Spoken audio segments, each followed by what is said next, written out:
Good morning, people. Morning, Greg. Hey, how are you?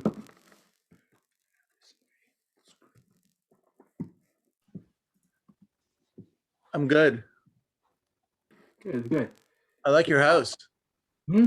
I like your house in the background there. Yeah, that's our GDC building, UTCS. Yeah, I also made this like little banner because I'm on the market this year.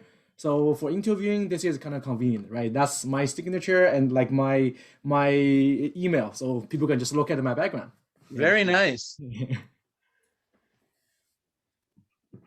Yeah, I think we finally collected all the presentations, so that's good. Yeah, we have 8 more minutes. Yeah. Yes, I made you co-host. If you see anybody in the waiting room, you can just admit them into the main session. Yeah. Great, will do.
Hello, hello everyone.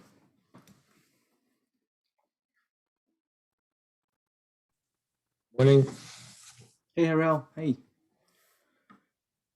Hi Pratap, do you want to try to share the screen to see everything is working?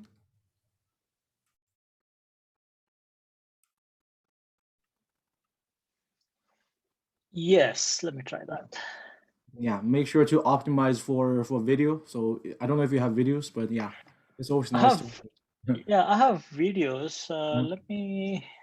Let me So try this. yeah, when you click share screen, there's a box underneath say optimize for video quality. That will make a lot of difference. Right. Often what happens is if I share it with videos, then the Mhm. text doesn't come off well. Okay, Okay. I think you are sharing the other screen. You need to All change right. yeah. Let's try this. Yeah. That, Yeah, I think that, it's good. okay. Can you see the text fine? Yeah, the text is very clear, at least to me. Okay. So let me try video to works fine. Looks fine. So I don't know if it's supposed to be the lower one That supposed to be choppy or it's just yeah, supposed to be. lower one is choppy. This should be Okay. Okay. this should be fine, right? Is this choppy as well? Let me see. I think so. Little Yeah, I would bit. say it's a little bit choppy for me. Like Mm. it plays okay, but it's I mean, it's clearly not very continuous motion, Me is too. what I'm Yeah. seeing.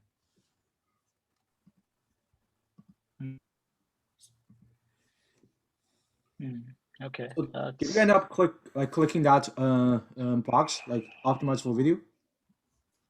yeah, I did optimize for Mhm. video. Let me see if there's something up with my connection, maybe.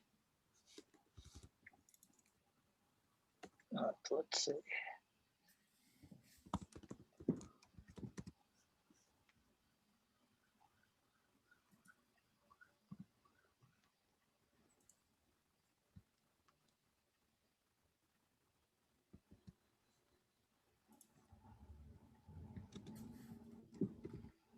Generally don't have issues with this, but let's try.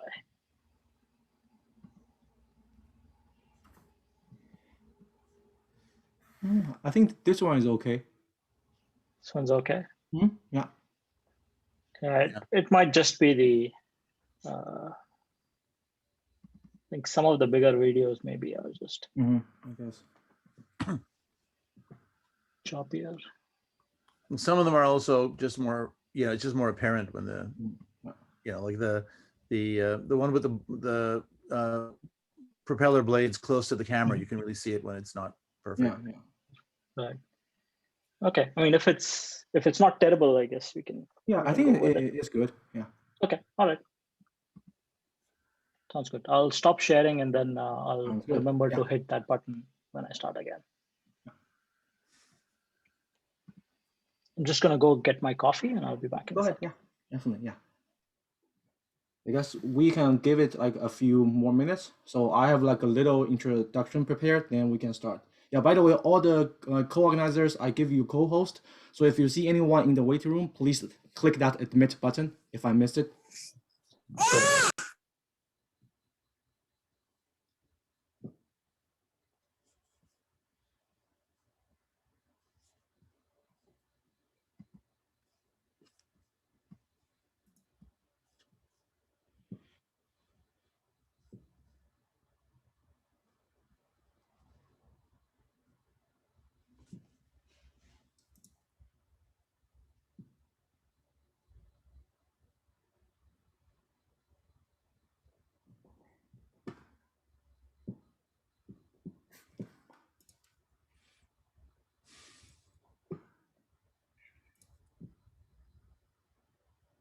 Let me share my screen.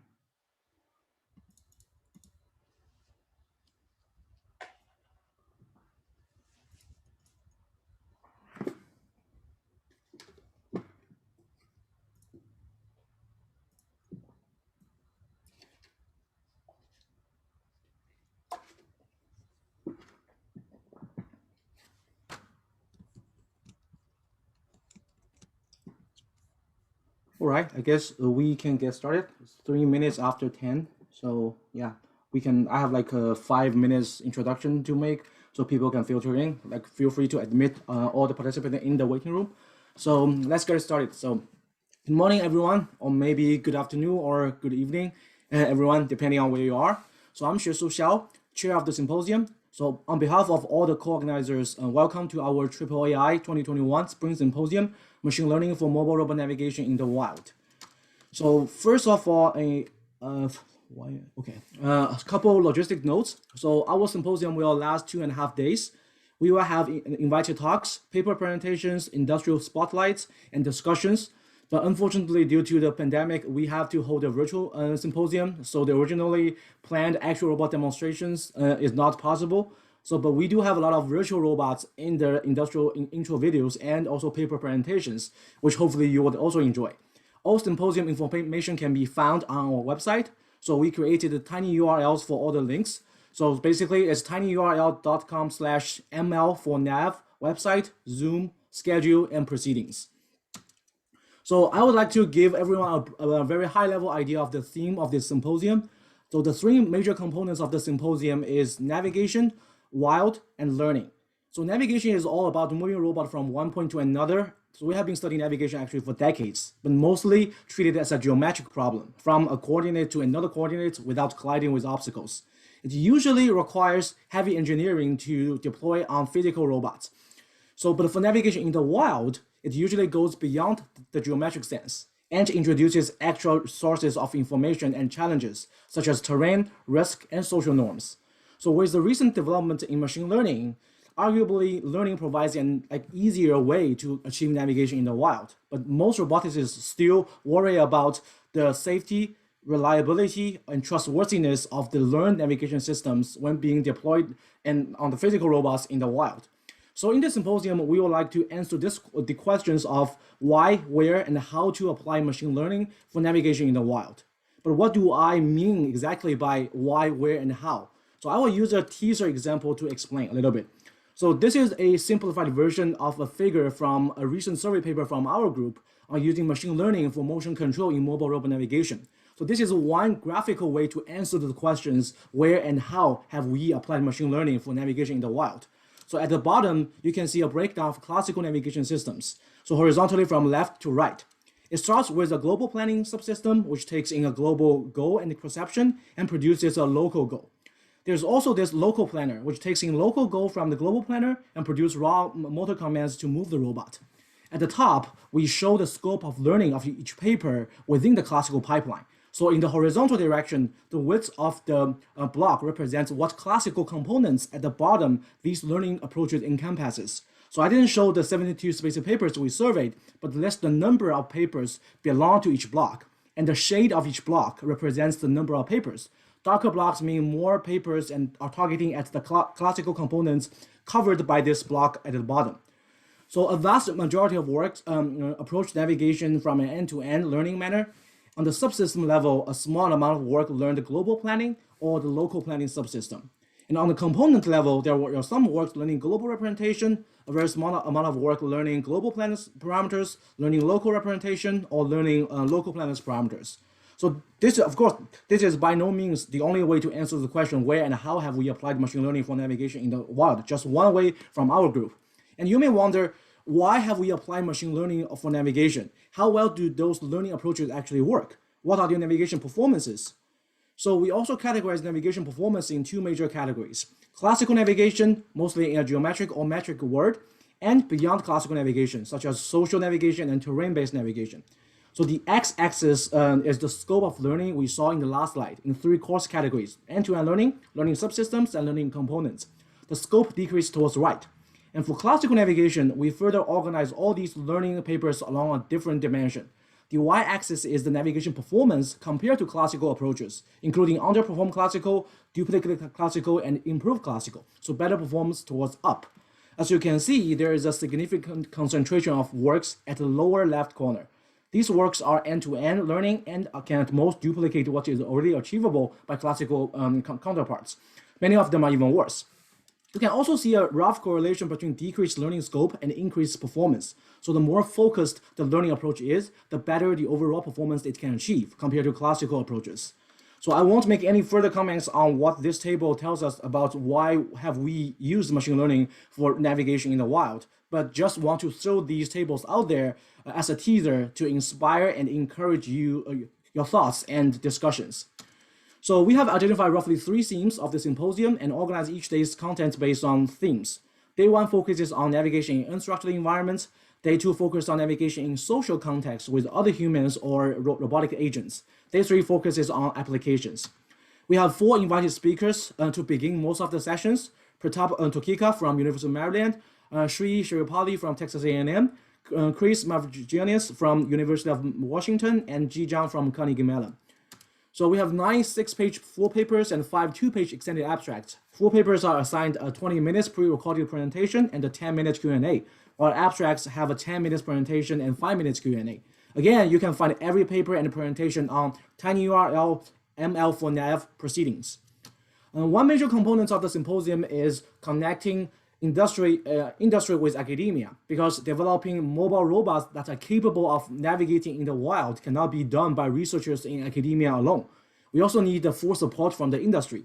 So we invited 6 industrial partners: Hydronetics, Independent Robotics, Hebe Robotics, Bosch, iRobot, and ClearPath Robotics, to share their expertise, their experiences, and their problems of building mobile robots to navigate in the wild. Each of them have posted an intro video on our website. Feel free to check out those professionally made videos, and each company will also have a 15 minutes live presentation and Q&A. So please let me know if there's any questions regarding the symposium. If not, without further ado, we will kickstart our day 1 morning session. This session focuses on one specific environment in the wild, actually. So aquatic navigation is most of the papers are about in this section. First, I would like to invite our invited speaker, Pratap Tokika, assistant professor in the Department of Computer Science at the University of Maryland. Dr. Tokika also holds appointments in the University of Maryland Institute for Advanced Computer Studies and Electrical and Computer Engineering. And he is a member of the Maryland Robotics Center and the Center for Machine Learning. He works in robotics with a focus on algorithms that enable mobile robots to actively sense and gather data in environments. He also works on developing systems for applications to environmental monitoring. So Tokika, now you have the floor. Awesome, thanks a lot. Let me, optimize for video clip. Let's try this. All right, can you see my screen? Yes. Okay. Yeah. Awesome. All right. So thanks a lot for inviting me for this excellent 2.5-day symposium. I'm very excited. I was very excited when I saw the theme for the symposium. When I first got the email, I think this is a very important time to be focusing on the role of machine learning in navigation, especially in the wild. And I really like the emphasis of the symposium on the wild part of things, because that's the kind of problems that I've been studying over the last 10 or so years. So I'm a faculty in the computer science department at University of Maryland. The work that I'm going to present is the work that I did, that my group has done over the past 5 years. I moved to Maryland a couple of years back. I used to be a faculty at Virginia Tech before that, and the work I'll present is the work that we've done at VT and at UMD. All right, so machine learning, right? There's a lot of interest in machine learning. There's a lot of interest in machine learning in the context of robotics. So I don't need to sort of motivate or don't need to share the excitement about machine learning in a number of applications. But I'm a roboticist. So whenever I hear anything to do with data, the question that comes to my mind is, where is the data coming from, right? Often, like most of the machine learning applications that we see the data is there in the digital world, right? So think of like data extracted from social media websites like Facebook, Twitter, Wikipedia, or ImageNet, or sort of tons of databases that already include data sets that already include natural language text that's already conveniently packaged in the form of nice APIs, which as researchers we can then download and then use whenever we want to study some underlying phenomena, right? But in addition to the digital world, there's also an entire physical world out there, right? So there's the scientists in the physical sciences, like think of ecologists, think of agronomists, think of people who study climate science, who are also interested in using machine learning and these data-driven methods in order to study and understand what's happening in the physical world. But the problem there in applying these machine learning techniques, amongst many problems, is data collection in the first place, right? So physical data collection is hard, and often this is called as the 3D problem. Data collection in the wild can be dull because oftentimes you have to sit for long periods of time waiting for something interesting to happen. So it can be very dull to collect data manually. It can be dirty. I'm here in the Washington, D.C. area. We are in a swamp. So if you want to collect any data, interesting data to study, let's say the soil characteristics over here, we'll really need to get our hands dirty, getting into the swamp and getting interesting data from the swamp, right? So it can often be dirty. And often it's dangerous, right? Because the interesting data often occurs in regions that may be dangerous for humans to go and collect data in the first place, right? So these scientists need high resolution data collected frequently over long periods of time. And doing that manually is challenging for a number of reasons. So obviously, as a roboticist, what comes to mind is this is an ideal application for robots, right? So my long-term vision that's shared by a number of people, including a number of people on the panel over here, is to enable a team of robots that coordinate amongst themselves, that maybe coordinate with stationary sensors, with weather stations, that form a network of mobile sensors that can go out in the wild and collect interesting data from the wild that can then be used to understand what's happening in the physical world, right? So the ultimate vision is something like a Google for the physical world, where a scientist sitting somewhere types in a query, let's say, what is the pH level at this specific coordinates? And then these robots scurry around and go and find sort of the data, go and collect the data that they need to collect in order to answer this query. Okay. So that's the ultimate vision. What my group focuses on is the specific question of how can we use a team of robots to coordinate amongst themselves and plan their actions in order to gather interesting data from the wild in an efficient fashion, right? So we study the underlying theory behind this question. So we try to sort of study the principles and come up with algorithms where we can make some provable guarantees towards answering this broader question. But then we also have a field component to it. So we build these systems, we build proof of concept systems, we work with partners across disciplines, folks who study environmental monitoring, folks who study agriculture, civil engineers, and we sort of build these proof of concept robotic systems, deploy them, and sort of study the issues that crop up when we want to run these systems in the wild. Right? So in this talk, I want to give you a flavor of the kind of research that we do, and specifically zoom in on the role of machine learning in all of these settings, especially as it applies to navigation. Right? So specifically, I want to talk about 3 places where I think machine learning has been shown to be useful for navigation in the wild, or I think can be useful for navigation in the wild. Right? So the 3 things that I want to talk about are how to navigate in the wild, right? Then where to navigate, right? And then where is the robot? Right? So these are the 3 questions that I think machine learning can help to answer. I am actually not going to talk about all three questions. In fact, I'm not going to talk about the first question at all. I'm not going to focus on the how to navigate part, but there's a ton of papers that will be presented over the next 2.5 days that are proposing a number of techniques to answer the how question here. What I instead want to zoom in and focus on are questions number 2 and 3, which is how can machine learning be useful for navigation in the wild in helping us answer where to navigate to, and then helping us answer where is the robot when it's navigating from one point to another. Right? Obviously, this is not an exhaustive list, and there's a number of techniques. There are a number of other utilities of machine learning for navigation in the wild for the kinds of problems that I'm talking about. But I'm going to zoom in and focus on questions number 2 and 3 and talk about the work that we are doing that helps answer these questions over here. Right? I don't know how you want to do the questions that may come up. This is a question for the organizers. But if there are questions that come up during the talk, I'm happy to answer them. Or if you want to wait towards the end, I'm happy either way. So I guess that's your choice. Do you prefer to address all the questions at the end or like just as you go? Like I can monitor the chat for you. If there's anything, I can interrupt you if that's what you want. I think that would be great. So if there's something that I can answer while I'm already speaking, I think that would be helpful. Yeah, sounds good. Awesome. Thank you. Okay, so I'm going to talk about numbers 2 and 3, which is how can machine learning help to figure out where to navigate, and how can machine learning help to figure out where is the robot while it's navigating. Right?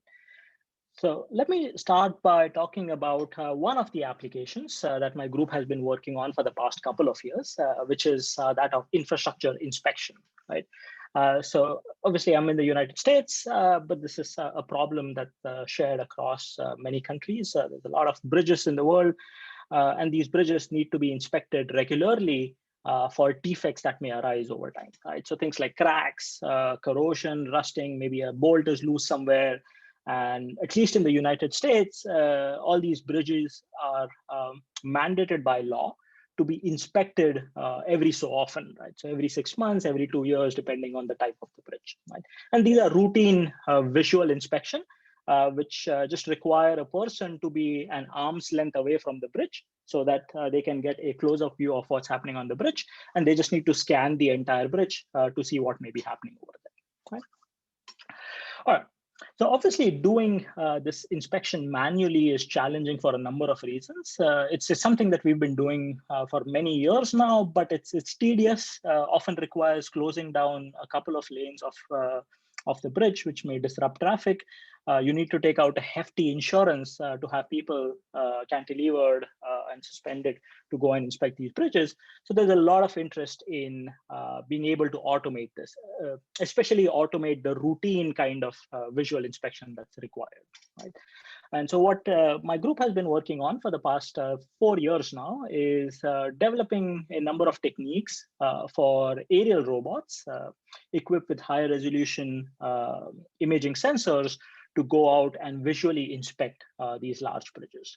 Right, so on the top, you're seeing videos from a campaign that we did at the George Coleman Memorial Bridge down in Norfolk, Virginia, where we had a UAV with a high resolution camera that was visually inspecting this bridge. Right? So what I want to talk about is some of the issues that we faced when deploying machine learning systems and deploying navigation algorithms for this specific application, right? So there's a lot of work that has already been done for navigation of UAVs in a number of settings. And our initial thought was to start with those algorithms and then deploy them and see what happens in the wild, right? The problem, of course, is there's a big mismatch between the settings that these algorithms have been tested in, which is often in simulations or in controlled lab settings where you have motion capture cameras that give you precise information of where you are at a very high bandwidth, versus deploying them in the real world, where there's a number of things that may be going on that you did not think about or did not model when you are designing your algorithms. Right? So just to name a few, this is a simulated bridge And the big difference between these two is just clutter, right? So in my simulations, I don't have anything other than the bridge and the ground over here. I don't have trees. I don't have other types of hoarding that maybe have connected to the bridge. I don't have modifications that may have been done to the bridge. I don't have a number. I don't have water over here that's moving around that's going to mess up with your visual odometry. I don't have a number of things that are actually going on in the real world that's captured in my simulations, right? There's no wind in these simulations that I'm running over here, whereas when I deploy it in the real world, my UAV will be swinging around a lot because this is sort of a turbulent wind condition that I'm operating in, right?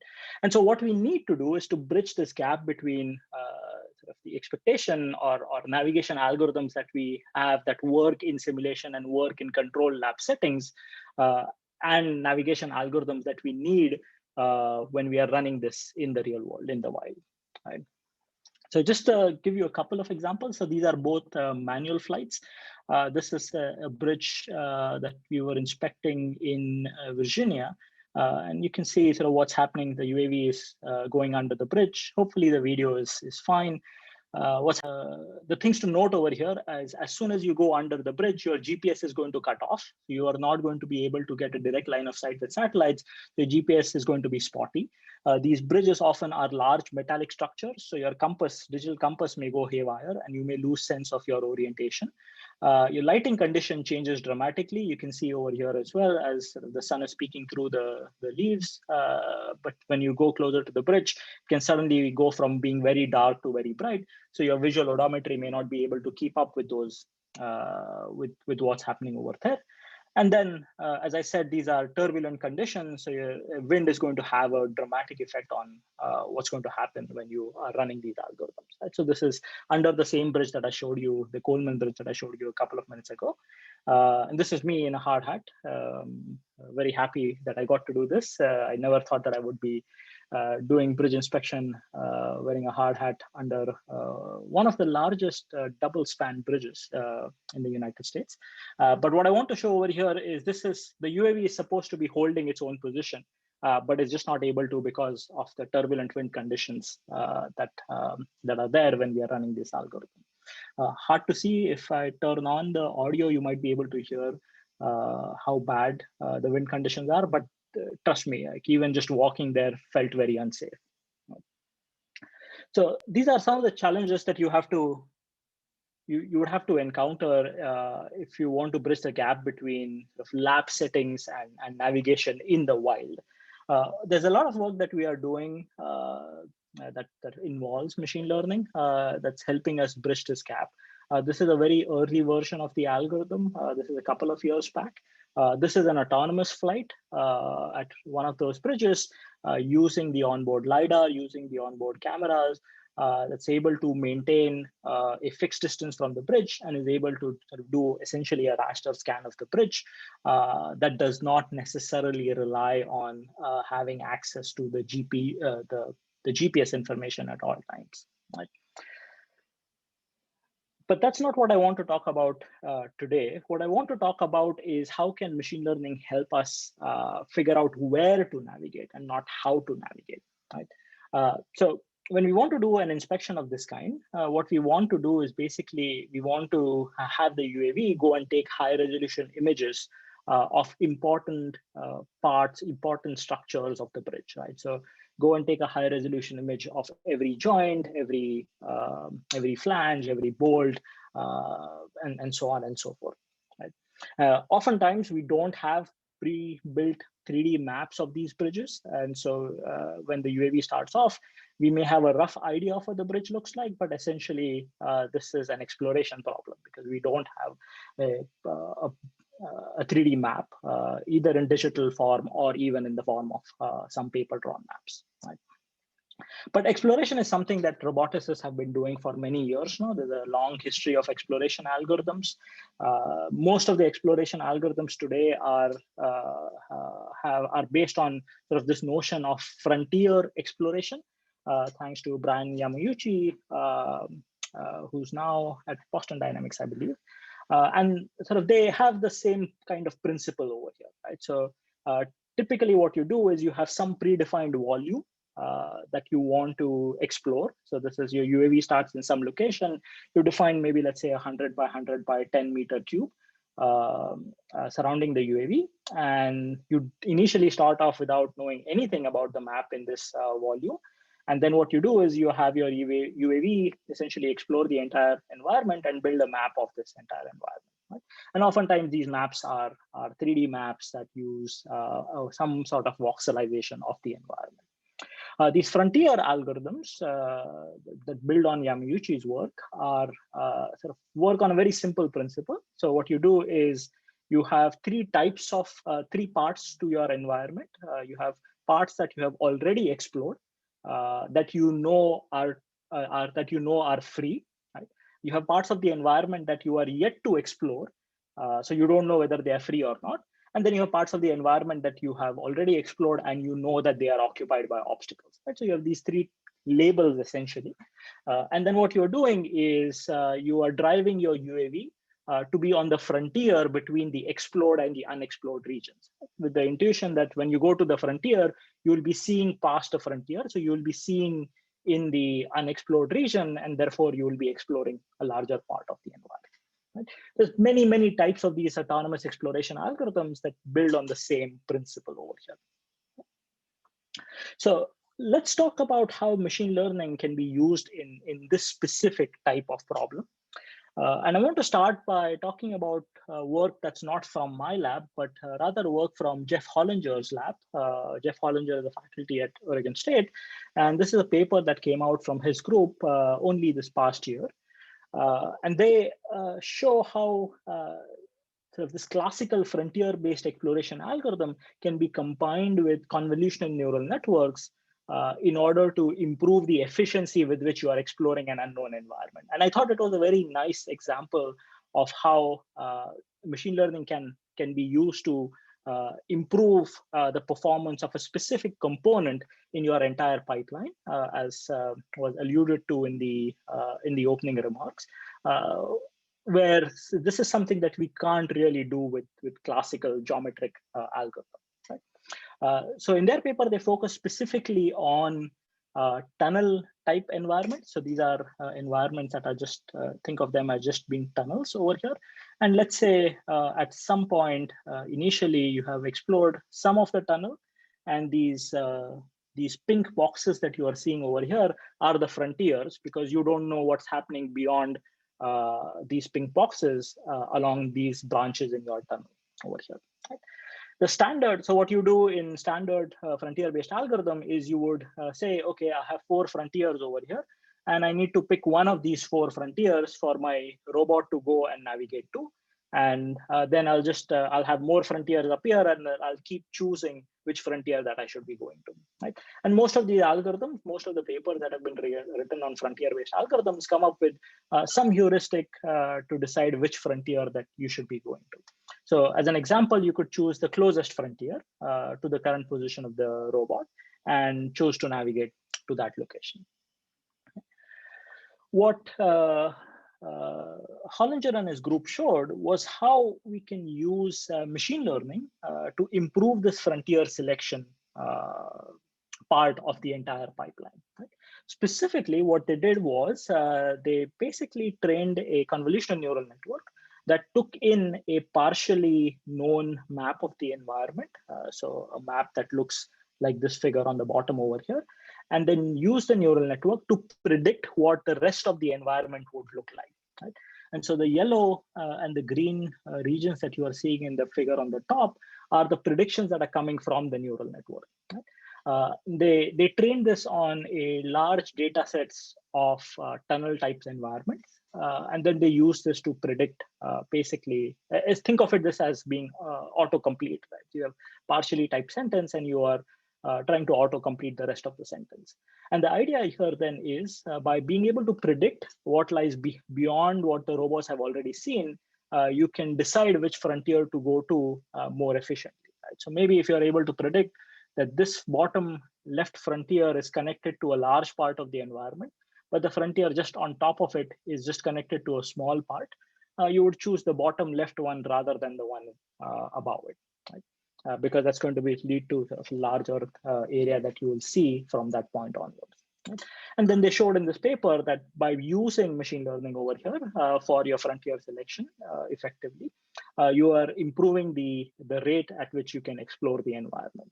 And this is a nice example of how machine learning can be combined with classical techniques for improving the efficiency of navigation in the wild. What I want to talk about is a similar idea that we are pursuing as part of this larger bridge inspection project over here. As I mentioned, a big difference between what you would have in the lab or in your simulation versus what would happen in the real world is clutter. Right? In my simulations, I don't have trees. I may be able to add trees, but it's still going to be a contrived example. And so a contrived setting in which I have this limited number of objects that I'm adding to my environment. If I do this in the lab, then I'm just constructing something that looks like a bridge, but this is in a very sanitized environment where there's no clutter in the rest of the environment that can distract my robot over here. Right? So if I run my this kind of exploration algorithm in the wild, what may happen is my robot may start exploring and mapping out parts that are not relevant to my inspection process. Right? The robot may start mapping out trees, start mapping out sort of other structures that are close to the bridge that are still within this volume, but are just not germane to the kind of exploration that we want to do over here. Right? So natural technique to use over here would be to run some sort of segmentation algorithm. So you have robots with onboard cameras, and you can use that onboard cameras to figure out parts of the bridge that you are interested in inspecting, find out their locations, and then what you do is plan a tour that inspects only these points of interest over here. Right? And so you can run some sort of an object detector.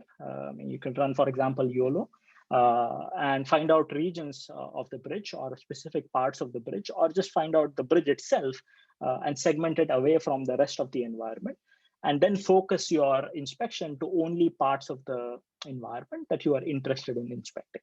Okay? This is, again, straightforward to do. There's a ton of work that has been done in the computer vision community, improving the perception algorithms that are out there. YOLO is one example, an off-the-shelf object detector that you can run that can help you detect objects in a stream of images. And these object detectors are trained on large data sets. An example of a data set that people use is Microsoft Coco, which is common objects in context. It's a large data set having sort of millions of images or millions of labeled instances. And there are many other sort of data sets like this. And these YOLO and other algorithms have been trained on these kinds of data sets. Right? This is where the next challenge comes in. Right? So I could use YOLO, I could use any of the other object detectors that are out there to then go and segment out the parts of the bridge that I'm interested in. But the problem is, like, the bridge parts are not really categories in these data sets, right? So if I look at Coco, there's no category that talks about. There's no category corresponding to bridge. I mean, it may get segmented out as part of a building or some other built infrastructure, but there's no category that specifically corresponds to what I am interested in over here. Right? So one of the things that we did as part of this project, and this is mostly the work by Eric Bianchi, who is a PhD student at Virginia Tech, working with Matt Hebden, was to create what Eric calls as Coco Bridge. Right? So this is basically a large data set of images, of real images, part of which Eric collected himself, part of which Eric got from construction companies, inspection companies that basically think of it as Coco for bridge inspection. It's a large data set of images with different types of bridge, different types of structures, different types of defects, things like corrosion, spalling, and so on and so forth. And he showed and he trained sort of off-the-shelf models, fine-tuned them on this large data set, and showed that these object detector models are able to pick out specific types of objects on the bridge, which can then be used with the inspection algorithms for you to then go out and target your inspection to specific points in your environment. Right? So this is something that we just submitted to IROS, showing this entire pipeline working. So this consists of a classical planner that's looking at these frontiers, trying to is figuring out sort of a tour that visits all of these frontiers, but then also uses this segmentation algorithm that's trained on Coco Bridge to restrict the inspection to only parts of the environment that we know are likely to contain the bridge, and ignore clutter like trees and so on and so forth. Right? And what we showed was this sort of perform as expected. This is much more efficient than doing exploration with without sort of taking the bridge structure into account, just doing naive exploration, because here the inspection is specifically targeted at parts of the bridge that you are interested in, things like gusset plate connectors and so on and so forth. All right, so let me pause here for a second. A quick question. So the Coco Bridge dataset, is that based on LiDAR or that's based on vision? Right, so that's based purely on vision. So this is just vision. So what we have over here is the entire system uses LiDAR and images, and things are registered with each other. So we can register the image, every pixel in the image to a specific depth point. And so we're building a 3D map using the 3D LiDAR that we have on board. But then we can also annotate every point in the point cloud, 3D point cloud, whether it's a bridge pixel or not a bridge pixel or specific type of bridge pixel. Okay, thank you.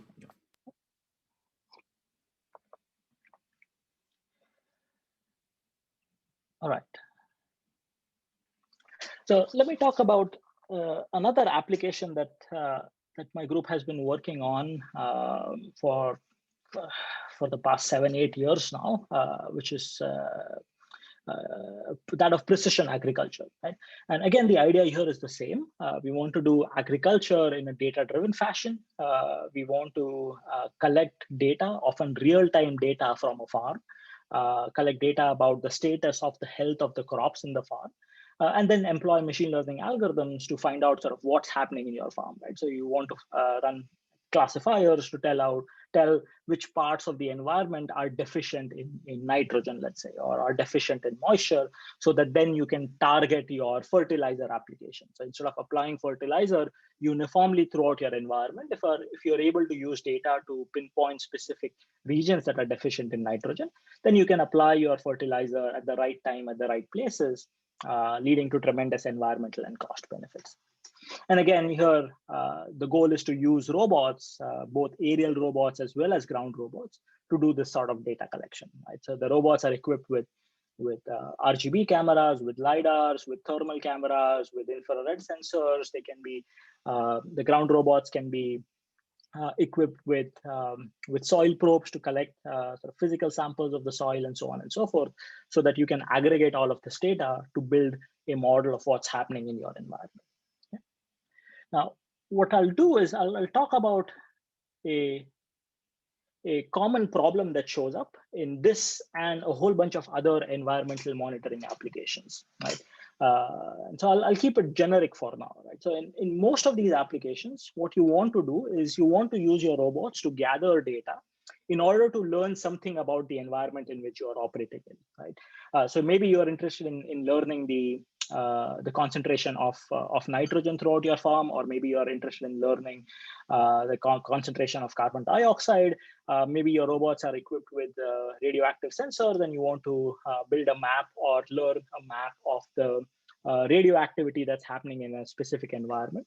So in most of these problems, your goal is to essentially use your robots to gather data so as to accurately predict some underlying spatial function over your entire environment, right?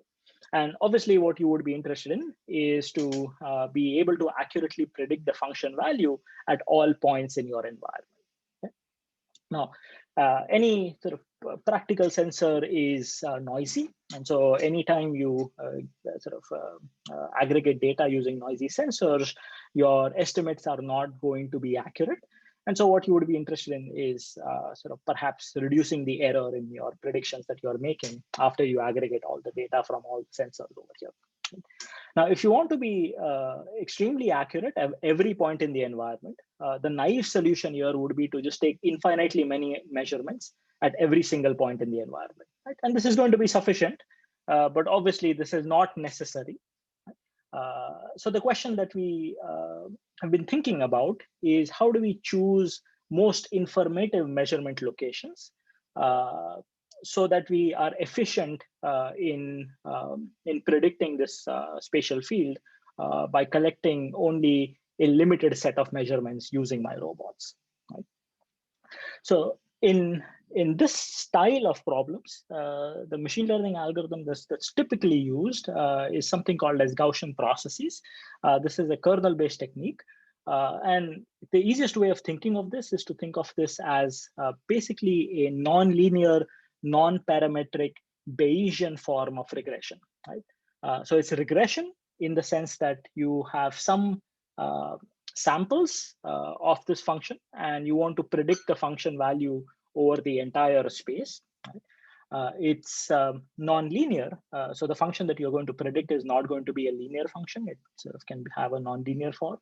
It's non-parametric, so you're not even specifying whether it's a quadratic function or a cubic function or what have you, but rather you are letting the data decide the shape of the function in some sense. Right? And it's Bayesian. So it's Bayesian in the sense that it's not only going to predict the function value at all points, but it's also going to predict some uncertainty estimate in the function value at these locations, because it's Bayesian. So it's giving you a posterior distribution rather than just making a point estimate, a point prediction over here. Right? So this is a simple example. These crosses are points where we have obtained measurements of some 1D function. And the output that we are getting from GPA regression is this solid red line over here, which is the mean prediction at all locations along the line. And then the gray shaded region, which represents the uncertainty in the prediction. These are kernel-based methods. So you have to specify, or you can learn a kernel. And in this case, the kernel essentially encodes your prior about the shape of the function. Right? So we are not encoding prior by saying whether it's a quadratic function or a cubic function, but rather we encode prior in the form of the kernel function that says that the function value at two locations has a covariance that's dependent on the distance between these 2 points. So this is an example of what is called as a squared exponential kernel. But these are all kernel-based methods, and you specify the kernel or you learn the kernel that allows you to make predictions about the function value at an observed location over here. Right? And this Gaussian process regression has been used in many types of, in learning many types of functions. Obviously, temperature, you can use this even for building maps of the occupancy, so building geometric maps of the environment, or learning things like the chlorophyll density and so on and so forth. So there's sort of many settings where sort of these Gaussian process type regression algorithms have been used. Right? The standard approach in all of this is to set up some sort of an information theoretic criteria, things like entropy. And the idea here is very simple. I have collected some data. Based on that data, I'm making predictions over the rest of the environment. Because this is Bayesian, I'm predicting the mean function value, but I'm also predicting the uncertainty in my predictions at all of these locations. I can define some measure of this uncertainty. I can use entropy, I can use mutual information, I can use a whole bunch of other techniques, doesn't matter. But I can define some measure of the uncertainty. And then I'm driving my robots to the most uncertain location, so that when I take a measurement over there, I can reduce the uncertainty in my prediction at that point, and then I can keep doing this until I run out of some sort of budget that I have. Right? So that's a standard way that these kinds of algorithms have been used. Right? What we showed recently was we don't even need to use these information theoretic measures. We can actually give even stronger guarantees about the function that we are learning without using these information theoretic measures. Right? Specifically, what we showed recently was we can guarantee that the error that we have in our prediction for every point in the environment is going to be below some desired threshold. Okay?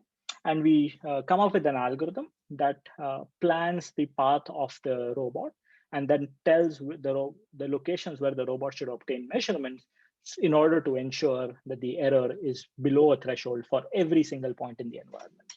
So information theoretic measures like entropy and so on can only guarantee that the average error is going to be less than a threshold, but they can't guarantee whether the error at a specific point is going to be less than a threshold.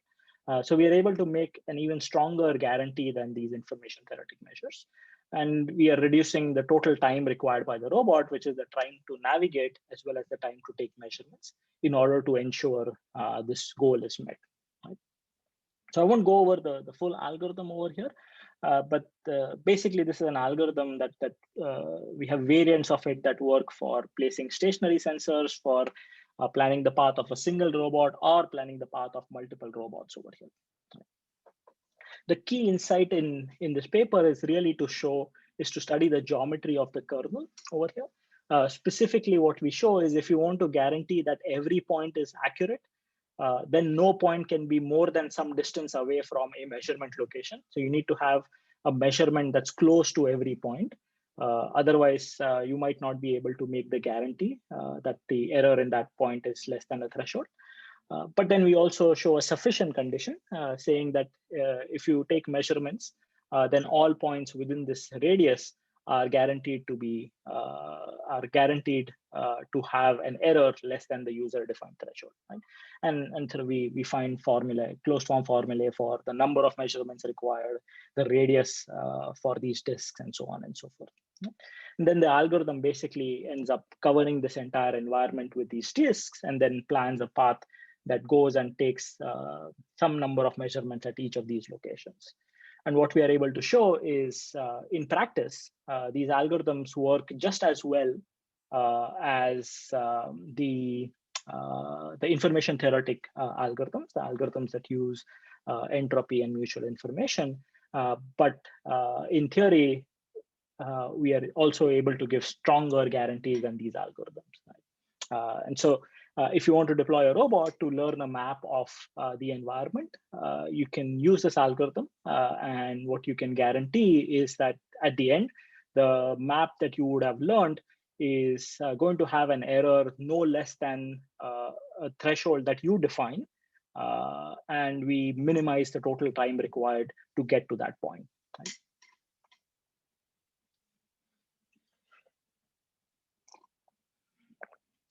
Now, one of the things that happens if we were to run this algorithm on an actual robot is all sorts of other issues crop up, right? So let's take as example, we want to run this algorithm on an Ariel robot. Right? So the Ariel robots famously have very limited battery capacity. Right? So if I have a large environment, I may not even be able to visit all the points in the entire environment. Right? So my battery capacity may just be enough to learn the function values only in a subset of my environment over here. Right? So you can sort of change the problem a little bit. You can say, okay, if you have a limited battery capacity, then maybe you should just visit the most number of points, or you should just cover the largest region that you can subject to your battery capacity. Right? And that's again something that we can do. There's a number of algorithms that people have designed over the years that are able to plan paths for robots to do that. Right? Something that we've been looking at is especially in applications where we have aerial and ground robots operating and navigating in the same environment. How can we leverage these ground robots in order to improve the navigational capabilities of these aerial robots, right? So specifically, what if your aerial robots can every once in a while land on these large ground robots, and then these ground robots can then just carry these aerial robots from one location to another, navigating on the terrain, and then have the aerial robots take off from the next location, so that the aerial robot is saving the energy by not navigating from point A to point B. It's still spending some energy every time it has to land on the ground platform and every time it has to take off from the ground platform. But if the distances that it has to navigate are larger, then effectively it may be saving energy by using the ground robot essentially as a mule over here. So what we've been thinking about is how do we solve this kind of a navigation problem, right? So how do we decide when should the aerial robot land on the ground platform? When should the aerial robot just fly directly to the next location? And especially if you have a large region to monitor, how do you solve this kind of an optimization over here, right? So we call this air and ground symbiotic planning. And the punchline is basically we designed a classical algorithm that able to reason about when to navigate and when to land and use the ground vehicle as a mule effectively, right? So on the left is with a limited battery capacity, you are able to visit only a subset of the points. But when you use this UAV plus UGV system, you are able to cover larger distances, obviously. And you're also able to cover a larger region because your ground robot is letting you travel larger distances effectively for free. So in this figure, the solid red lines are where the UAV is traveling by itself, and the dashed blue lines are where the ground robot is muling the aerial robot. Right? And we also sort of extended this to settings where the ground robot may be able to recharge the battery using some contact-based charging while it's muling the aerial robot from one location to another. So this is a snippet from a large experiment that we ran. The entire experiment was about 40 or so minutes, but this had sort of multiple instances where the aerial vehicle would land on the ground platform. We didn't have any contact-based charging at that point. So the charging here was my student swapping, Kevin Yu, swapping in the discharge battery and swapping out a discharge battery and swapping in a fresh battery every time the UAV landed. And then in a second, you will see that the ground vehicle, so you'll have to restart the computer. And then in a few minutes, you'll see the ground vehicle will then go to this next deployment location, and the UAV will then take off from the next deployment location. But the algorithm as a whole is able to take into account a whole bunch of things. It's able to take into account the rate of charging, the rate of discharging. It's able to take into account the relative speeds between the two vehicles. It's able to take into account the battery capacity, and so on and so forth. And then we have a few more extensions of these algorithms for different types of navigation/coverage tasks. Now, this is an example of these two vehicles, an aerial vehicle and a surface vehicle collaborating in a physical sense, where one is landing on the other one and using it for navigation. But we've also been looking at collaboration in an information theoretic sense over here. So this is another large project that we've had going on in the lab for a few years, which is to use aerial vehicles and surface vehicles. So these are robotic boats for monitoring marine environments. Right? And the idea here is think of situations where there's like a chemical spill in an environment. You can have a robotic boat that's equipped with all sorts of sensors, including, let's say, physical samplers that can go and sample the water column to find out what's happening over there. Right? The problem, of course, is these robotic boats often are fairly slow, and they only get point measurements, right? Because they only measure whatever chemical concentration you're measuring at a specific point. Right? So if you want to cover a large environment, you would have to sweep a lot of these points. And if you're collecting water samples, then you might have to be careful in where you are sampling because your vehicle may be limited in the number of samples that it can carry. Right? So what we've been working on, and this is a collaboration with an environmental monitoring scientist who was focused on sort of looking at phenomena, hazardous phenomena that get released in water bodies, but can then aerosolize and also get released in the air. Right? And so then what you can have is you can have aerial vehicles that are equipped with appropriate sensors that can essentially act as scouts to go out in this unknown environment. And they can measure the concentration of whatever thing that you want to measure using by rapidly scanning the environment. And then you can use the data that's collected from the aerial vehicles to then target where your surface vehicle should go and take your physical samples from. Right? So essentially, the UAVs are acting as scouts for the surface vehicles over here. Right? So one of the problems that we looked at, there's a number of these settings in which we studied this problem. But something that we most recently looked at is this idea of identifying hotspots. Right? So you have you want to find out, let's say, the source of this leak, or you want to find out the location that has the highest concentration of the phenomena that you're trying to measure over here. Right? And we specifically looked at the case where you have aerial vehicles that are equipped with imaging sensors. This doesn't have to be RGB sensors. This could be infrared sensors, for example. That can be used to map the concentration of whatever phenomena you are interested in. And your goal is to identify the hotspot over here. Right? So unlike the previous work, here we are not interested in learning the entire field. We are only interested in learning the point of the maxima over here. Right? And this has the classical exploration-exploitation dilemma that shows up in many learning problems over here. You want to explore the entire environment in order to know what's happening.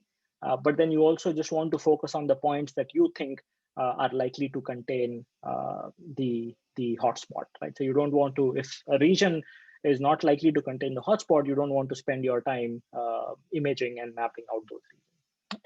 So now if you have a UAV with a limited budget, how do you sort of trade off this exploration versus exploitation dilemma? Right?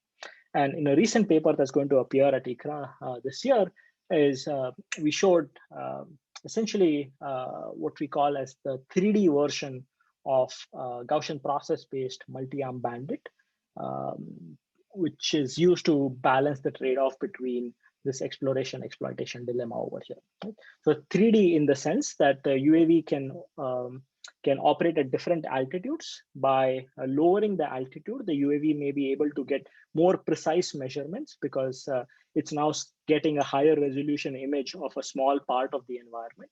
But then it can also fly higher up and cover a larger region, but get essentially a low resolution image of the entire region. So here the UAV can translate both in X, Y, as well as the Z direction over here.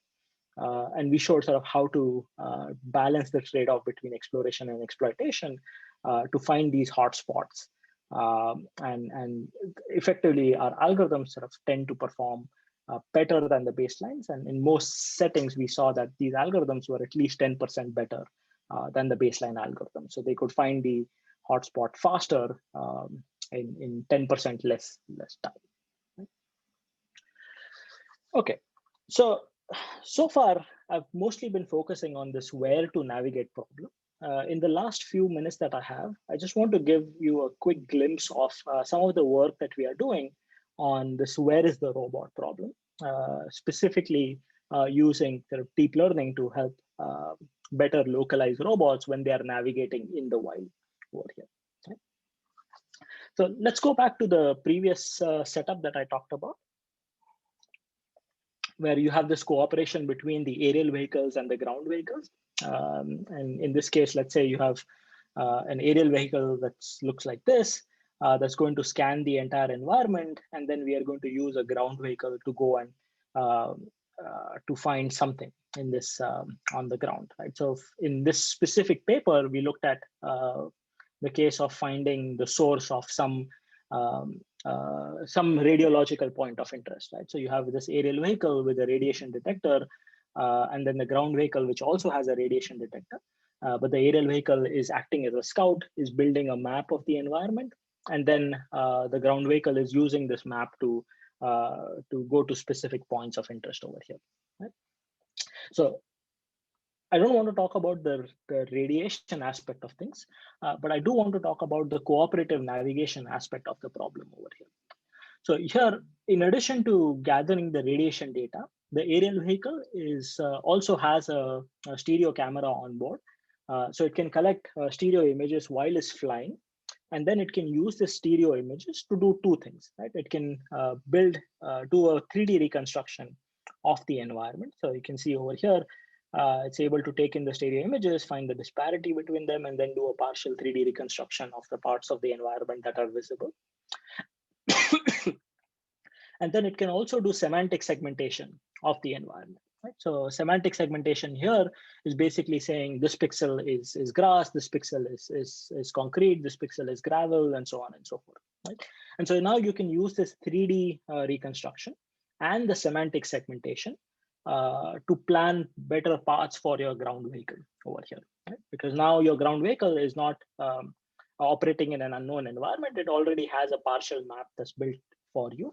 And you can use this partial map to then target specific locations that you want to go to, but also find paths that can help you get to that location. And in this paper, we showed that sort of this prior information is helpful in better localizing these radiological points of interest, but also helpful in navigating from point A to point B because you have this partial map built for you. Right? The problem, of course, is when you do this kind of semantic segmentation, it's rarely accurate, right? It might be very accurate. I mean, there are semantic segmentation algorithms that achieve upwards of 90% classification accuracy on a variety of data sets. And you can always gather additional data from the environment in which you are operating to fine-tune these algorithms. But even if you are left with some uncertainty, some misclassification, that misclassification can be catastrophic if you're using that for planning the paths of your vehicle, right? So your 98% accuracy looks good on a data set, but the 2% inaccuracy can be fatal when you are deploying it on an actual robot, right? And so one of the things that we've been looking at is how do we make these planning algorithms aware of the risk that's induced due to noisy perception, right? Specifically, how do we do sort of joint planning and perception where we can reason about the uncertainty that may arise because of these perception modules that we are using over here, right? So one of the things that we may want to do in this case is, let's say you are uncertain about your perception or semantic segmentation in a part of the environment, like you may prefer to take a longer path that you know is safer and avoid a shorter path that may look promising in the short run, but may actually have a higher risk because you are uncertain about your perception over there. Right? So this is just an illustration of what's happening. So something that we specifically have been looking at is what is called as Bayesian semantic segmentation. And this is work done, or sort of the foundational work here was done by Yaren Gal, specifically showing a CNN style, or actually an autoencoder over here that can take in an RGB image, and it's going to produce as output a semantic segmentation of every pixel in the image. But it's also going to produce as output an uncertainty in this semantic segmentation over here. Right? This uncertainty is still an estimate, and there is still the danger that it may think a point is less uncertain, but in reality is misclassified, but is still better than nothing over here. Right? So this is a big difference from usual semantic segmentation, where you're just getting point estimates. You're also getting the uncertainty estimates in the semantic segmentation. And then what you can do is you can sort of use this semantic segmentation, you can use this uncertainty estimates as part of your planner, so as to plan paths that are aware of the risk induced due to this uncertain / noisy perception over here. Right? So we had actually, this is a AAAI Fall Symposium 2018. We had a paper there from my student Memuna showing how to use this for planning the paths of a single robot. And at IROS last year, we had a paper that shows how to do this when you have a team of robots, where in addition to planning this uncertainty-aware paths for the robots, you can also leverage the fact that you have multiple robots to reduce the risk of the entire team as a whole, even if some individual robots are taking riskier paths, right? So specifically, we looked at a setting where we have robots that are trying to navigate to some goal locations. And think of this as being off-road navigation, where you don't have Google Maps data, but rather you are relying on data that's collected by aerial vehicles that's doing a flyby in that environment. right? You have parts of the environment where you have noisy, uncertain outputs coming from semantic segmentation. If you have multiple robots, what you can do is you can have some robots take riskier paths and some other robots take less risky paths, so that the bundle of robots is trying to achieve the sweet spot between risk and reward over here, right? And so here we take inspiration from stock portfolio optimization, where sort of folks have been studying sort of how to bundle together low risk, low reward stocks with high risk, high reward stocks to make the bundle as a whole robust. And we showed that similar ideas can be used to plan navigation paths for a team of robots to reduce the risk of the entire team while still ensuring that all these robots reach their destination in some limited amount of time. And this is sort of just a graph showing that the algorithm is able to sort of balance the trade-off between lower risk and higher risk. And sort of if you, this is a parametric algorithm, so the user defines the risk tolerance that they have. And depending on the user defined tolerance, we see that the actual output follows what the user desires. If the user wants lower risk path, then the team as a whole ends up planning lower risk paths. All right. So the last couple of things over here, in addition to doing this navigation where the aerial vehicles information is used to plan paths for the ground vehicles, recently one of my students sort of also looked at this notion of cooperative perception over here. So again, the same idea, you have an aerial vehicle that's operating in an environment, in some wild environment where we may not have data that's coming in from Google Maps and so on. And then you have a ground robot that's navigating in the same environment, especially in settings where the GPS may come in and out, right? So every once in a while, you might be going in GPS denied regions, or you may not have access to data that's coming in from the GPS. Right? So what we looked at is how we can leverage geotagged aerial images that we are collecting from aerial robots and match them with the view that the ground robot is seeing in real time. So that we can then use the geotags of the matched aerial image to better localize the robot over here. So as an example, this is the ground view that the ground robot is seeing. We have a database of aerial images, and each aerial image has some geotag associated with it, which gives the GPS coordinates of that of the location where that aerial image was obtained from. And by matching the ground view image with the aerial view image, we would be able to geotag the ground view image as well, thereby localizing the ground robot, even if the ground robot's GPS sensor is not working. Right? So I'll show an example of this. So let's say this is the ground view that's seen by the ground robot. Here are some samples of the aerial images. And in this case, there's a neural network here called the cross-view matching network that's able to match this ground view image to this green aerial view image. And then we can use the GPS coordinates of this aerial view image to tell the ground view, then the ground robot that this is where you are. And so that's happening in the figure on the left over here, where the robot is running a particle filter using this matched image, the geotags of the matched image as input. And we can show that this actually works pretty well. And this works pretty well even if your aerial images and ground images are not taken at the same time. If your sort of aerial images are taken fall, ground view images are taken spring, even if there are some minor changes in the environment where maybe the cars are not at the same location, maybe some buildings are no longer there, the holdings have changed, even then you can do this cross-view localization that can help better localize these robots.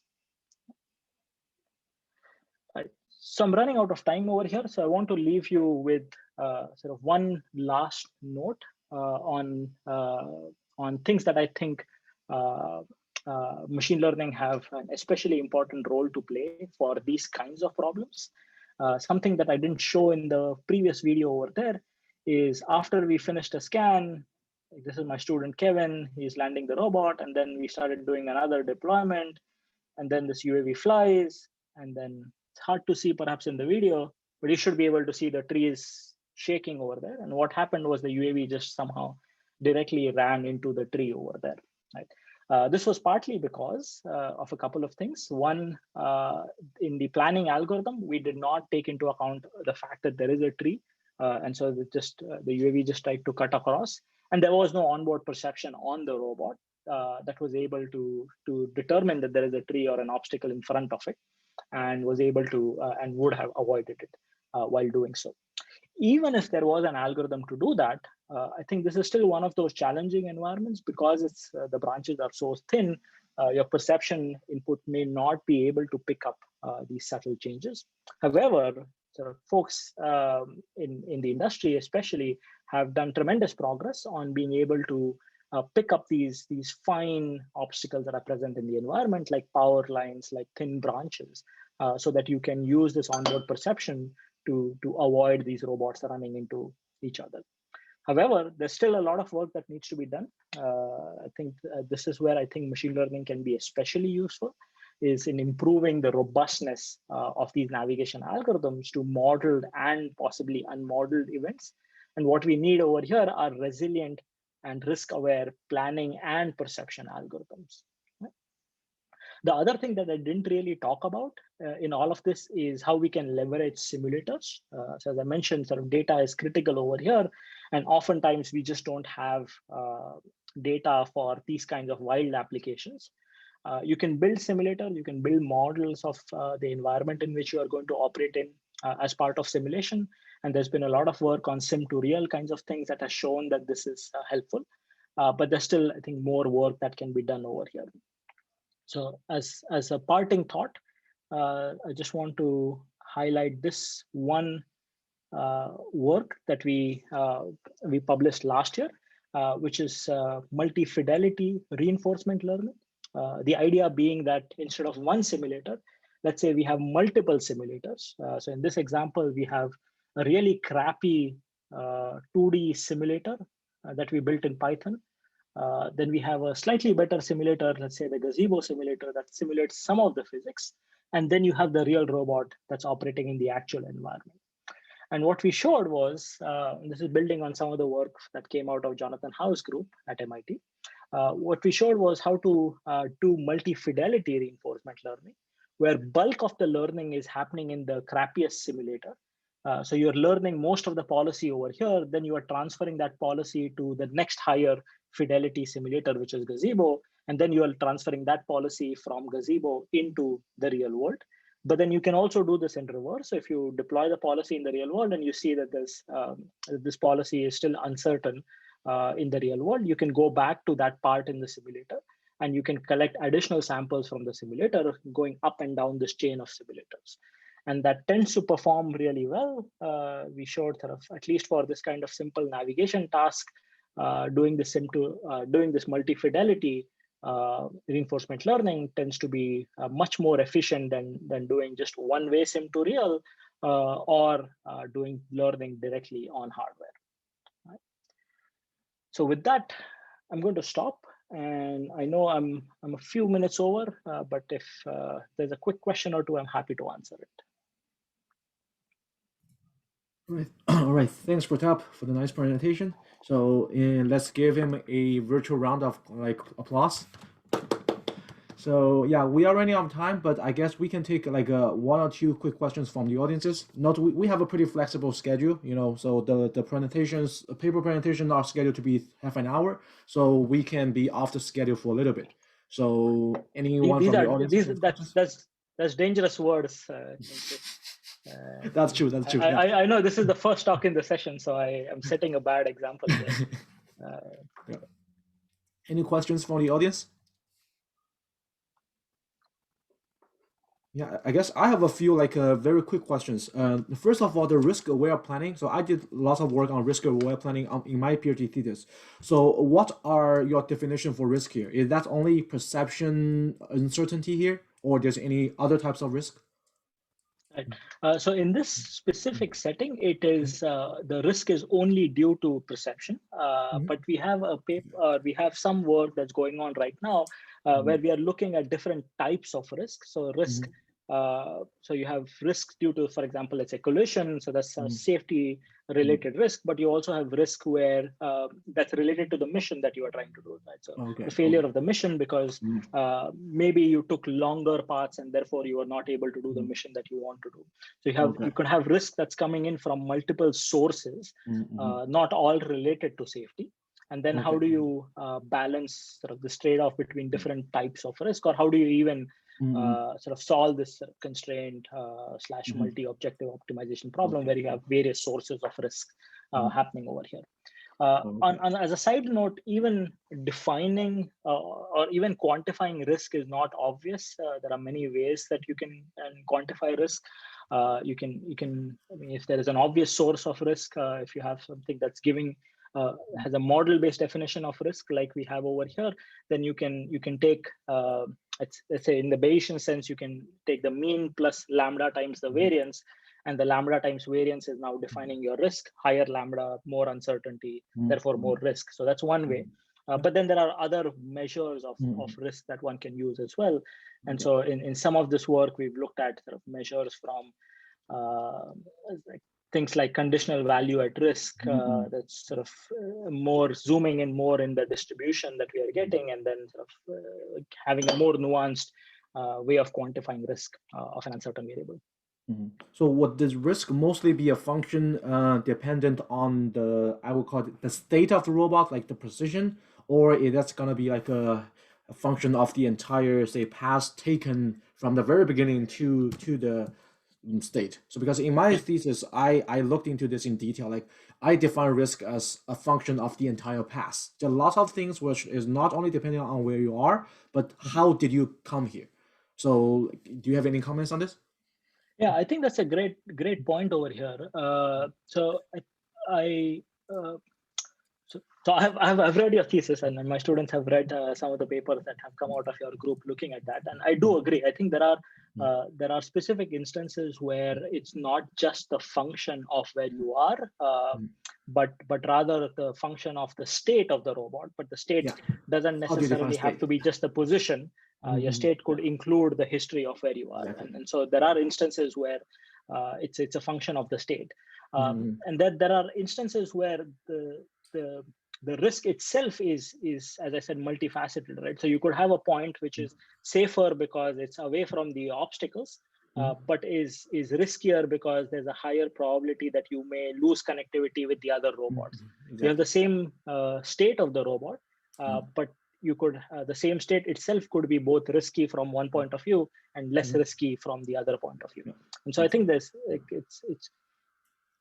I think the punchline here is like we need to have a more nuanced way of defining risk and defining risk of a specific state.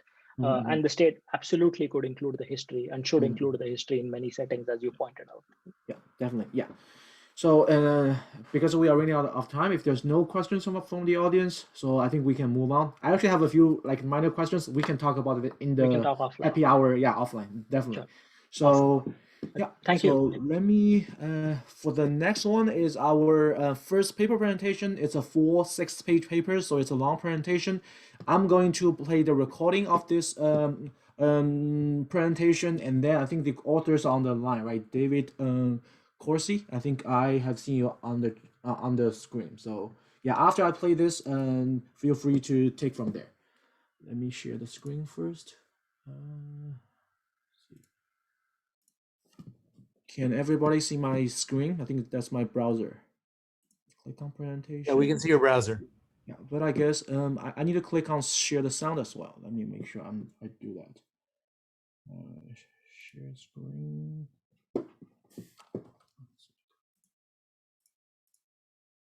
Share sound. Okay, let me know if there's any technical difficulties. Hi everyone, I am Davide Corsi from the University of Verona, and today I'm going to present our paper, Formal Analysis of the Decision-Making Models for Aquatic Navigation using Deep Reinforcement Learning. This is a joint work with Enrico Marchesini and Alessandro Farinelli from the University of Verona. And in this work, we face the problem of the autonomous navigation in an aquatic environment in presence of obstacles.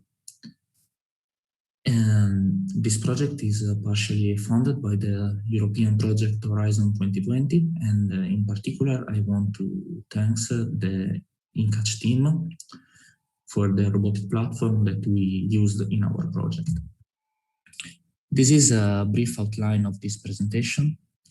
First, I'll start with an introduction on artificial intelligence and reinforcement learning, highlighting the safety problem in this context, and then I will present our project and the main contributions of this paper, showing the robotic platform that we used and the basis of our training process.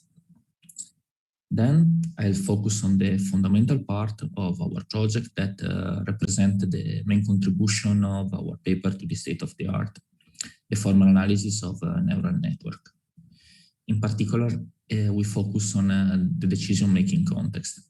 Finally, I will show our results on the robotic platform with a focus on the safety results. In recent years, huge advantages in AI and in particular in reinforcement learning allow the artificial neural network to reach the human level in a large variety of problems, and in some cases outperform them. Classical examples are the Atari games and Go. However, these are a toy problem where the final objective of the task is to maximize the reward without any constraints on the generative behavior. In some safety critical domains, this lack of guarantees on the behavior of a neural network strongly limited their deployment in a real-world context. Some examples are robotics, healthcare, and autonomous driving, where human safety and high-cost equipment are involved. For this kind of problem, we believe that it is necessary to consider also the safety inside the training loop. Traditionally, in safe reinforcement learning, safety has been managed through reward shaping. However, in some cases, it is difficult to find a good reward function that can represent at the same time the safety and the real objective of the task. In the last years, a growing research direction is on the multi-objective training that at the same time maximize the reward function while trying to minimize a specific cost function designed for the safety component. However, even the state-of-the-art approaches cannot provide optimal result, and the trade-off between safety and performance is still an open problem.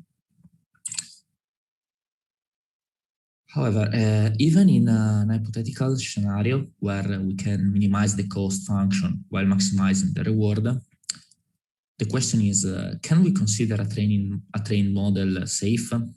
We believe that no, because it is necessary a formal mathematical analysis of the network to provide real guarantees. For time problems, I cannot go into details. However, the figure shows that an empirical evaluation during the training is not enough to obtain a good estimation of the real probability that dangerous situation happens. And this motivate our use of the formal analysis. So now, coming back to our main project, I will show the robotic platform. In this work, we consider the InCatch drone, that is a differential drive bot. This drone is equipped with 2 in-water propellers, and it is designed to be deployed in shallow water with a maximum velocity of 3 meters per second. This is a bot for the water monitoring, and in particular, there are different onboard sensors for the analysis of water, such as the pH sensor and the electrical conductivity sensor. However, for our work, we are interested in the navigation part. So we focus on the onboard compass and the GPS for the localization, and the LiDAR sensor to collect the distances between the boat and the obstacles. For the training, we built a simulation environment with the Unity engine. Unity is a game engine, but in the last years, a lot of research groups are starting to use it as a simulation environment for robotics. Unity comes with a realistic physics engine that allows to reproduce water and waves condition. Moreover, it is possible to improve the scene to a realistic environment using all the plugins that the game developers community built for this environment in the years. Moreover, Unity integrates force algorithm to simulate the drone movement in the water and comes with a realistic collision system. Finally, recently the Unity team developed a wrapper for ROS for a simple porting on real platforms. We formulate our problem as a navigation task in presence of obstacles. The goal position is randomly spawned in the workspace, while the starting position of the boat and the obstacle spawn randomly from a predefined set of possible configurations. We consider the problem solved only if the boat reaches the target without colliding with any obstacles. Crucially, we encode two different control systems for our network. The first one with a discrete action space, where the network has to sequentially choose an action to perform. And the second one in a continuous fashion, where the network directly controls the power of each motor. Our network is a standard feed-forward model with 16 nodes in input. The first for the value of the laser scan, and the last for the heading and for the heading of the boat with respect to the goal position and the distance from the target. We have two hidden layers of 64 LSTM nodes, and the output layer of 12 discrete action in the discrete setup, and two outputs, one for each motor, in the continuous control system. For the reward function, a natural choice for a dense reward is the distance from the target. However, this function cannot capture the safety problem of the collision avoidance. For this reason, we add a second component that represents a bonus-malus system. If the boat reaches the target, we give a bonus of 1, and if the boat collides with an obstacle, we give a malus of -1. For the training part, I'll go fast for time problems. However, we used two baselines for our approach with a discrete and continuous system. In both cases, we used the state-of-the-art algorithm in the corresponding context. For the discrete control system, we applied the rainbow algorithm from DeepMind, and for the continuous system, we used the PPO algorithm of OpenAI. However, to improve our results, we propose a combination of genetic approaches with a standard reinforcement learning algorithm. I refer to the main paper for more details, but the key idea is to perform a genetic step after a sequence of reinforcement learning episodes. During this phase, we perform some mutation of the original network to obtain a population of the new mutated networks. Then we evaluate all the generated child to select the best one to go back in the reinforcement learning loop. This table shows the comparison between the baselines and our algorithms in two different control setups. Results show that our algorithm, in particular the improved version, outperformed the baseline in all the problems encoding. The red line is our best algorithm, but for more detail on the implementation, we refer to the main paper.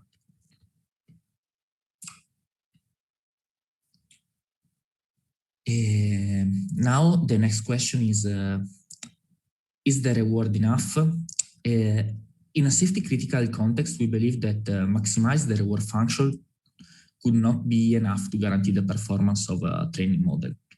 Even if during the training phase, the agent could seem safe, there are no real guarantees that the agent makes rational decisions during the deploy in a real-world context.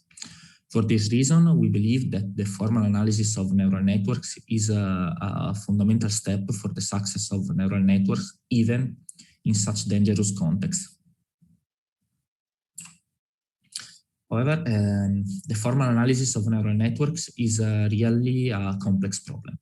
Artificial neural networks encodes highly non-linear function because at each layer, non-linear activation functions are applied. Some common examples of these activation functions are ReLU, sigmoid, and softmax, but there are much more activation functions that can be applied.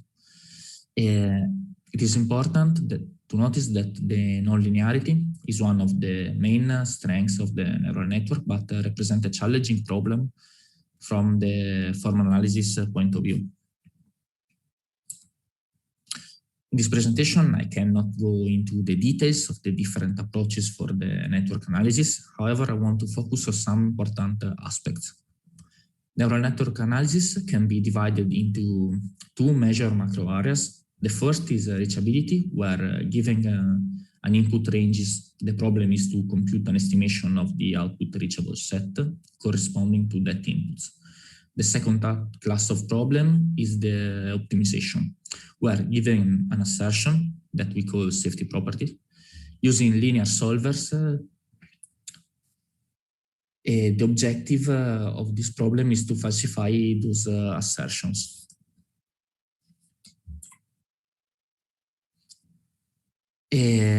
In these slides, I want just to give an intuition of why we believe that formal analysis is so important.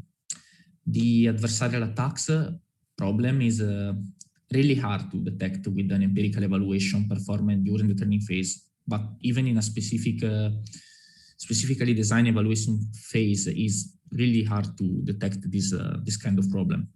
While formal analysis can always find this example and guarantee a significant evaluation of the safety of the model.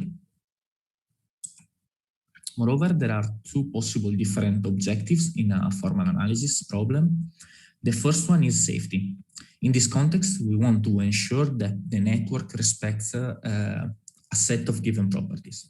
The second is robustness, and the objective is to find an upper bound for the perturbation that guarantees that the network does not misclassify the input.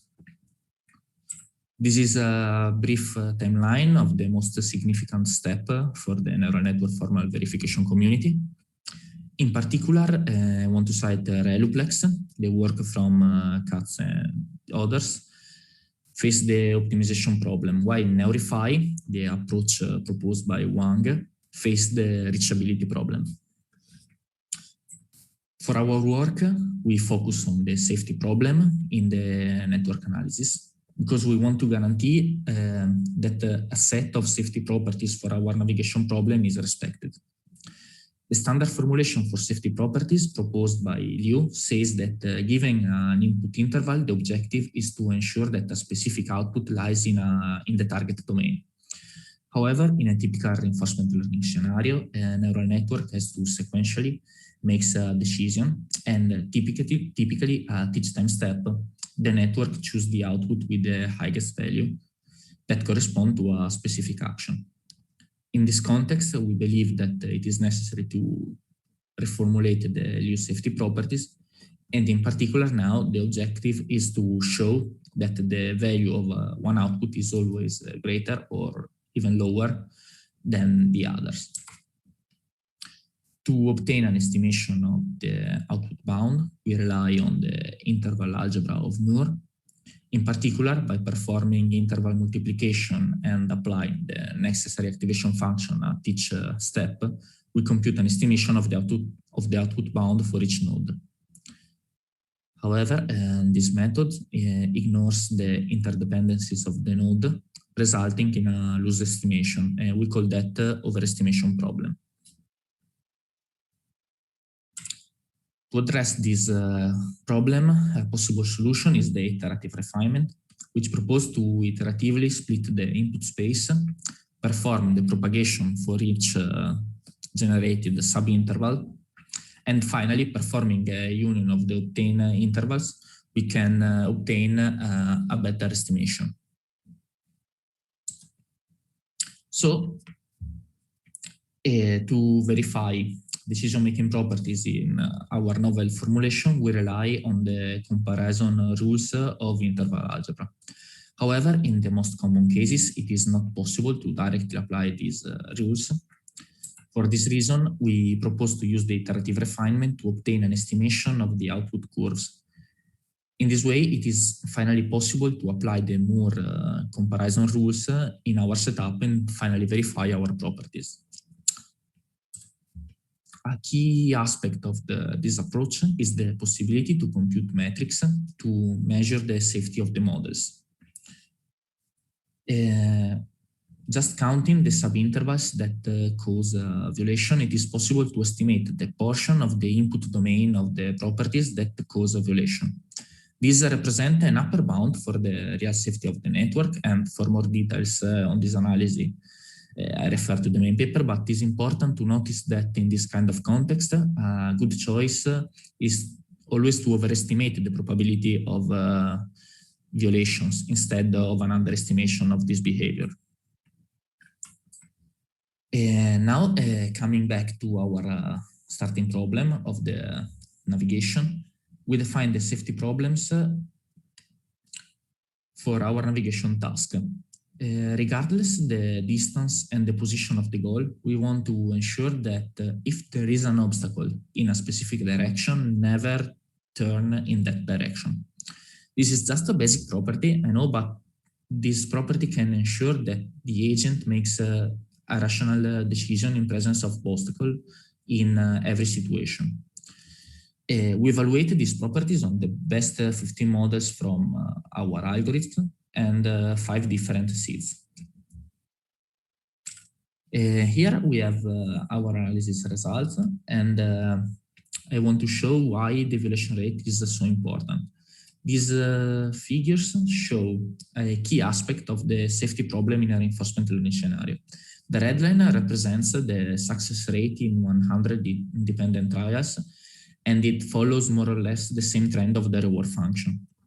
As we can see, models with similar cumulative reward obtain really different values from the safety point of view. For this reason, we believe that the evaluation of the models, even with this metric, is a fundamental step toward the building of a trustworthy solution based on neural networks. Finally, in this table, we can see the detailed results of some of our safety evaluation. In particular, a formal verification tool can return all the input configuration that causes a violation of the property. And we believe that if the model is well trained and then obtains a low violation rate, we believe that it is possible to manually write a control system that checks the dangerous input configuration without causing lags in the operation. On the main paper, we have a better explanation of that concept. I don't have time to go in detail of the future direction of our work, but a fundamental step for us is to incorporate the formal analysis inside the training loop. In particular, with our hybrid, the genetic plus reinforcement learning system, it is possible to incorporate the formal analysis inside the training loop. So thanks for the attention, and feel free to send me an email for any question at this address, davide.corsi@univr.it. Thank you again for the attention.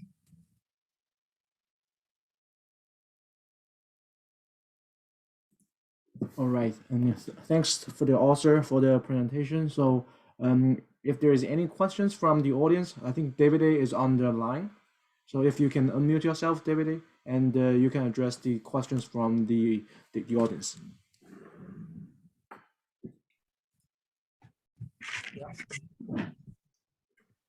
one question I have is regarding, you are taking laser scans as input, right?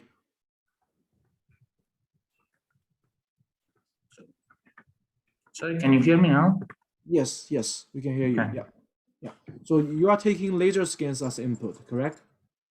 Yes, that's true. So I have a question regarding, because you are trying to simulate the waves in the ocean in Unity, but would that affect the orientation of the laser scanner? So it may skew the reading of the range readings. That's a possibility in your setup?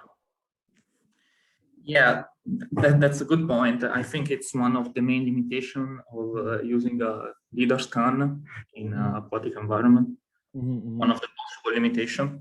Okay, so currently you're using a 2D data scanner, right? So this may be addressable by using like a 3D, or maybe just filter out the change in orientations using your onboard IMU or anything. So basically, you can like retrieve the real readings eventually. Yeah, I think that with accelerometer on the boat, it is possible that the network can infer itself and avoid that problem. But yeah, that's a good that's an important problem, I think. Yeah. The other question I have regarding the reward function is, you didn't define a like time penalty for each step, right? But how did you guarantee the robot is trying to reach the target as fast as possible? Yeah, that's true. Yeah, because we tried without that penalty, and we found that sometimes the robot find trajectories that come close to the target without reaching it in any case. And yes, with that penalty, we fixed that problem. Okay, thank you. So any other questions from the audiences? So if not, yeah, for the sake of time, because we are still behind schedule, we can move on to the next presentation. So we are trying to do this paper presentation and industrial spotlight one by one. So the next one is an industrial spotlight from Hadronics. So I believe the Hadronics representatives are on the call. So feel free to start sharing your screen, and you can take it from here. Okay, I will start sharing my screen. If you have videos, make sure you click the little like checkbox, like optimize for video quality when you share the screen.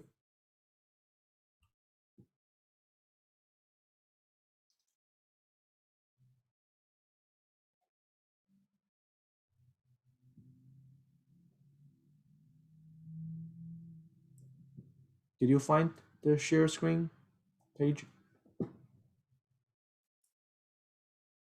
I think so. Hang on, I'm pulling this up now. Can you all see this? Yeah, we can see this. Okay, good deal.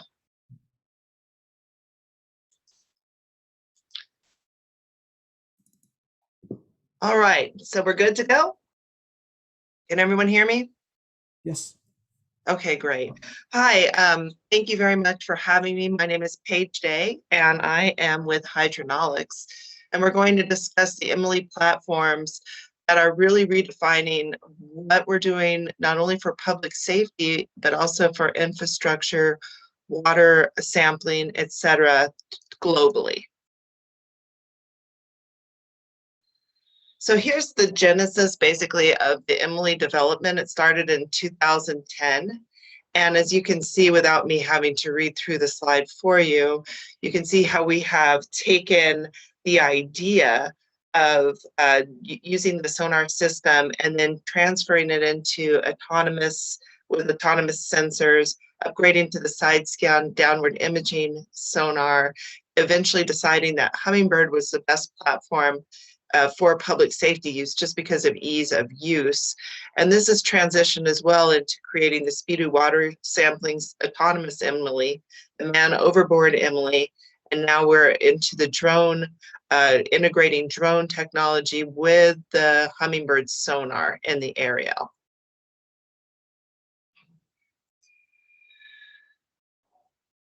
So as you can see, especially in the age of COVID, the whole rescue and social distancing has really impacted public safety and first responders. All the drone technology that's inside of the Emily platforms are completely individually pelican cased. They're 100% waterproof, and they're very light. They're about 28 pounds, so it's very easily to singly deploy for a rescue situation and swift water rescue. And as you can see, this is very popular with public safety personnel because it's easy to transport, it's easy to use, it's a lower cost asset, and also it's easy to maintain. You don't have the high budget maintenance that you do with other platforms. So this one, you basically take care of the batteries, make sure that they're charged effectively, and with the line of sight technology from the antenna inside the boat to the antenna in your futaba, you can drive it pretty much as far as you can see it. Okay, so the main topic here is our sonar, and search and recovery operations. This little sonar, like we said before, integrates the Hummingbird technology and the sensors in the transducer in the boat, and it speaks through the radio system, line of sight, so you have real-time imagery on your payload station so you can see what's going on. It's very effective in areas that are hard to reach, like obviously this canyon. It's also very effective for infrastructure, getting into places where there are flooded areas. You need to go ahead and take a look and gather data on bridge collapse or potential collapse with scour, or obviously doing a search and recovery missions for your operations. So the nice thing about this is you don't need a lot of people to use it. You can go ahead and start gathering data with only one person because of the autonomy and the ability to set the waypoints through the payload station itself. Again, all are battery powered, so it makes it very easy to operate it anywhere. And you can use the extended antenna capability if you need a better line of sight, depending on if you're in the canyon, if you're getting your radio frequencies bouncing off the walls, etc. These are commercial products now that have been were originally tested and created through SBIR and STTR programs through NAVAIR. So we are in actually being used in over 46 countries right now, as well as the United States. And when people start understanding that it's drone technology in the boat, and now that robotics is really becoming part of our daily life, it's really gaining speed in the public safety and also in Department of Transportation arena. So as you can see here, this is the payload station that is part of the sonar system, and it's very beneficial in search and recovery. Also Homeland Security, because you can identify things in peers that might be for nefarious purposes. The maintenance cost, as we discussed, is extremely low, very easy to deploy. It reduces your resources and provides you with real-time data, which is very important, especially if you're dealing with an urgent situation. The recording ability is all through the payload station. There's SD cards on it. And like we said before, you set your autonomous waypoints on the payload station so you can go ahead and create a grid and start, mowing the lawn. And it again, in the age of COVID, it really makes it easier to go ahead and start your search and recovery mission without having to be in the face of the people that you are trying to help. So at the end, we'll have time for questions, but I want to show you all the new Emily platforms that we're dealing with for a changing world. And that was interesting because the colleague before us, he brought up a lot of these points. We are dealing with a different environmental response, as you all know, with the flooding, with the hurricanes, with the old infrastructure impacting our water systems. We really have some issues that we need to address. And with the sensors, the technology, and the ability to use these little robots, it's going to make everyone's life easier. This is our SpeedU. This is our water sampling system. And this is all operated off an app that you download that was created to work in conjunction with this particular boat. It is, if you notice, it looks like just like the Emily, the swift water, the beach, it's the same design of the hull, which is Kevlar, aircraft grade fiberglass and epoxy. So it's really, really strong. It can take an impact. And it also has the same cover, which is made out of compressed cell foam, which if for some reason, if a barrel rolls through a wave, it has self-righting technology and it will self-right itself. If you can see at the end there, it does have a collection tube. And again, this is operated from the application. So you go ahead and draw your sample. It'll time and GPS mark the sample location, and it's collected in a sterile medical grade bags. Now, this does not have the sensors to evaluate the pH or other conditions of the water through the boat as of yet, but it does have the ability to come back and give the people that are drawing this, the water sampling systems, the ability to mark that effectively and go ahead and evaluate that. This is being used right now off the coast of France.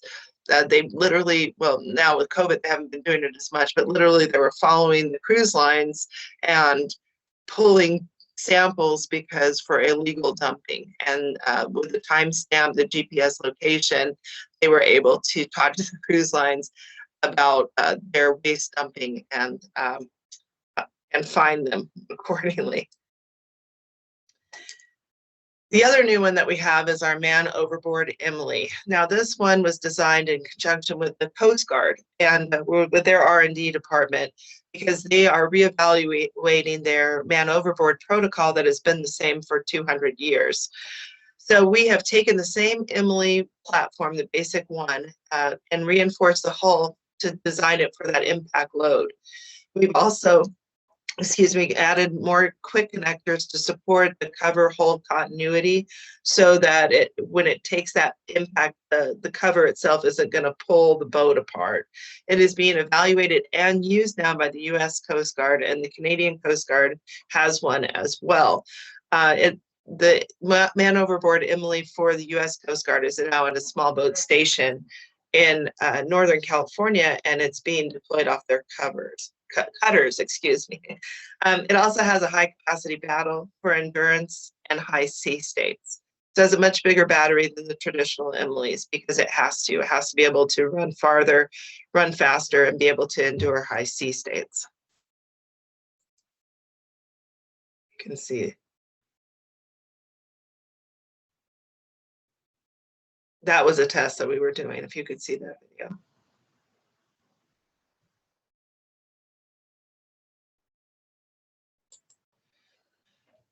The latest project that we've been working on is the Ariel, and this is a hybrid unmanned air system called the Ariel. It's the 360 sonar is attached to the drone, so it uses the same concept as the Sonar Emily, transmitting data, real-time data from the 360-degree sonar to the payload station, which is either on the boat or on shore.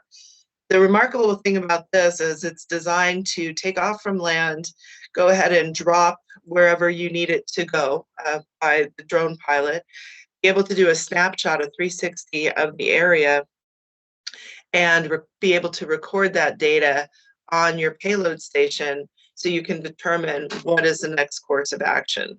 This has tremendous implications after flooding, or if you need to get to a certain area that is blocked, like as a collapse, or other things from our infrastructure issues. This really broadens the capability of the first responder or the Homeland Security, so you can see what's going on under the water as well as on top of the water. This is in the phase 1 process right now. So this is the actual prototype, and it has the 360 sonar that comes underneath through the payload. It has a large payload, and you can have real-time imagery on the sonar screen itself.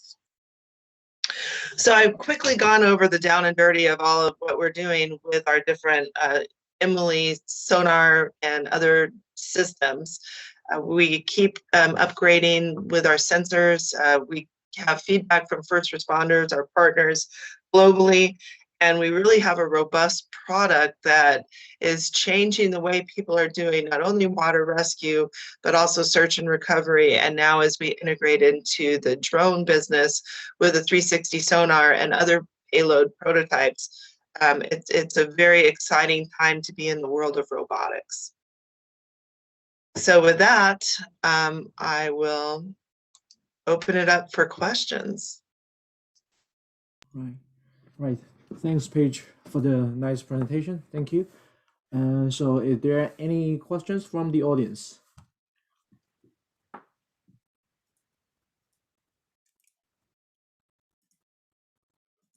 And so I have a question regarding the Emily platform. So is there any like autonomous functionality right now, like maybe under development? Like is this fully tele-operated at the current stage? Yes, at the current stage it is. And the reason why is because it was designed for rescue, and no two rescues are the same. And also you want the speed. So the nice thing about the sonar, which does have autonomy, is if you have a certain body of water that you are continuously going to, you can put in the waypoints, and the payload station itself has the memory, so you can pull up that path. And then that really takes a lot of time out of your operations. But as far as the Emily and the Swiftwater, no, it's designed to have the line of sight with the radios and be, but you know, there's always an opportunity for Smart Emily and different sensors and everything to come up and change. Definitely. But right now, that's the way it is. Yeah. During my PhD, I work on Emily a lot, right? We paired with a UAV in the air to do visual navigation. So similar. So currently, does it still have GPS on board, or that's something if we purchase an Emily and do research, we need to add GPS ourselves? You would have to add the GPS. The only GPS is in the sonar system. And interestingly enough, I will give a big shout out to Hydronaulics. It was chosen by the Civil Engineering Association as one of the 11 game changers of 2020. So with what Michigan Department of Transportation is doing with their sonar Emily's with infrastructure and bridges, and it's very exciting time for what's going on with these platforms and how they're transitioning and making such a difference in our world today. So the app, the phone app you showed, that's collecting water samples at specific waypoints, right? If without GPS, how does it know where to collect those samples? That is built into the formulas within the app itself. I didn't build the app. My background's public safety. We can talk about leadership theory if y'all want to do that. But as far as that goes, but I could get that answer to your question. If you would like to know, I'd be happy to connect you with the engineer who designed it. Definitely. Yeah, I believe all the researchers on the call will be very interested in this, because we are more interested in like building autonomous systems. Like as a robot, we can like safely and robustly deploy it and autonomously deploy it in the field. Yeah. Oh yes, I agree with you. Yeah. There's a lot to be done. Yeah, exactly. Yeah. Any other questions from the audiences? Yeah, if not, we can move on to our next speaker. I think, Greg, you would like to share the screen?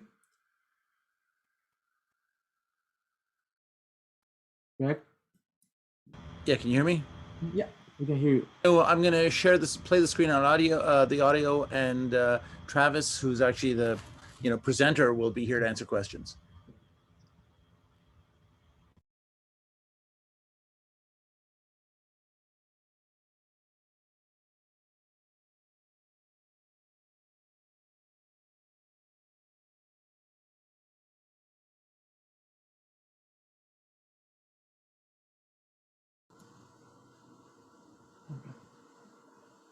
Hi, I'm Travis Manderson, and I'm pleased to present our work on self-supervised goal-conditioned policies for navigation in unstructured environments.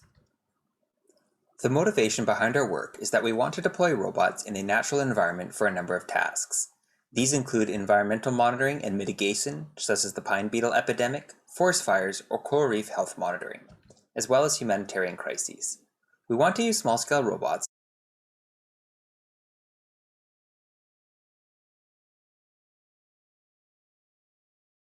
Yeah, so I was trying to get a better version of the audio pass-through, but that is not working. So I'm going to go back to the model where you present the video, please. Okay, so that will work as well. So let me share my screen. It turns out as soon as I share screen, my audio feed goes off. Okay. Let's see. Let me share my screen, also my share sound. This one. Go to complementation. All right. Hi, I'm Travis Manderson, and I'm pleased to present our work on self-supervised goal-conditioned policies for navigation in unstructured environments. The motivation behind our work is that we want to deploy robots in a natural environment for a number of tasks.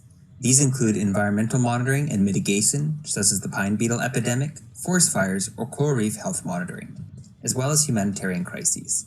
We want to use small-scale robots because they scale well in that they are cheap to make, so we can deploy many of them. Their small size has limited environmental impact, and they can perform in-situ measurements unlike airborne options like satellites.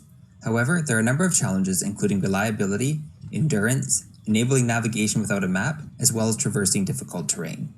And it's the last two that I've been working on. For these robots operating in rugged environments such as mountains or the open ocean, there are a number of specific navigation challenges they face. These robots must be able to infer traversable terrain, which is often made up of rocks, riverbeds, and slopes. Further, they need to avoid obstacles such as trees, brush, and large boulders or coral reef. And the robots need to reason about vegetation that is often drivable, like tall grass, but occludes or blocks sensors such as cameras and LiDAR.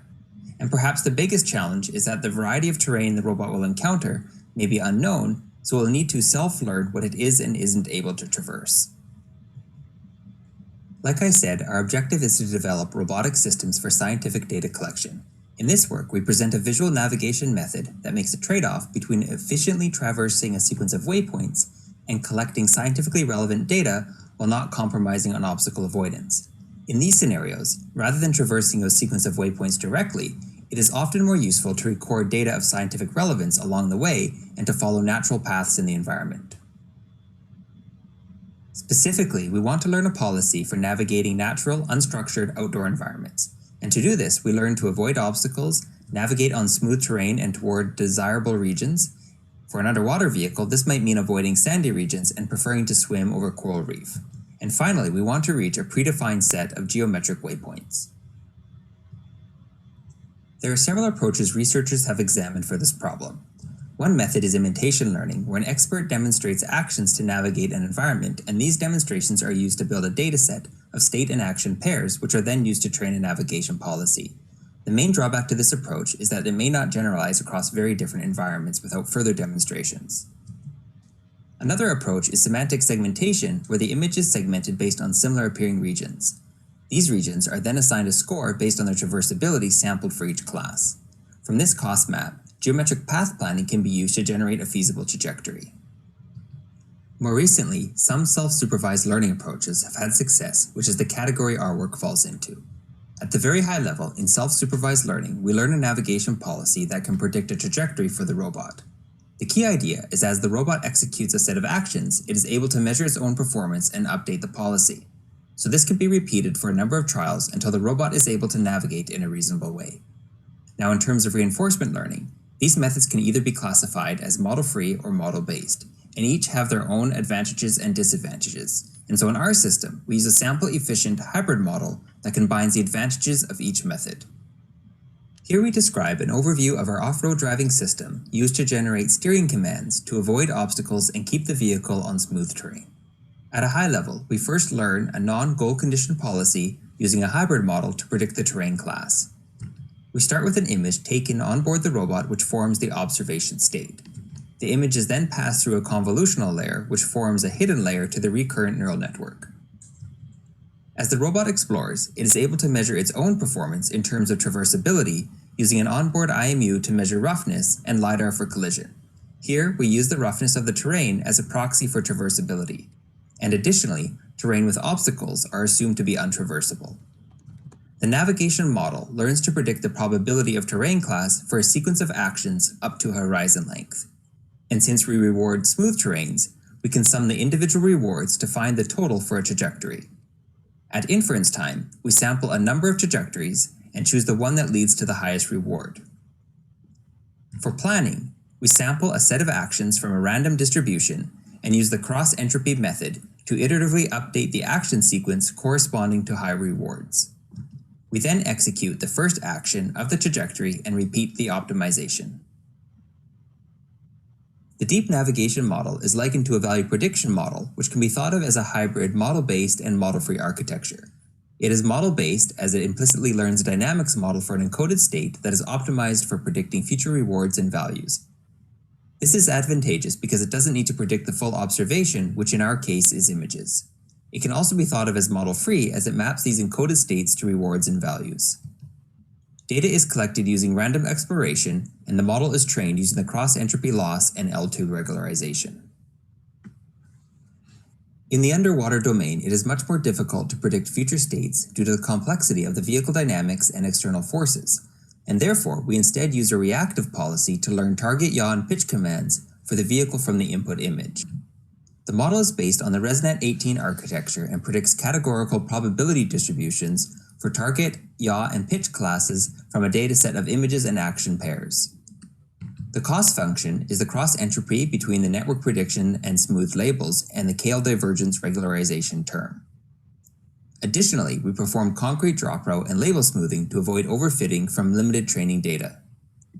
The predictive distributions are converted to target, yaw, and pitch angles using a proportional controller, and temporal smoothing is used to avoid sudden changes to motor commands in ambiguous situations, such as when steering right or left can be equally used to avoid an upcoming obstacle. Our data is generated, and our non-goal condition policy is trained iteratively in a dagger fashion. We train an initial visual navigation model through behavioral cloning by labeling images with the action the user would make to cause the robot to avoid obstacles, avoid sandy regions and the ocean surface, and visit interesting regions such as coral reef. From this dataset, we train a behavioral imitation policy to predict steering actions on the robot. In practice, we improve the controller until it reaches satisfactory performance by iteratively labeling new data and redeploying the policy on the robot for a number of trials. Although this behavioral policy allows the robot to swim autonomously while avoiding obstacles and visiting regions of interest, it does so greedily and is not able to visit specific geometric regions. What we want to do next is create a goal condition policy that allows a user to define a set of waypoints for the robot to explicitly visit, but still avoid obstacles and stay over regions of interest along the way. Following exploration trials, we make use of the dataset of images, actions, and relative positions of the robot recorded using onboard visual odometry and augment this dataset to include waypoint goals. We combine the relative goal position with the initial hidden layer, which allows us to train a policy that depends on a goal waypoint and navigate towards it while maintaining safety and considering interestingness-seeking behaviors. Once we have trained the initial navigation policy, we make use of a technique called hindsight relabeling to treat previously visited states, as exemplified by the blue path, as intended goals. This allows us to train a waypoint condition policy offline from a dataset collected from the non-goal condition policy. Our work is centered around two main robots that we use for experiments and validation. First is a 1/5 scale off-road buggy, which has controllable steering and brake servos and a drive motor. However, the brake and drive motor are mapped to a single input using a PID controller. It has an RTK GPS, which can be used for ground truth position, although not needed in our experiments. Multiple IMUs are used to measure terrain roughness, and we have several cameras in the front. However, only one is used in our experiments. A forward-facing LiDAR is artificially constrained to low range to act as a bump sensor to detect collisions without damaging the vehicle. Finally, we have an ARM microcontroller for low-level tasks, an Intel CPU for high-level tasks, and an NVIDIA Jetson for running the vision-based neural networks. The second robot, Aqua, is a human-portable 6-legged hexapod that swims at about 1 meter per second. It contains 2 forward cameras and a downward camera, which is where we are running the visual odometry. A depth sensor, IMU, and magnetometer and a downward sonar are used to keep the robot stable, and a similar suite of computers as the off-road vehicle are used for control and navigation. We validated our terrain prediction model in northern Canada on an off-road buggy.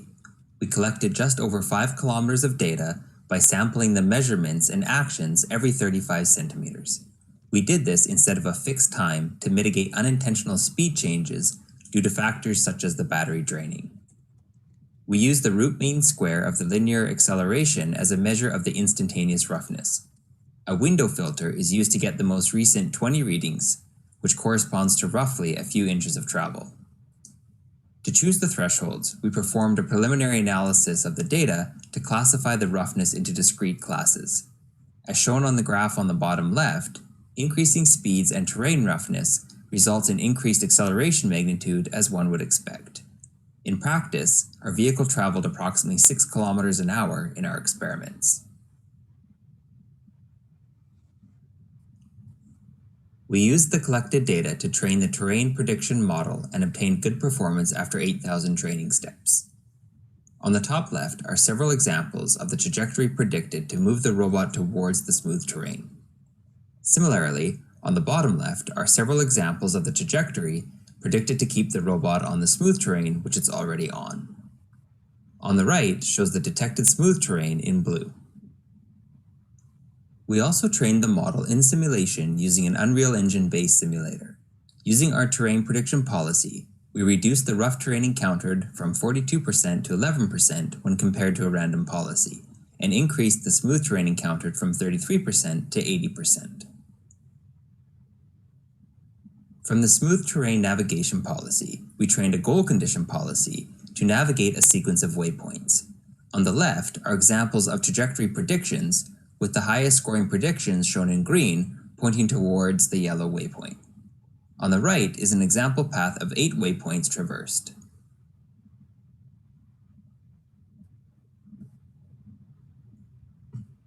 For the underwater domain, we first evaluated our goal condition navigation system on a photorealistic simulator that portrays underwater environments.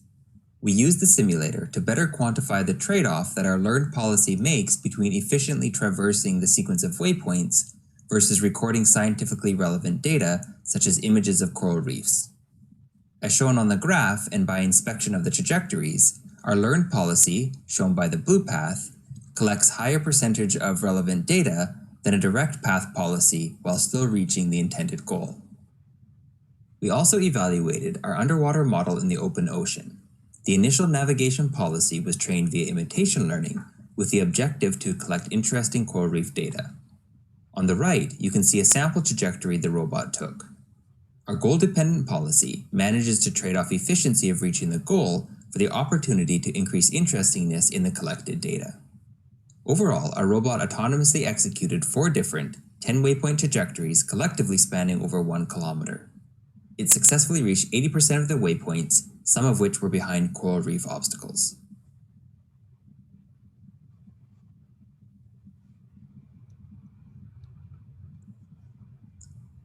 In conclusion, I've described a self-supervised approach for learning goal condition navigation policies in unstructured and natural environments. We examined its applications in both off-road driving on rugged terrain and in demanding underwater environments where the presence of surge, weather variations, and poor lighting conditions cannot be overstated. You can also check out more of our examples of swimming trajectories on our website.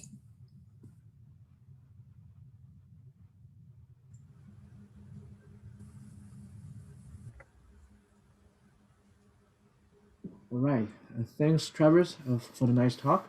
So let's give him a round of virtual applause. Any questions from the audiences?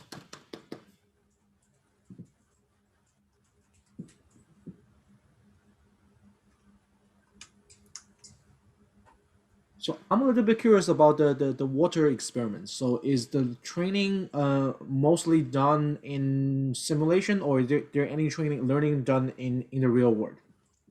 So all of the training, like for the real world examples, all the training is done in the real world. There's no sim to real transfer at all. The simulation is more or less to validate the pipeline and get some quantitative results, basically. Okay. So for the Aqua 2 robot, so is there kind of like a collision avoidance involved on board, like kind of a safety guarantee? Because I saw you have on the car, you have the the LiDAR as a bomb sensor, right? Mhm. Is there a similar stuff on the Aqua robot? So there's nothing deployed on it in these experiments for the collision avoidance. So the way that it works is that the initial policy is the one that we train via imitation learning. So the very first deployment where we collect the data, we actually move the robot manually by hand to collect the initial set of data, and then we train a policy and then deploy it, and then we expect that policy is going to be somewhat suboptimal. So we're swimming behind it to avoid any like catastrophic situations. And then once we collect that data, we kind of go through the iteration again.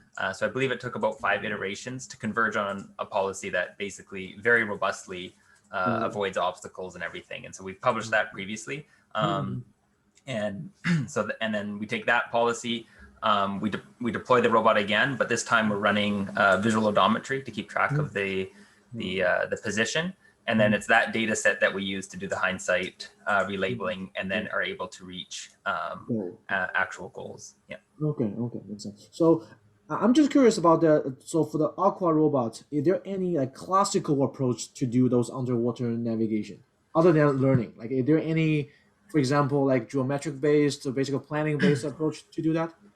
I mean, you could. The reason why it's often, or it's not right now, is because we don't have a map of the underwater domain. Okay. I mean, we might be able to get very low resolution aerial footage where you can see through the water. But yeah, right now there isn't any type of like topological or anything like that. Okay. So even if you have, or what would be the best way to do it? I'm just curious because you do not have any, for example, depths or lasers underwater. Everything is visual, right? You probably need to have features. We did add there's a little tiny downward facing sonar that we added just for these experiments. And that was to basically calibrate the visual odometry, give it some scale. And then just as a kind of like an extra, safety feature to avoid the seafloor. One of the biggest challenges is that the motion is quite unpredictable because of like the ocean surge and things acting on the robot. So even if you had a NPC or some type of planner, there's not going to be a lot of guarantees that you can follow it. So you're still going to have some reactive controller to handle a lot of that. So, I still think the visual odometry is the best approach. One of the challenges that we've had is a lot of the environment is very plain and very difficult for visual odometry. So some of the early motivation of this work was to actually stay on top of regions that were actually good for visual odometry, not just good for science, but also feature rich for visual odometry. So I still think, using that approach is probably the best bet for classical planning. Still use the visual odometry, and then, if you had some rough map of the environment, then that could still work. Yeah. Okay. So currently it's stereo visual odometry without any IMUs on board the Aqua robot. So there is IMU. So we still have the IMU. And it's actually just monocular visual odometry on the downward camera. We've ran stereo on the front before, and I've also used that for depth estimation for collision. So you could do that. I just found it not to be very robust. One of the nice things about this is it combines all of those trade-offs, right? If what do you do if you're going to turn into a coral or something like that? So you would have to kind of go back to your classical planning approaches with manually tuned parameters. And one of the things we want to do is to be able to have kind of like a really robust navigation system, but then a scientist could come in and say, I want label a little bit of data for places that they want to visit that's really interesting. And so we want to be able to combine those two policies quickly in the field, basically. So that's I think one of the challenges going to the classical methods is like, how do you make those trade-off decisions? As we're here, it's implicit. If I can add also, I think one of the interesting things about Travis's work is he's navigating relatively close and fast, sometimes as little as 6 inches away in this acoustically complicated environment. So most conventional sonar devices have a problem, especially when the range of distances goes from very, very close to somewhat farther away. That would make sonar a tricky sensor to use. Yeah, like we've deployed a USBL on the robot in the past, but if you're trying to be really close and amongst the coral, then you got, the signal bounces a lot and the accuracy isn't good enough to stay really close. But yeah, in my other work, the robot is swimming 10 centimeters off the coral in these really, really heavy surges pushing it around. So. Okay. So maybe that's a good question to ask for the next presenter, like the company. But I'm just curious, if I buy this Aqua 2 robot, what did it come with in autonomous navigation like stack on there? Like, is it yours or it is like a classical? We're working on we're kind of working on like merging the two. So I think the expectation is that it'll come with some default behavior, and then those will be things that will be continually improved on and added to the vehicle. What it comes with, we can work that out and figure that out. Because underwater, I'm also curious about the underwater experiments, because if we run ground robot experiment, we still have like a safety officer, right? Just grab a joystick, and if we do drone, like someone needs to stand next to it. But for this kind of experiment, like you have to have a diver following. So I mean, like right now, these experiments we have the diver because we're kind of developing that kind of low-level framework, but it's at the point where it's robust enough where you can reliably deploy it for hours at a time without it colliding with anything. And a lot of it depends on the environment. Like this environment, you'll have these like sandy regions, and it'll just be coral shooting up 10 20 feet. Not all environments are like that. That's the most challenging. So lakes and rivers is probably not as bad, so that's even easier. So it really depends on like kind of the application of what you're trying to do. As I'm assuming Michael Everett has a question, because he said I do, yeah. I was going to see if Travis and Greg, if you could talk a little bit about being machine learning researchers in underwater robotics and all of the kind of your experiences with that. Because I think a lot of machine learning in robotics research is kind of like, okay, I trained something in simulation. I've got a robot right next to me. I can try it out and have that really quick feedback loop of running experiments quickly and see what works, see what doesn't work. Kind of lessons learned about what it takes to actually go out and deploy one of these in the field. And so I mean, from my own research, I mean, the underwater domain is like super challenging, because like you said, that deployment, that iteration cycle, that training loop is very, very slow, right? And not only that, but like coral is very delicate, and you can't be hitting it and colliding with it as a way of learning. I mean, even the car, that's kind of why I went with that, to kind of try to work on that area, trying to do RL in the real world, or any type of learning in the real world. But I mean, the biggest thing is like everything is non-ideal, right? The simulators, even as good as they are, they're long way to go to bridge that gap. And even some of the noise models and stuff that I've seen that we're adding to the simulators, they still don't get anywhere close to the difficulty in the real world. And same thing with the dynamics, the ocean pushing the robot around is very complex. Even the propulsion models for this vehicle are quite difficult to model. So you're making a lot of assumptions and simplifications in order to get that simulation to work. And so I think that's why it's pretty self-evident that there's still a big sim to real gap, but we're still able to validate the whole pipeline in simulation and get a long ways there. But yeah, I think the real world, the biggest thing is just how many different little things you have to overcome. I think when I very first started my PhD, it was a lot of the issues were computation, like just getting your models to run in real time. That's gotten a lot better with the latest GPUs and stuff like that in the last few years. So that's another problem, is just getting your models to a size that can run in real time. This robot's swimming at about 1 meter per second, so it's actually quite fast, even for the most modern Jetson and in the power constraints. So keeping your models like small enough that they can run in real time, but also perform well. Yeah, these are all hard challenges. Yeah.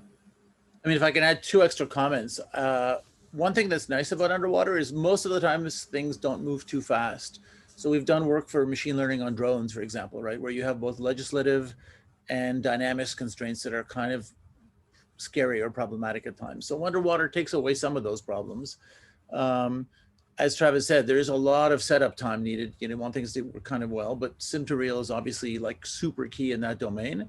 And of course you get to go to the beach, which cannot be underestimated as an advantage.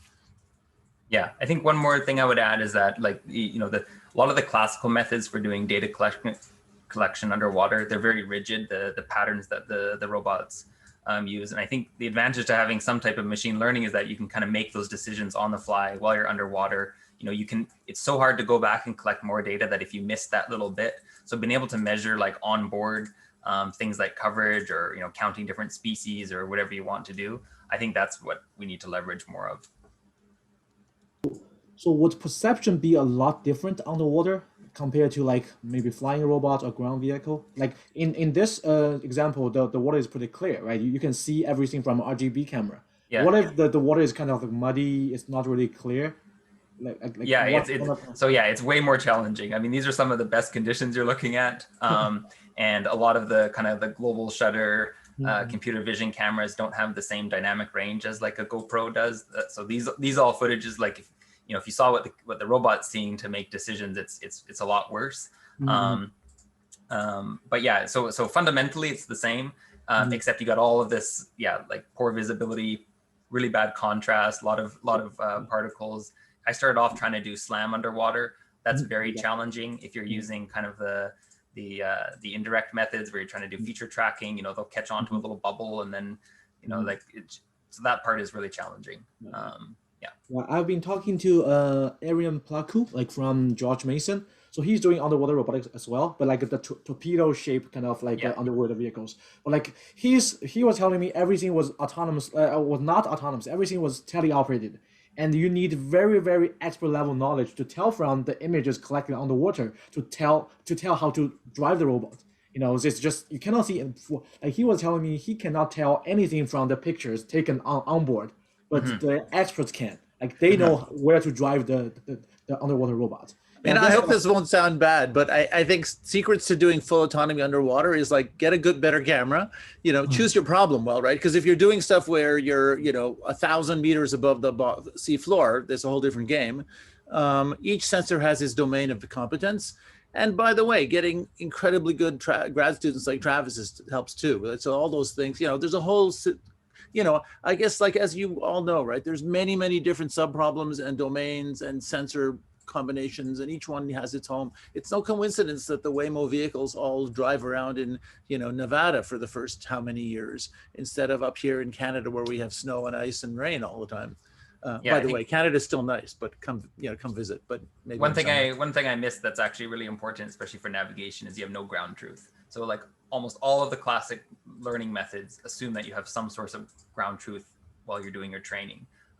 And here we don't. So that is super challenging. So you have to do a lot of tricks in order to both train and evaluate the system. So by the way, for the ground robot, did you guys build the track? Like it's a really nice track to do off-road navigation. Did you guys build it? Yeah. So kind of what happened was when we went out there, there was some areas that was kind of very natural, but it was not quite smooth enough for what we were trying to learn. That was more of just a constraint of like the location.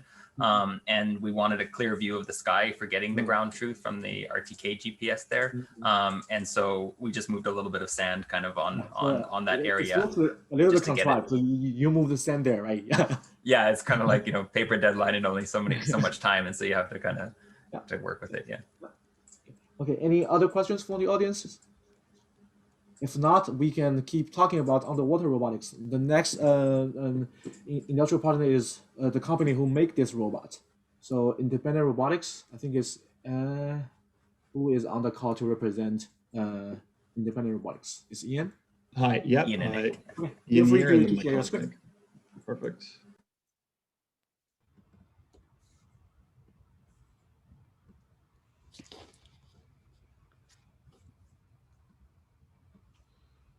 Okay, can you see?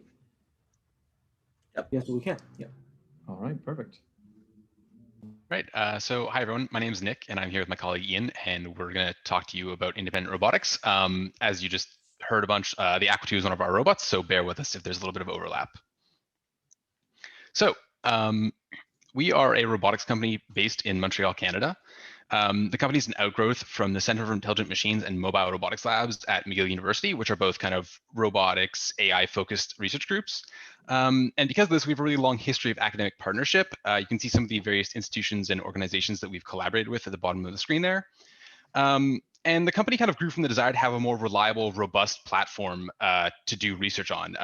You can see a video on the right of one of the really early versions of the Aqua robot before it was commercialized. There's some issues with reliability and robustness, and that's especially important going back to what was just alluded to with the notion that actually doing field trials can be challenging for underwater robotics. It's hard to actually deploy the robot, so it's really important to have something that is robust and reliable and will not have problems like this when you're in the field and waste time. So moving on, we are focused on marine robotics, especially underwater. In the top right, there's the Aqua 2 robot, which I won't go into right now. In the middle right, there's the Skipper ASV, which is basically a robotic boat. There's a picture of one of the earlier prototypes there. And then the bottom right, there's some work we've done with passive sensors, both floating and sessile. Marine robotics is a really challenging domain for a number of reasons. On the kind of more physical hardware side, there's a lot of things like currents, surge, disturbances, which can be either hard to predict or model and can have a large impact on things like navigation and locomotion. There's also really high cost for failure. If you're in an underwater domain and your robot either gets lost or, I don't know, something happens, it can become unrecoverable if it's over deep water or just lost somewhere out in the ocean. On the more software side, you can't have any wireless signals or communications really. So once you're deployed, you have to be fully autonomous and able to complete the mission from start to finish without any failure. And similarly, there's no GPS available for localization. You have to surface if you do want a GPS fix. And then finally, on the logistics side, there's all kinds of challenges like the cost of deployment and testing that we've talked about.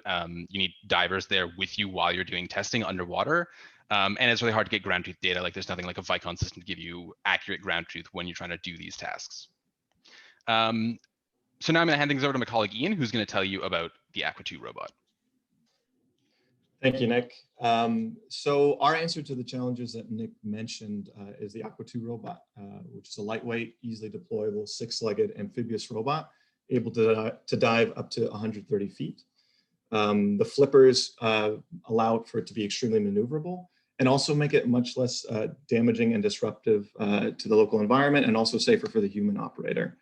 And so because of the big constraints of being underwater and having to be autonomous and not being able to fail, you really need accurate positioning and odometry, be able to handle intelligent closed loop planning. So we've put in a real-time embedded CPU for handling that robust control loop, and also an NVIDIA GPU to handle machine learning driven software, and also for onboard data processing. And that's all ROS-based software stack, so easy to configure and easy to change anything you need. And then the sensors, as Travis mentioned before, we've got two stereo cameras in the front, camera in the back, IMU, depth sensor, and then you can add sonar, USBL, GPS, compass. We have a custom connector in the back, so pretty much anything that can fit on the top or bottom of the robot, you can connect and collect that data. And you can see in the photo here that it's very easy to deploy. One person can do it. You only need one diver. So we've deployed the robot in many different environments. We've deployed it in New York Harbor, beaches in California, behind dams, lakes across Quebec, and off the coast of Barbados, which we're especially missing right now. And as part of these deployments, both Independent Robotics and our customers and partners who have used it have over 1,000 hours of field usage in many, many different experiments. You can see a few of them listed on the left there. And I'm going to give you a quick highlight on some of the more recent and exciting ones. So here's some work we did with visual inspection and underwater SLAM. The one on the left might look very familiar because Travis just spoke a little bit about it. On the left, we have the robot mapping the coral reef in real time using the onboard GPU, using a combination of visual odometry and imitation learning to keep the robot close to the coral while avoiding the coral. So you're able to get the features you need while not damaging the very delicate ecosystem. And this work was validated in simulation, as Travis mentioned before. Then on the right here, we have an application where the robot is following a diver while rotating to perform a visual search for data similar to a set of images provided by the user. So in this case, the robot was given images of a particular type of coral, but it can also be applied to other use cases. We're looking into applying it to the detection and removal of ghost gear, so debris left by fishermen off the coast, and also for monitoring oyster cage development, specifically in New York. So both of them have very exciting applications for environmental monitoring, infrastructure surveying, and aquaculture. So another big challenge of operating a robot underwater is dealing with the current, surge, and disturbances, and being able to navigate efficiently in that 3D space. So we have some classical control, expert designed methods to move the robot, but there's also been a great interest in more learning-driven solutions for those low controllers. So here we have some work done on learning swimming gaits through reinforcement learning. And with very few iterations, the Aqua 2 was able to perform basic maneuvers like U-turns and corkscrews. And this was also validated in simulation. We've also done quite a bit of work with multi-agent collaboration, and a big challenge underwater is lack of Wi-Fi signal, GPS, the traditional ways of communicating with the robot. So here we have on the left, we have a robot leader that has a USBL transceiver on it connected to, that's sending a low bandwidth sonar signal to another USBL at the surface connected to a boat in this case. And so through this, this low bandwidth sonar signal, we're able to get positioning data and commands. And then the leader can transmit that data to the follower, which doesn't have a USBL on it, by robot sign language, actually. So the front robot is able to do certain maneuvers, which correspond to different keywords. And then the back robot will get a message, okay, I need to survey this area, mission's over, I need to emerge, or anything like that.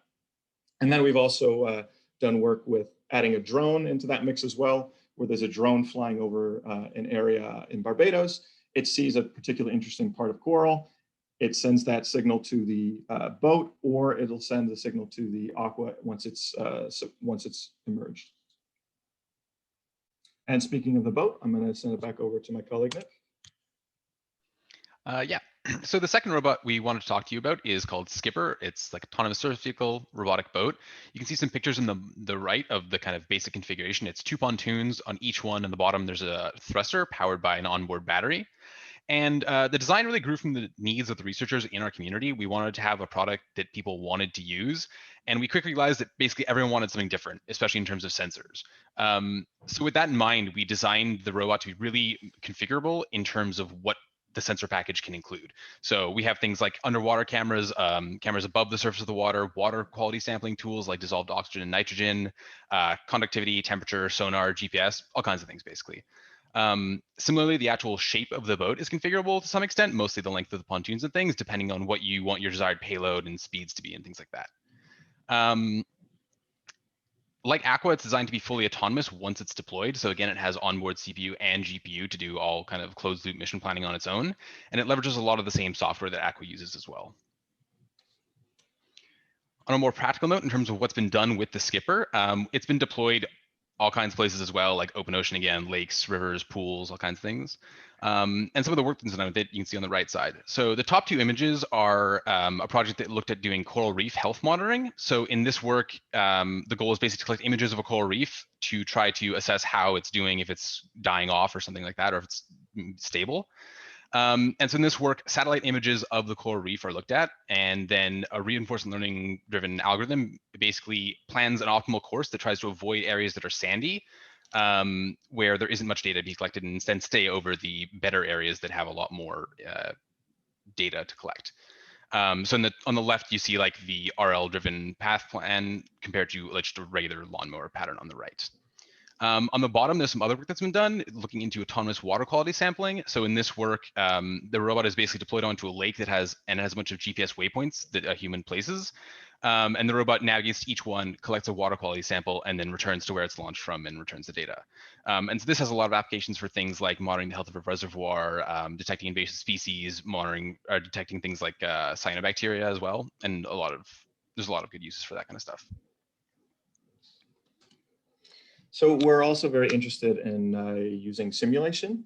A lot of the challenges involved with under robotics, like the high risk of failure if you haven't validated, the extra cost of deploying can be mitigated through the use of good simulation. Also, this past year with COVID, we haven't been able to deploy in the field as often as we'd like. So being able to validate in simulation has been invaluable.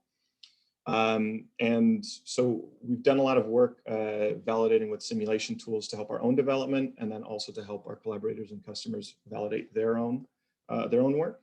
And in the past, we've used simulators for all sorts of things, including gate design and optimization, reinforcement learning driven low-level controllers, high-level visual navigation from realistic rendering, and hardware in the loop for validating changes to low-level hardware code. And while simulators are great, there's a lot of things that they can't do properly, especially underwater, as Travis touched on. And Sim2Real is an exciting research area where we can't claim to have all the answers, but we're very interested in developing more. And also in the past, we have had great success training neural nets for pose estimation and robot convoying with entirely synthetic data.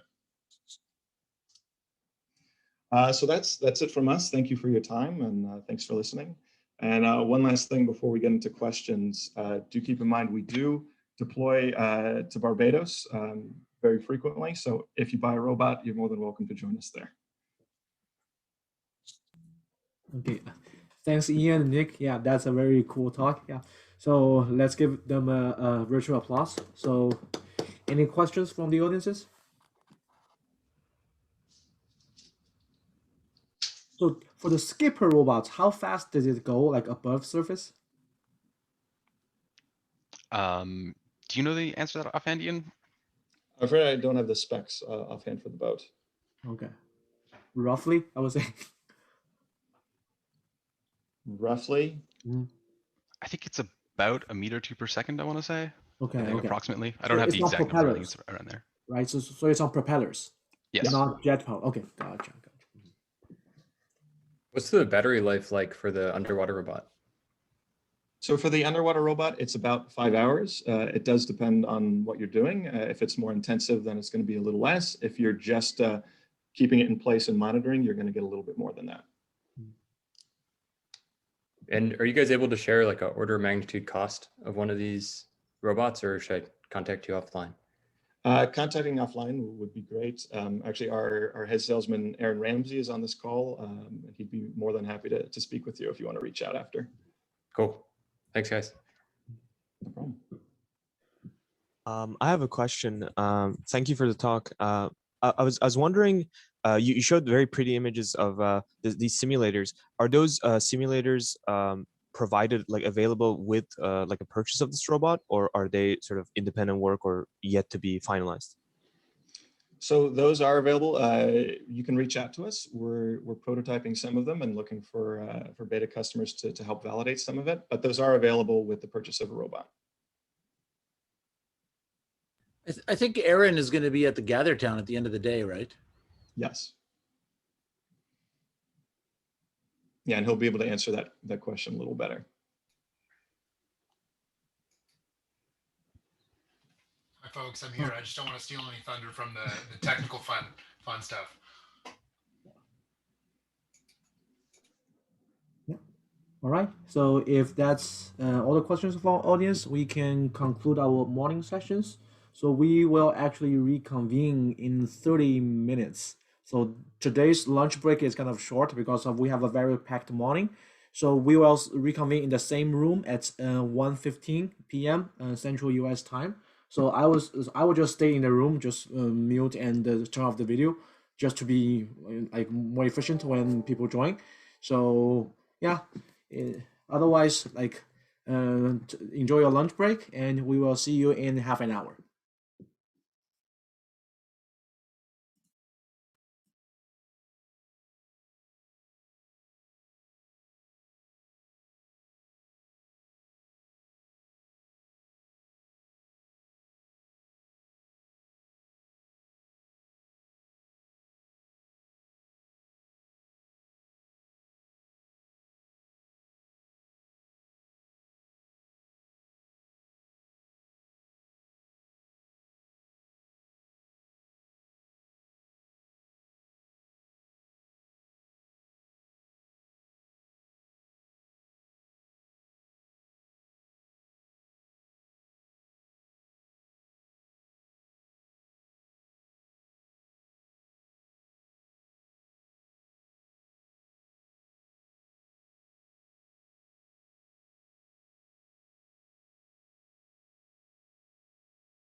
All right, it's 1:15 now, so everybody's ready.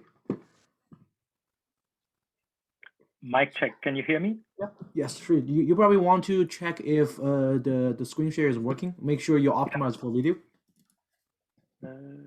Share screen. Okay. Did you click the box to optimize for video? I don't see that. So if you click share screen, there's two boxes beneath the dialog box. One is share sound. The other is optimized for video quality or whatever. So click I already have them. Okay, yeah, because that's make a huge difference.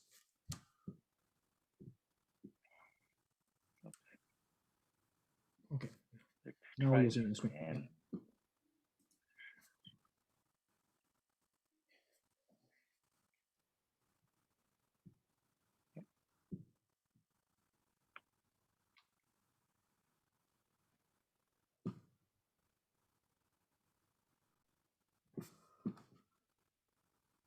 Let's give it 1 more minute.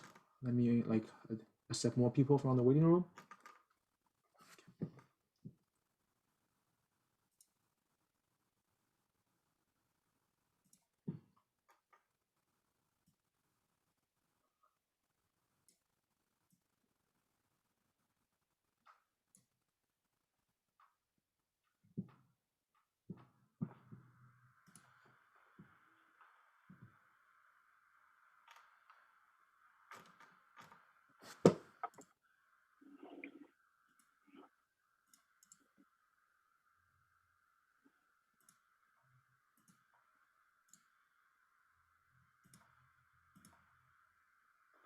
All right, I guess we can get started. So welcome back everyone to our day 1 afternoon session. So I'm actually filling in for Hao as the chair of the afternoon session as well. So for this afternoon, we have our second invited speaker, Srikas Shirupalli from Texas A&M University. So Dr. Srikas Shirupalli is a professor in the Department of Mechanical Engineering in Texas A&M University. He is also the director of Center for Autonomous Vehicles and Sensor Systems. Dr. Shirupalli obtained his PhD and the Master of Science in Computer Science from University of Southern California. His research interests include autonomous vehicles, unmanned systems, aerial vehicles, vision-based control, guidance, navigation, and control. So without further ado, let me give the floor to Shri. So take it away. Thank you, Zhao. Thank you, everyone, for coming. I'm assuming everybody can hear me. Yes. Yes, we can hear you loud and clear. Okay, perfect. Thank you. So it's great to be here. So today, when Zhao asked me to talk about autonomous vehicles, I thought I would kind of give a brief overview of what we've been doing for the last couple of years in high-speed off-road autonomy, right? So let me start off by probably kind of defining what I mean by high-speed off-road autonomy. And I know this is after lunch break, so I'll try to keep the talk on a lighter vein. So I'll show a lot more videos and probably less equations in the sense so we could talk about all the issues that we have while we do field robotics, right? So so let me define what I mean by high-speed off-road autonomy. So high-speed, talking about greater than 5 meters per second. So for those of you from the United States, this is about, I'd say, greater than about 10 to 11 miles per hour. GPS denied, so really not using GPS. And we are looking at how we could do this in an off-road environment, right? So the environment is previously unknown. This could consist of trees, bushes, all kinds of slopes, rocks, mud, things like that, right? So what are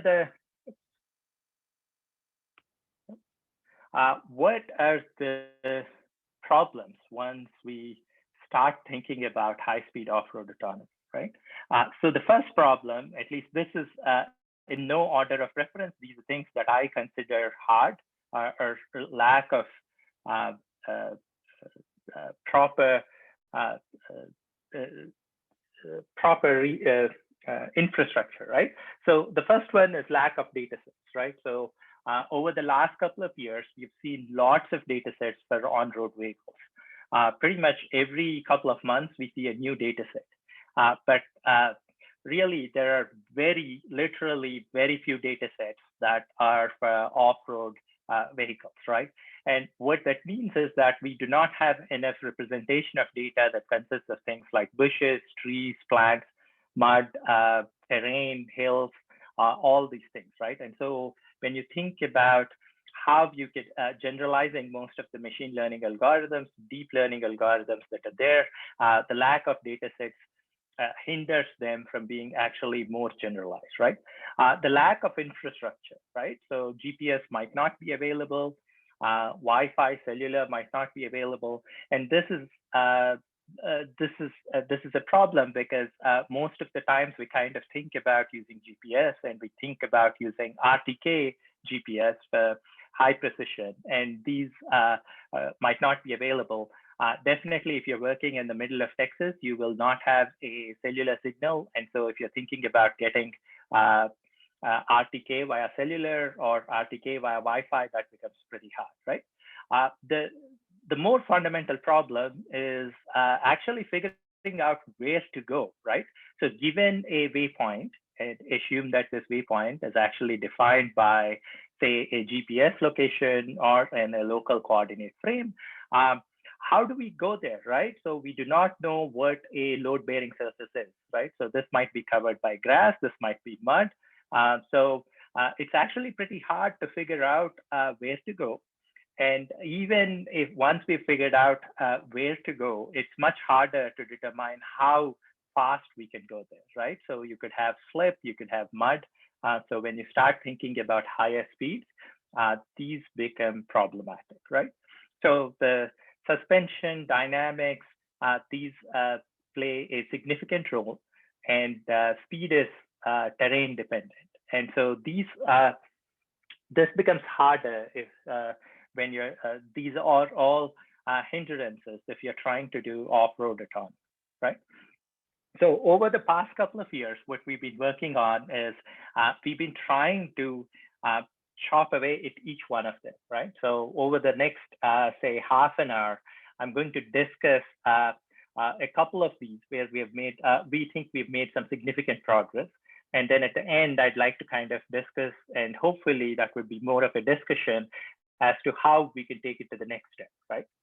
So the first one, as I mentioned, is off-road datasets. So we recently published a dataset called RELIS 3D.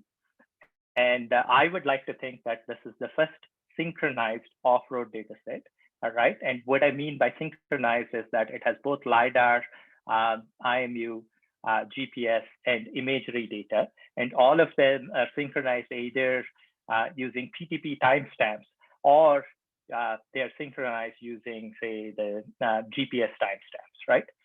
So this has been collected in an off-road environment. So at the bottom, you can see a couple of images. Most of them look flat, but if you look at the data set, there are images that have significant variation, bushes, a variation in terrain, bushes. Then this contains about 13,000 LiDAR scans and around 6,000 images, right? And they're all have all been annotated. So if you look at the second column in the imagery, right? So they, you can see the image labels for each one of them. And at the bottom row shows the point labels, right? So we have taken all the LiDAR scans and we've taken all the imagery and we have actually annotated them.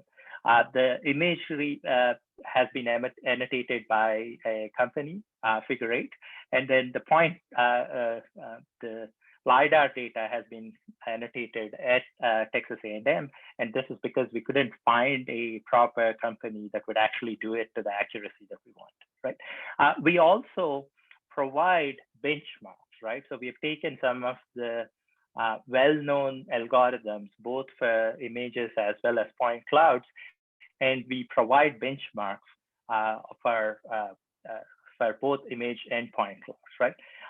And we also provide the data set, a lot of this data in the Kitty format. So folks who have been working with the Kitty data sets can use this data and can evaluate benchmarks, right?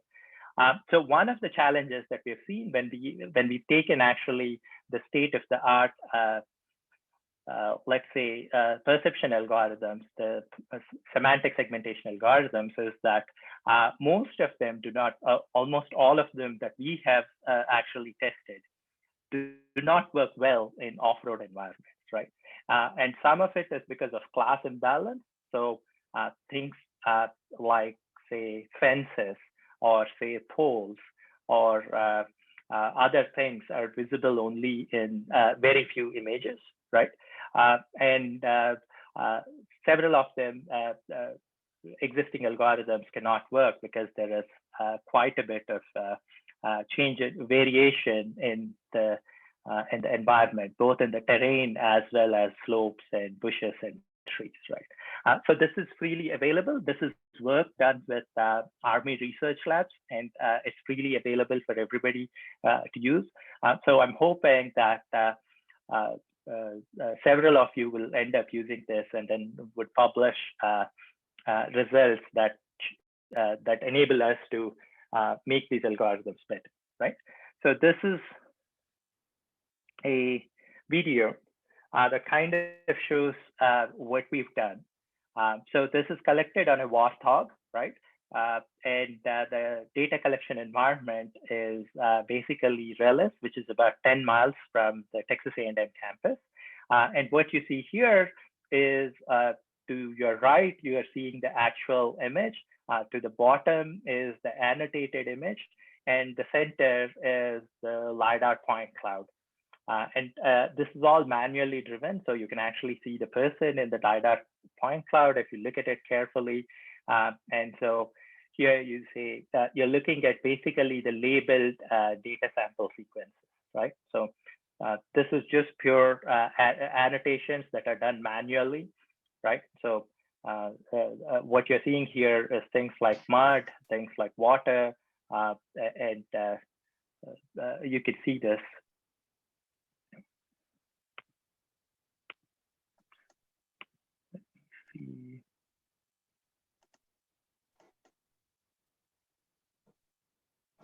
Yeah. So we also have, as I mentioned, we've run several algorithms on it, right? So we show basically here what you see at the top left is input images, the ground truth on the top right, and at the bottom row shows basically HRNet and GSPNN predictions of those, right? So if you wanted to test against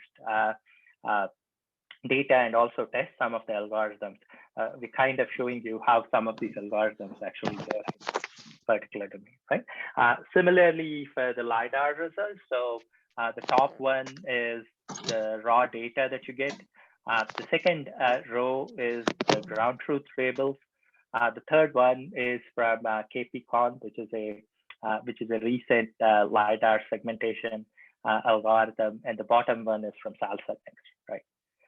So what we've realized is that most of these algorithms, either image or LiDAR-based algorithms, kind of the mean IOU, if you think of one of these algorithms in on-road data sets to off-road data sets, drops by anywhere from 20 to 30% when it goes to off-road data sets, right?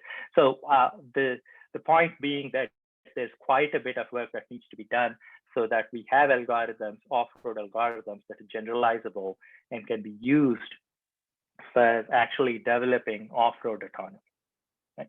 So as I mentioned, that's the first thing that we've done. So one of the things that we are, of course, very, very interested in is to collaborate with other groups to extend this, right? And also to be able to collect various data from different off-road environments. We fully understand that it can't be just one environment. So we would like to extend this to several off-road environments and in different places so that that can be used for evaluating off-road both image segmentation and as well as point cloud segmentation algorithms, right? So the next step, of course, when you think about it, is one is the lack of data sets, right? The next step is to actually come up with local navigation algorithms, which are in very unstructured off-road terrain, but as constrained by the vehicle kinematics and dynamics, right? And so when we started this off, we basically looked at LiDAR, but one of the things that we are interested in is to figure out the difference between hard and soft obstacles, right? So for example, if you would like to, if there are lots of rocks, maybe it's better to go through tall grass rather than to actually try and climb those rocks, right? So not only infer terrain geometry, but to also think about how we can reason about hard and soft obstacles and use them to make cost maps so that we can plan on them, right? So our technique basically, and this is work in progress, right, has a I'd say a dual layer of planning, right? So the first layer is simply an A-star planner that plans to the edge of the map, right?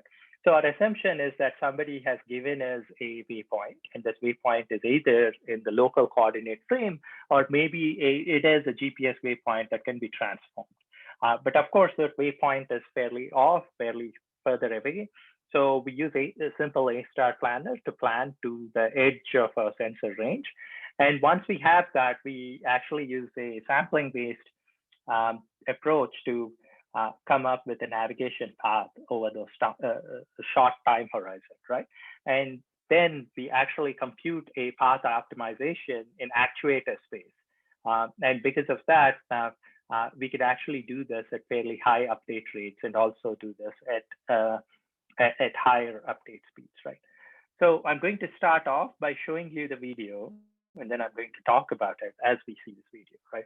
So on the top left, what you're seeing is the Warthog running fully autonomously. And really all it's given is a waypoint where it needs to go in the path, right?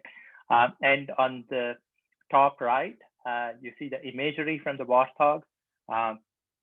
The bottom left is the cost map.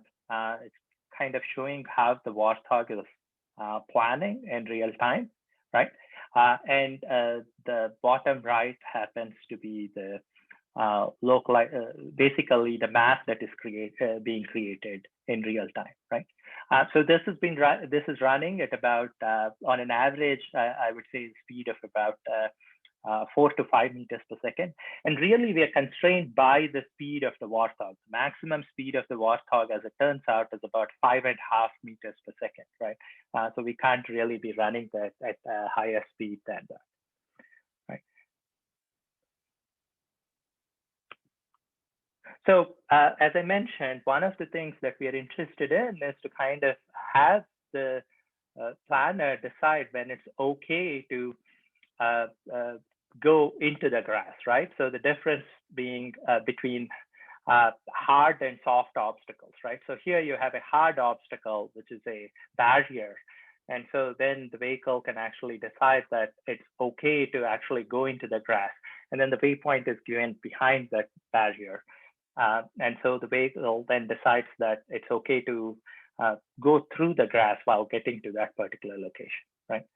And here you see the path optimization and actuator space happening. So if you look at the right side, what you're seeing is the yellow is the path taken by the vehicle, right?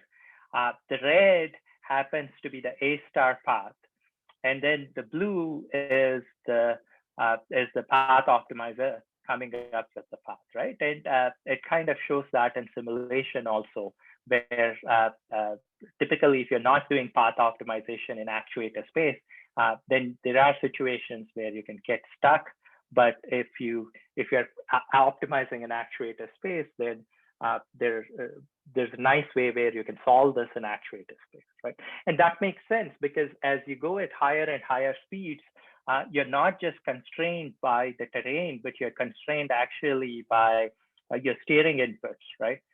So if you're going at 10 meters per second, then the amount of angular rate that you can give from your steering or from your is fairly limited.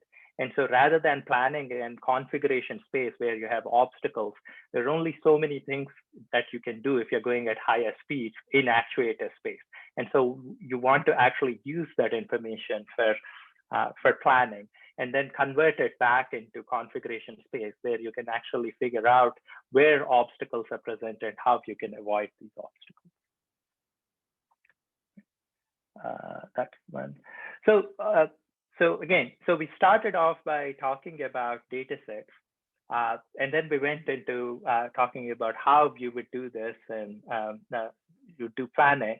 And then of course, the next step that you want to do is to think about how you can actually control these vehicles, right? So we've been looking at, so we initially started, the evolution of this basically is that we initially started with a fairly standard LQR controller, linear quadratic regulator controller. And then we looked at how we could represent the model, right?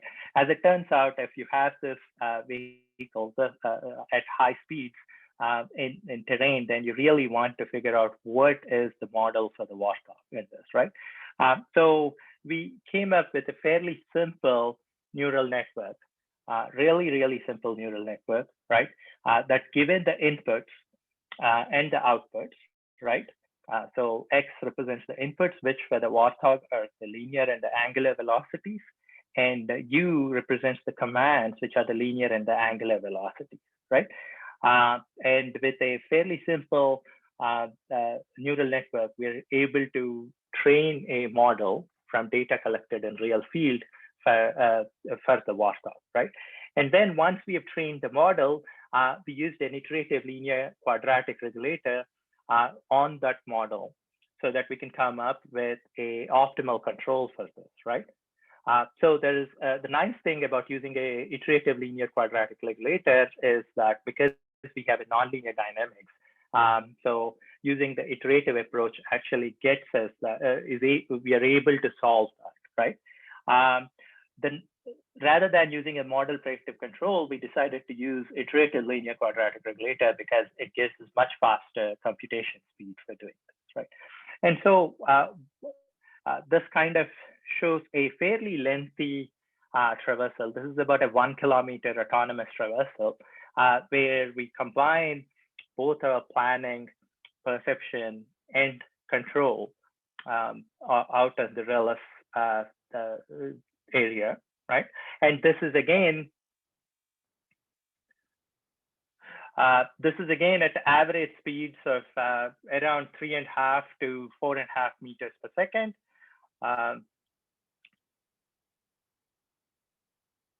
And I'm going to let it play for maybe a 30 seconds to 45 seconds, just so that you can see the variation in the kind of terrain that you get here.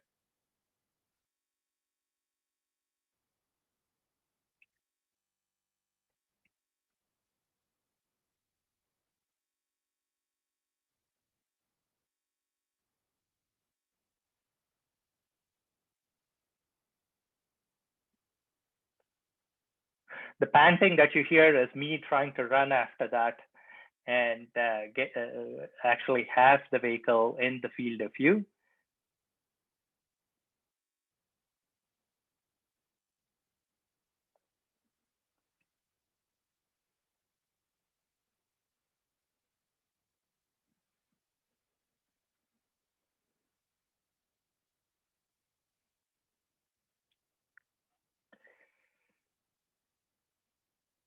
Okay, so one of the things that once we've got this model is we've been looking at is could we actually look at deep reinforcement controls for coming up with the controller for such a vehicle, right? These are tests from last week, so we haven't got it working completely. And one of the issues with that is, and I'll come to that at the end of my talk, is having sufficient training data and being able to actually train in a variety of environments for something like this, right? But these are some of the very, very initial results. And all it's doing here is actually doing waypoint following. So this is not doing, this doesn't include the perception or the planning in the loop. This is just simple waypoint following at, I'd say about 4 meters per second. And right. So some of the thoughts from doing this over time is, like I mentioned before, it would be one of the things that's holding back, I think, off-road vehicles at higher speeds is we need better diverse off-road data sets, right? And this goes back to what a lot of people are talking about generalizability and robustness of semantic segmentation or panoptic segmentation algorithms, right? I don't know a better solution for this other than thinking about how we are able to get better, how we are able to do it, unless we have off-road data sets. But then there's a question of how do you define these off-road data sets and what do we mean by better off-road data sets, right? The next thing is we need better sensor simulation in simulators, right?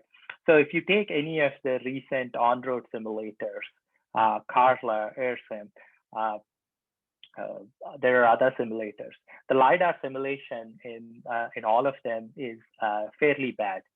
Multiple returns, even other than imagery, once you start thinking about stereo or LiDAR, multiple returns, ray tracing, thinking about reflectivity, things like that, that's not available, right? So while the simulators are good for training really image-based segmentation algorithms, there is a question if we really want to do multimodal sensor fusion, can we use these simulators? But then there's a broader question of how good should these simulators be. I think in the morning session, there was a question about whether we should whether we should use really good simulators or pretty okay simulators, right? And then I think that's a very important question, and there is no right answer, but we should think about how what kind of effort should we be putting. And my sense is that we should be thinking about better sensor simulation rather than better environmental simulation, right? Of course, as somebody who works on field robotics day in, day out, calibration and cross calibration are very, very important. And currently there is there's a lack of cross calibration tools that can calibrate IMU LiDARs, IMU cameras, LiDARs that are consistent to be used, right? And of course, one needs a lot more testing. So let me show again, maybe another couple of slides. I think I have plenty of time. So a couple more slides that talk about what we've been doing in the fields of calibration, right? And semantic segmentation. And then I'll stop there after that, right? So one of the things we've been looking at is developing a toolbox, a generalized toolbox that can do calibration, not just of cameras or LiDARs, but camera LiDAR, IMU LiDAR, IMU camera, right? So here, what you see here is LiDAR IMU calibration. So when you start off, if you see closely, so you see this kind of sharing like effect, and that's because the cross calibration between the IMU and the LiDAR has not been taken into account, right? So edges are not sharp, and you can actually see the sharing between the frames, and that's because the LiDAR is a rotating LiDAR, right? So our cross calibration, once that works, you can see that you do not have that sharing effect, even if you're moving the LiDAR around. So you could use this for IMU LiDAR calibration. Now, one of the things that I'm not showing is we have a similar camera IMU calibration and a camera LiDAR calibration that we have previously published, but this is some results that from the last month that I'm showing. So the idea is to come up with a consistent toolbox that can do cross calibration of all these sensors. Now, it's not just enough to have the toolbox, but also come up with metrics that one can evaluate how good is this calibration, right? So the next thing that I wanted to show you is one of the things that we've recently been looking at is, can you calibrate exteroceptive sensors, particularly cameras and LiDAR, using semantic segmentation as the input? So the idea here is that because one has labeled both imagery and LiDAR data, could you then use these labels to now actually cross-calibrate LiDAR and camera data, right? So now there's a question, of course, calibration is a metric process where we are trying to find the rotation and translation between two different sensors, right? Semantics is really not a metric process because it's very hard to kind of tell, to assign for each pixel very accurately which class it belongs to, right? But we started off this project by asking the question, can we do that, right? And initially we were skeptical, but as it turns out, by looking at mutual information and cross entropy between the projected image and the depth image, we could actually come up with a fairly good cross calibration without any initialization between the camera and the LiDAR, right? So this is again some of a really initial work on the RELIS data set, right? So the green points that you see here are the LiDAR data, and then it's being projected onto the camera data. And you can see that it lines up very nicely in this particular image, right? So now, of course, the question is, how good is this? And how well can you do this if you use semantic label data? How many labels do you need? How well should those labels be, and how quickly can you do this, right? And can you then use this for other modalities, LiDAR, radar, things like that, right? And can you, again, then move this to the next step? Can you use a exteroceptive sensor, such as a camera, and a proprioceptive sensor, such as an IMU? And can you combine both of them by doing semantic segmentation on this, right? And I think there are some very interesting areas that one can look into that, right? Now, I'll show one more slide, and let me play the video, and then I will stop after that, right? So again, so one of the things that we've been looking at is, can you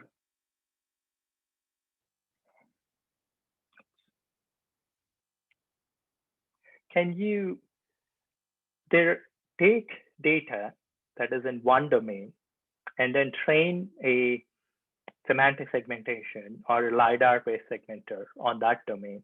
And then can you inject it with some features from a different domain and then see how well that works for the second domain, right? So typically the idea is, can you take data which is in the on-road domain, and there's lots of data, whether LiDAR data or imagery data, and then can you train a segmentation framework on this on-road domain? And then can you inject some features from the off-road domain?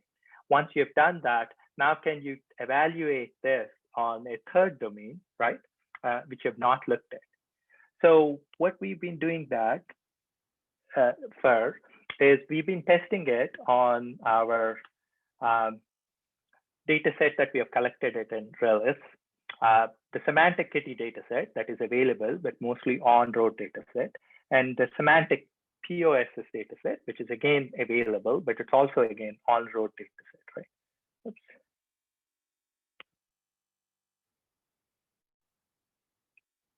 And the idea here is that, can you train from the semantic kitty data set?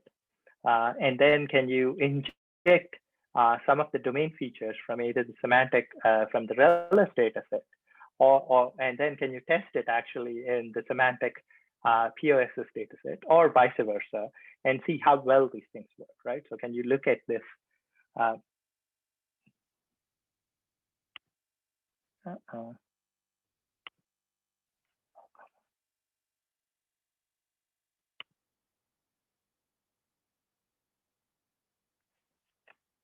Okay, if I can get it to play. Yep. So there's a lot of data on this slide. So I'll just go through one of these slides, right? So the top row shows semantic kitty data set, right? We have a salsa next model. This is all LiDAR data, by the way, trained on the semantic kitty data set, right? That is the second row. The prediction is the model trained on semantic kitty data set and then adapted to the semantic POSS data set. That's the third row, right? And then the fourth row is the prediction that is trained on the semantic kitty data set and then adapted to the semantic, the RELIS data set. And similarly, so forth and so on, right? So the take home message from this is this seems very promising because now you can actually use data that is available and there's lots of on-road data sets. And then you can use that to train actually off-road data sets, right? Again, if we had lots of off-road data sets and varied off-road data sets, you could use techniques like this to make them better, right? So I'm going to let it run, but I wanted to conclude by talking about, I see if one wants to extend high-speed off-road autonomy, really the things that I think are having better data sets, better segmented ground truth off-road data set, right? Better calibration algorithms, right? Then looking at high-speed navigation and high-speed control when one has not much information about the terrain that one's running on, and also has lots of different kinds of terrain when they're constrained by the dynamics of the vehicle. So I'll stop here, and then I'm happy to take any questions. Thank you. All right, thanks Sri for the nice presentation. So let's give Sri a virtual round of applause. So, and let's start with questions from the audiences. Any questions? Yeah. Hey, Sri, one question I have is about the data set. So in some of the videos, it looks like, from one time step to one time step, even the ground truth, it's not even obvious what every single pixel should be in some of these domains. Do you have any thoughts on like how to handle that, the fact that, vision data doesn't really tell you everything? Yeah, we have the paper in ICRA, and we could almost write the entire paper just about that, right? So so as it turns out, so there's two stories about it. One is, yes, it's fairly hard to determine what mud is. How do you classify mud versus say dirty mud? I mean, the classes, how do you even pick the right ontology for this classification, right? And so one can actually step back and ask the question, are we even asking the right question, right? Is semantic classification the right thing one should be doing for off-road autonomy? And I don't have a good answer for that, except that I have a lot of questions on this. The second thing is that, so we sent this data to Figure 8. Hopefully there's nobody from Figure 8 over here, but they charge a lot of money. So I've told my students that actually annotating data is a multi-billion-dollar industry, and it's rather than trying to write algorithms for semantics. But so you have a lot of inconsistencies because they give it to several different people to annotate the data. And so one frame by one person could be annotated as completely different than a second person annotating it. So if you're taking that as ground truth, then you'd be in trouble. And that's why we decided not to give LiDAR data to them, because LiDAR data is even much, much harder. Like, where does a tree end in a bush? So you're looking at vision data to kind of annotate LiDAR data, and that's much harder. So I think that's a big problem, and I don't have a good answer for your question, but that's something I can see good papers coming out in that area. On a related note, I have a question regarding what the video you showed, like hard obstacles versus soft obstacles, right? So it knows to avoid those like traffic barriers, but it goes into the grass. So how does it doing that? Because of it knows labels? Go ahead. So we are not so all we are doing is what I call local statistics. So things like surface normals and eigenvectors to figure out. So the basic idea is if you have a hard obstacle, your surface normals are all pointing in the same direction. They're nice. And then if you have grass and things like that, your surface normals are all, so a tree trunk has nice surface normals while trees have pretty crappy surface normals, right? And this is an idea that's been used by, I don't remember the name of the person at Carnegie Mellon a couple of years back, maybe 10 years back, right? I think he was Marshall Herbert's student. So we are using that to kind of figure out what hard versus soft obstacles are. But the bigger question is, how do you come up with costs associated with it? Right now it's hand-tuned.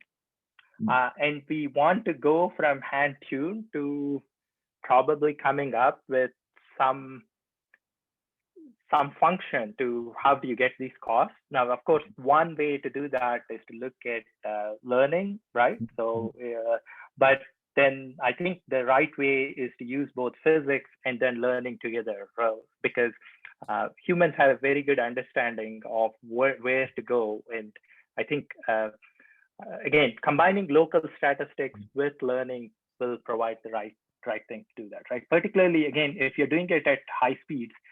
So a lot of the work that we've shown is with the Warthog, and we've reached the limit of what we can do with the Warthog. So the next one, we're moving currently all of our stuff to a Polaris Ranger. So we want to go at least twice the speed, so 10 meters per second, right? So I think we'll face some interesting problems in that area. Okay. So currently it's not using any semantic label to do this. It's just not learning. No. Okay. Gotcha. Yeah. It's no semantic labels. The semantic part is running in the loop, but we are not using it because we are still working on it. We haven't figured out how to combine that to make a cost map. Okay. Makes sense. So the other question I have regarding another video is you show Warthog navigating next to a pond, right? What's your thoughts on those negative obstacles, like water, like a ditch, those kind of things? So there's some nice work from JPL on negative obstacles and using thermal cameras for negative obstacles. So I think, so we could use some of those work. So really, again, you're looking at, so if you have a negative obstacle, then if you think of a LiDAR ray, so if you have something like this, the ray hits this and then hits somewhere. So you can actually figure out where a negative obstacle is. Water is much more harder.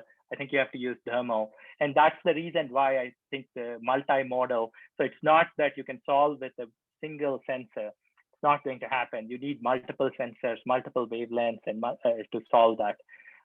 So we haven't tested negative obstacles. I think we can do that at slower speeds, but we really are interested in high speed. So I think that's still an open question as to how we solve that. So one more question regarding the high speed kind of aspect. So when you are moving very fast on unstructured different kind of terrains, how would the inverse keynote dynamic planning model change? And because your talk is mostly focused on the perception side, right? I'm also curious about that. We have some very recent work on high speed, very accurate off-road navigation. So basically you have a small vehicle, you want it to go as fast as possible on different kind of terrains. You don't even want to label the terrains. You just want to go fast and without classifying those different terrains in different classes. Right. So do you have any thoughts on the changes in the keynote dynamic models? So the Warthog in a sense is nice because it's differential drive. So you really, once you have the model, you kind of know that the model is not going to change unless you have really high slopes or things like that. But yes, that's going to come into play when we start looking at the Polaris Ranger. So again, we haven't worked on it, but there's some nice work from Caltech, Joel Burdick and Yisong's group looking at some of the work. They haven't done it for high speed, but they've done it for I forgot the name of the vehicle that JPL has, the multi-legged walker, the big one. But they've looked at how to do that in a sampling domain using inverse kinodynamics. So I think we'd probably start looking at such work to start off. But again, something that we haven't looked at a lot. And that's why we are looking at reinforcement learning to see if we could capture that as a black box. The problem with deep RL, at least what we've seen, is that it's very, very hard because we don't have enough training data and we don't have good simulators to actually train. So again, that's not my area, deep RL, but it's something that I'm very interested in to see if it would solve the exact same problem that you're talking about. I don't have much experience. We just started looking at it. So the reason why I ask is because I think, so the Warhawk is still a pretty big vehicle, right? So you are thinking 5.5 meters per second. So I think it's probably still not at the point that you need to change, like consider all these changes in the kinodynamic models or inverse kinodynamic models. So if you push it faster, like work on a Polaris vehicle, like the racer program, then you probably need to consider all these. So I identified this problem because I was working on a much smaller car, those like F110s, like those racer cars, right? For that, if you drive it like up to like 3 or 4 meters per second in off-road terrain, the model changes a lot because it's a small vehicle, very light, not very good suspensions. And then you need to consider all these changes. You need to quantify the changes and then use that for planning. So I'm curious if there's any possibility we can come up with a data set for that, not only for perception, but for like the changes in the inverse kinodynamic planning, in the inverse kinodynamic model, right? It's kind of like you can, somehow it's in the learning community, it's a sim to real problem, right? So you have a model, but it's actually different. So how do you quantify these changes like in the wild? I believe that's a very interesting direction to go forward. Yeah, so basically a data set not only for perception, but also for the control or for the planning part. Yeah. So there has been some recent talk among several people and also at the Army and I believe other places also to look at if you can come up with a set of data sets for localization, navigation performance, and control performance. So not actually like reference, but like, so I mean, a good example, like I know all of us don't like Kitty, but we still use Kitty. Kitty has its same thing with ROS. All of us don't like ROS, but we still use ROS because at least we know what's bad with ROS. So, right. So again, the same way, I don't think there's ever going to be the data set on which you can test and say, but at least if somebody provides, say, these data sets, you can at least take the first step, right? So you can say like, okay, I've got a system that's working reasonably well. And of course, anything that's not working is a problem that other people haven't solved. So yes, I'm fairly confident that if I write a paper on that, then that will be state of the art, right? So, yeah. But I think that the biggest barrier that I've seen is field robotics. I think is very disjointed. Like there are folks in Australia, there are folks in Canada, there are folks in US, and we talk because field robotics requires a lot of infrastructure, right, to do this, and so it's every team or every group or subset of groups have their own way of doing things. And it would be, I think it would be good to, I know there are conferences like FSR. I see Greg Dudek here, so FSR and other conferences that try to do that. But I think data is something that would be useful for everybody.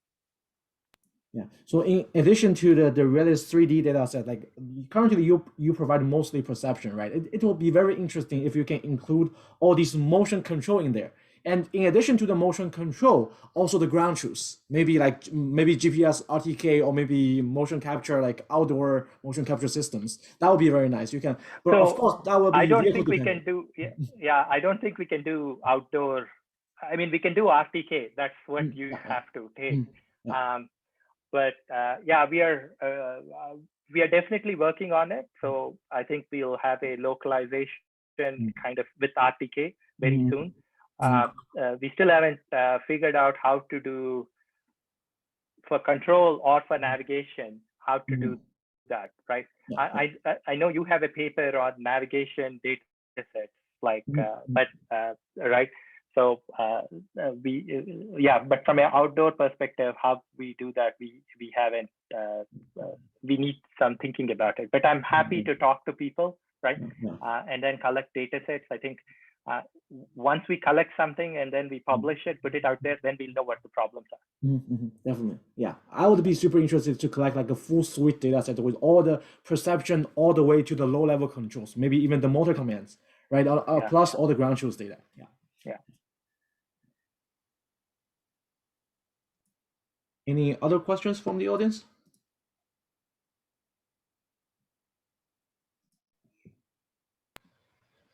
I've got some questions about calibration. So I agree, it's a super important topic. It's like the first thing you run into when you want to go out and actually use a robot, you need to calibrate. So you show a video of a warthog, and then you had a video of like something moving, doing LiDAR IMU calibration. How do you activate the IMU by like all the different dimensions?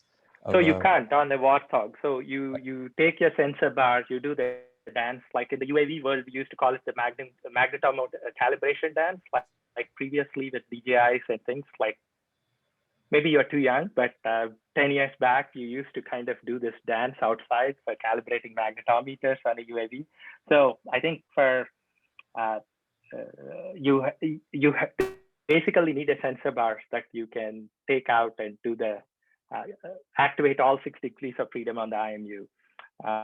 And then you can calibrate it, and then you need to put the sensor bar. And that's a problem, right? So if you want your IMU somewhere else and your LiDAR somewhere else, then you can only do it.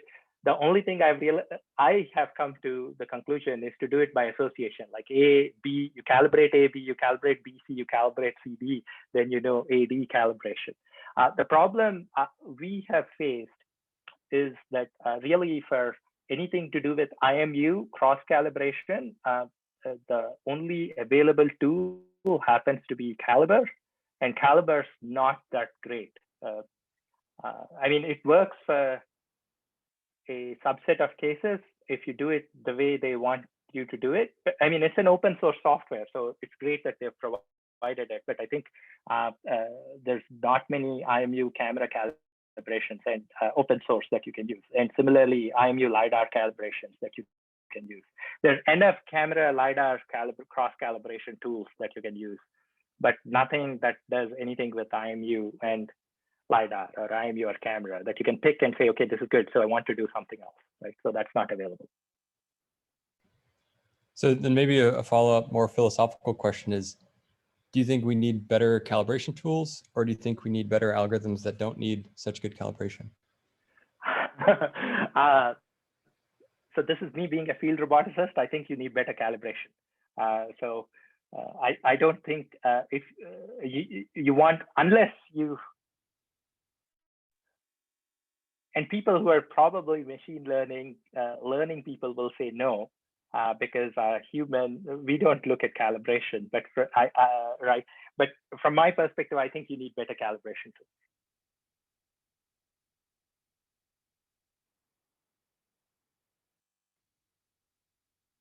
Okay, I don't see any more questions. So thank you very much. Yeah, and I'm here. So if there are more questions, I'll be online. Okay. If you can, please join our social event after this. It's in GatherTown. A link is on the sounds good. Yeah, right. Thank you. Thanks, Shi, for the presentation. We can move on to our next speaker. So the next speaker is Haresh Karnan from UT Austin. So I will be sharing the screen and play it from here.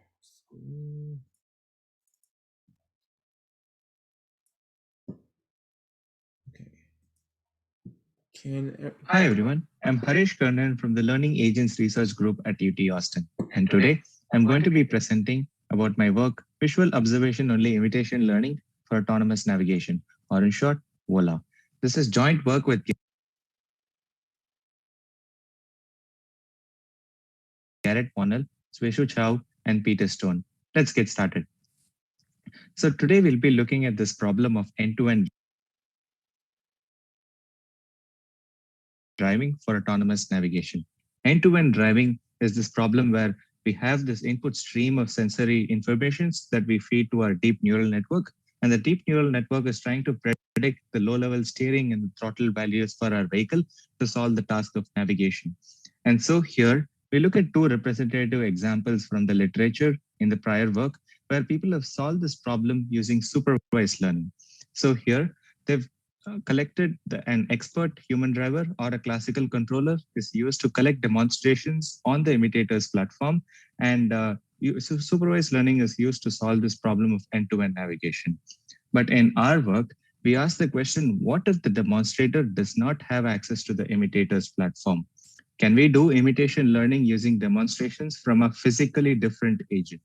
So to motivate this problem a bit further, let's look at the sequence of egocentric front camera observations recorded on board a physically different agent, like a quadrotor. So this sequence of this video is trying to demonstrate this task of driving straight in a road without colliding with any of the parked cars or other obstacles in the road. And this video was recorded using a quadrotor. And in this work, we hypothesize if it's even possible to learn how to navigate or to imitate this expert's demonstration on a physically different agent, like for, let's say, an autonomous car. Now that I've motivated the problem, we'll look at the objectives of this talk. So I just spoke about the end-to-end driving problem. We'll look at some of the limitations with prior approaches. And then we'll look at this problem of imitation from observation or imitation from egocentric observation. And we'll look at how we can use reinforcement learning to solve this task. And then I'll introduce our VOLA framework in this work. And we'll look at the experimental setup used to study VOLA. And we'll look at the simulation results of VOLA. And since submitting this paper, we actually have more recent results of physical robot experiments of VOLA. We'll also look at some of the limitations and future work on VOLA. So let's get started. Some of the limitations of prior work is that learning from this physically different expert is challenging due to this egocentric viewpoint mismatch between the observations of the imitator and the expert. Here you see two different images that show this problem of egocentric viewpoint mismatch. The image on the left is the imitator's view. The imitator here is an autonomous car. And the image on the right is the expert's view. The expert here is the quadrotor. You see this egocentric viewpoint mismatch between the imitator and the expert. And it's not immediately clear how we can solve solve this problem between the imitator and the expert and try to learn from the demonstrations of the expert. And so we introduce VOLA. VOLA stands for Visual Observation Only Imitation Learning for Autonomous Navigation. In VOLA, we treat the robot navigation problem as a sequential decision-making problem. And so you see this agent environment block diagram where the agent is parameterized by a policy pi. The agent observes the environment and it takes an action AT. And the environment responds with a state transition. And in VOLA, we propose local feature-based reward function, which tries to compute the reward function instantaneously using observations, the camera observations, and it provides the reward for the agent to learn from so it can imitate the expert. So now that I've motivated the reinforcement learning problem in VOLA, let's look at the reward function that we propose in this work. I just spoke about how there is egocentric viewpoint mismatch between the imitator and the expert. And so VOLA uses local feature extraction and feature matching to compute feature matches between the imitator and the expert. And we use SuperPoint, which is a deep learning based key point extractor that is invariant to viewpoint, lighting, scaling, rotation, and translation between the query and the key image. And once this happens in real time while the imitator is learning to imitate the expert. And we also introduced this term called match density between the two images O1 and O2. Match density here is the ratio of the number of key point matches between the images O1 and O2 divided by the total number of detected key points in O2. Here, the image on the left shows the demonstrator's observation set, and the image on the right shows the imitator's egocentric view. At time t, we have an observation OT. The imitator performs an action AT in the environment and observes observation OT +1. And we use SuperPoint key point and perform matches using nearest neighbor and compute. We fetch the nearest expert observation set from this demonstrator's observation set in real time. And we use the nearest expert demonstration to compute the rewards. And the reward function that we use in this work is a function of the observations in the transition and the action performed by the agent and the set of expert demonstrations. The reward function here is a set of three terms, the F term, the V term, and the action saturation term. The F term is the match density between the next observation in the transition of the imitator and its closest expert demonstrations observation. The V term is it's similar to a potential-based reward shaping term, and it's the difference in the match density between the next expert observation and the imitator's next observation, and the next expert observation and the imitator's previous observation. And the F term tries to encourage the agent to stay closer to the expert demonstration observations, and it's rewarded for high match density. And the V term encourages the agent to undergo similar transitions as in the expert demonstration. We also have this action penalty term that penalizes the agent for large steering changes. And we also have a negative penalty term of -10 when the agent reaches a done state, which is when if the agent collides with the environment or when the number of matches drop below 10. We use a lambda of 0.01 and a discount factor of gamma of 0.99 throughout our experiments. Now let's look at the representation learning step in VOLA. Since we'll be learning from high dimensional observations, we improve the data efficiency, sample efficiency of our reinforcement learning step using representation learning. And for our representation learning step, we use the regularized autoencoder, also called an RAE. And as our network architecture, we use the ResNet 50 architecture, and we train this RAE for the task of image reconstruction. To collect data for this task, we spawn the agent at different parts of the environment and collect observations by rolling out a random policy. And here we show held out test examples of the input to the autoencoder and the reconstructed output of the autoencoder. Once we train this autoencoder, we freeze the weights of the encoder, and we use the latent space of the RAE as input to our policy network, which is a multi-layer perceptron with 2 hidden layers. And the policy network tries to predict the steering, the change in the steering, and the throttle values of our agent to imitate the expert.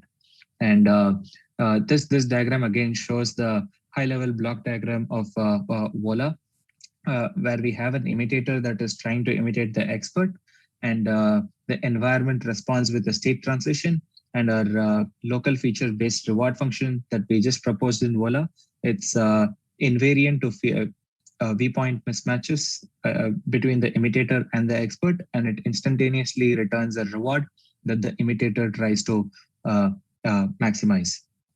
And for our policy learning step, we use soft actor critic, which is an off-policy reinforcement learning algorithm, and we train our policy network to imitate the expert.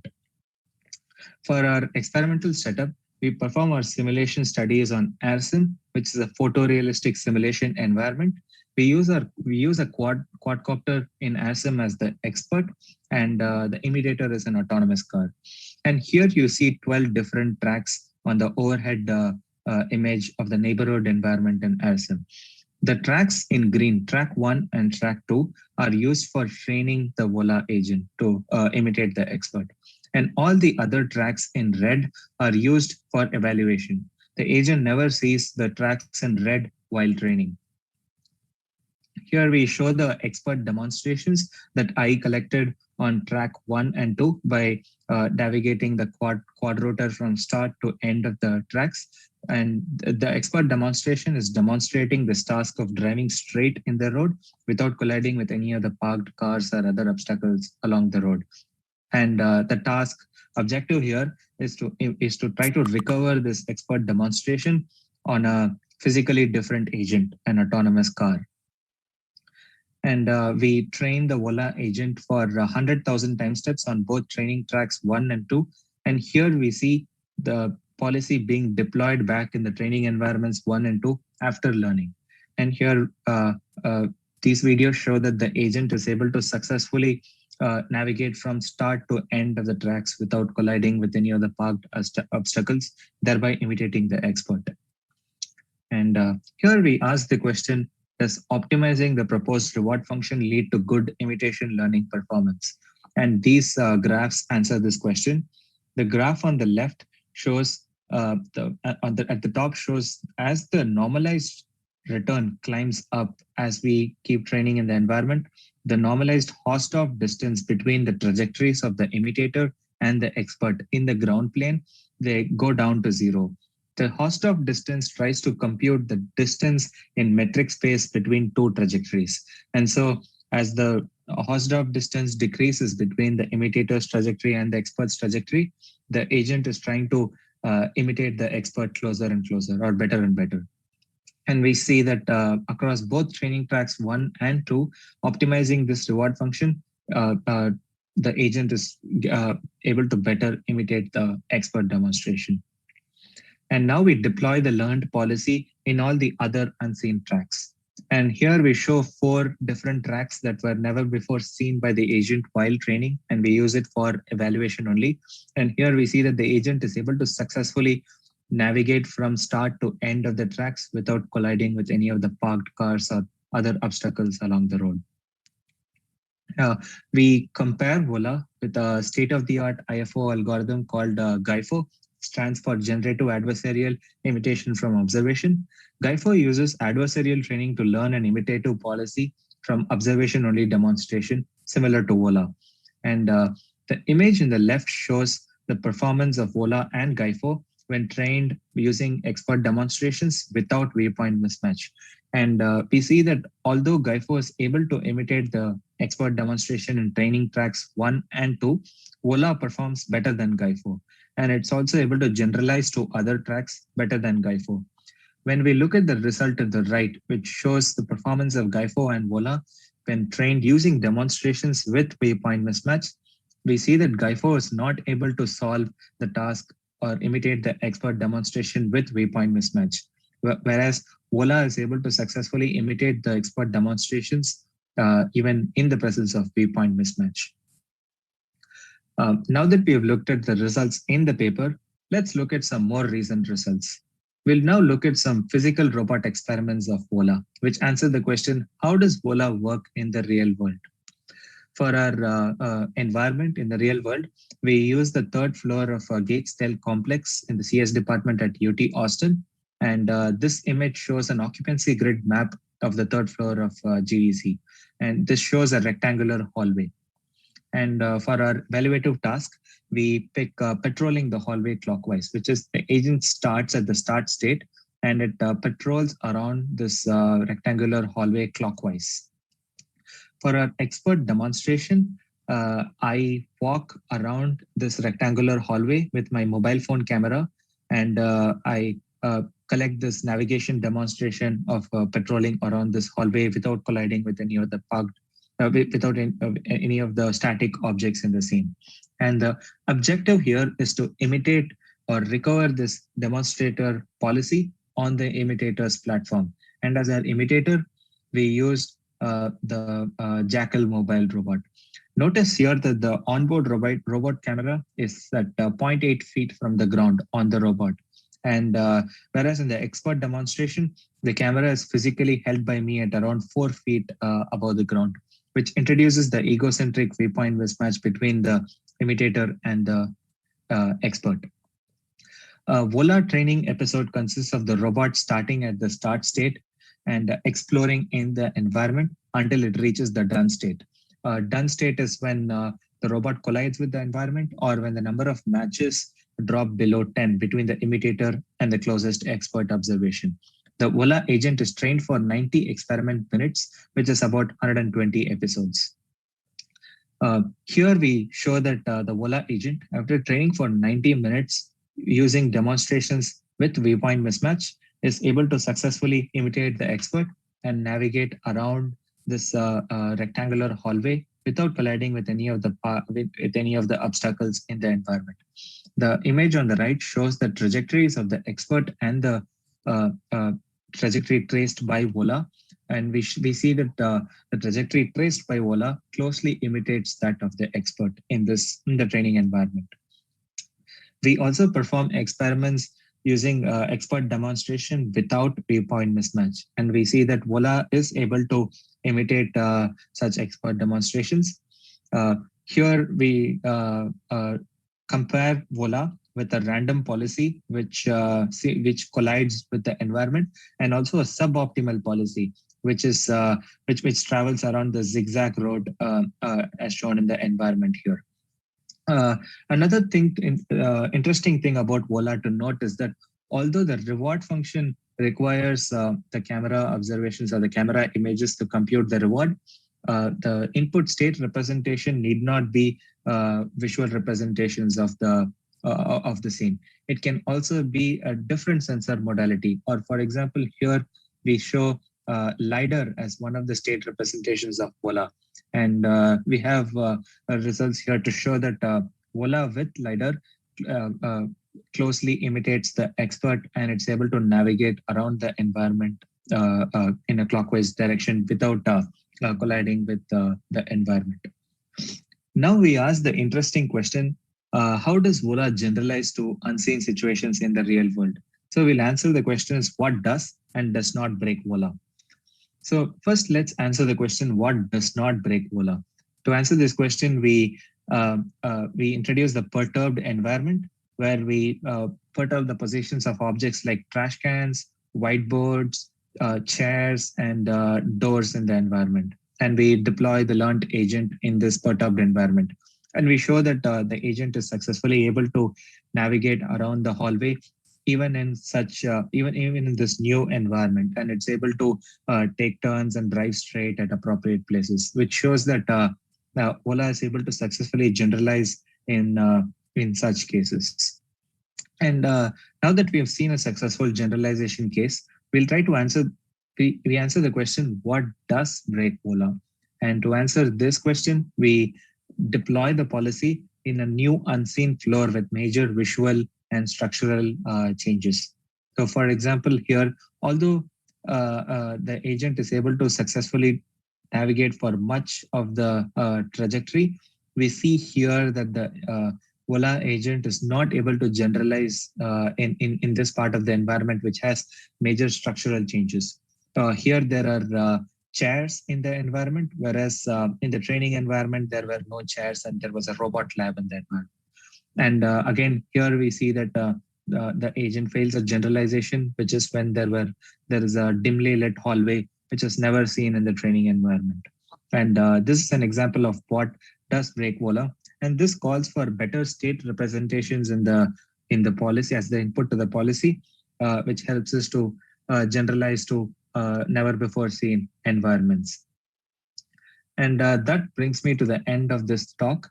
I would like to thank all of my collaborators, Garrett Wonnell, Speciu Chow, and Peter Stone, and I'll be happy to take any questions that you have. Thank you.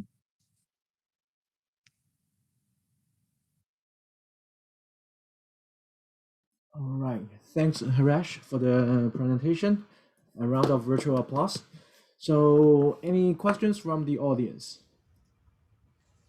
I saw Greg just opened the camera, so you have a question, Greg? Yeah, I think so. Well, first of all, let me say thank you for that very interesting talk. I guess I have a couple of things I'm curious about. Some of them are not so well formed in terms of a precise question, in that, the whole gap between sim to real, I think, is a significantly challenging one as a function of the domain. So that's just kind of more a generic thought that I think everybody's aware of.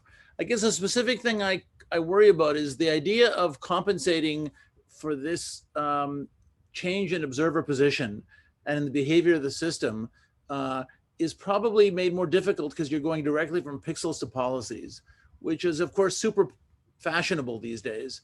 But you must have considered at least the possibility of going from pixels to some intermediate representation, whether it's a 3D reconstruction or some other latent space, and then from that latent space all the way to policy. And therefore, you remove the very heavy dependency on the observer viewpoint and also on some of the reflectance and imaging issues. One statement that you said is right. I'm actually learning an intermediate representation from the input sensor observation. So there is a representation learning step which tries to compress the high dimensional observations into a 512 dimensional latent space, and the policy learning happens from this 512 dimensional latent space. Right. Yeah, and I've thought about this observation mismatch between the imitator and the expert. And I think one future work that I'm thinking of is to learn some kind of input representation that is common across the observation, across the imitator and the expert. Something like visual odometry. So that is my line of thought. Yeah, I mean, because the latent space has to drop out kind of, like you're not training the latent space explicitly to do recovery, right? As often is done, and in some of our own work too, you kind of hope the latent space is going to capture those physical variables, which then you need downstream. But I think an alternative approach would be to force that. Let me ask, before you've even finished answering the first question, let me mention a second thought too, and that is, it's kind of related in a way. The fact that you're using like a Hausdorff metric over trajectories also puts a very high premium on this kind of very fine level representation in terms of measuring error, as opposed to sort of a more semantic level reward strategy where it's like, hey, I avoided the cars, I avoided the people, and I did qualitatively the right thing without doing metrically the same thing. And I don't know how you measure that qualitative error, by the way, but it sounds to me like that would be something we all want. Right. Yeah. That actually makes sense. And another point that I think I'm not sure if you got it is the representation learning step that I'm learning that is not invariant to waypoint mismatch. The reward function is invariant to waypoint mismatch. Yeah. Yeah. So I mean, right. That's a scary thing, right? I mean, you can only do so much, though. So let me mention a concrete thought about the Hausdorff thing, and I'll shut up to let somebody else ask a question. Because on the Hausdorff thing, I think one thing you could do, if you were extracting semantics, then you can talk about distances with respect to different things in the environment. But of course, in order to do that, then you have to have a complete semantic labeling step, which is a whole completely different game, and obviously that's a lot of work. I see. Yeah, makes sense. Okay. Hi, thanks for the talk. I also had a question. So I was wondering, so how do you include different capabilities or constraints of the expert versus the imitator? Like, for example, here, the quadrotor is small and it doesn't need to avoid cars by a very large margin, whereas the autonomous car would have to have a larger width. Do you have any ideas how this change in properties could be incorporated into your learning setup? Right. So one thing that is different in my learning setup, which is not the case in other IFO algorithms, is I'm not assuming any temporal alignment between the observations. So that can actually account for the dynamics difference between the expert vehicle and the imitator's vehicle. So does that answer your question? Or?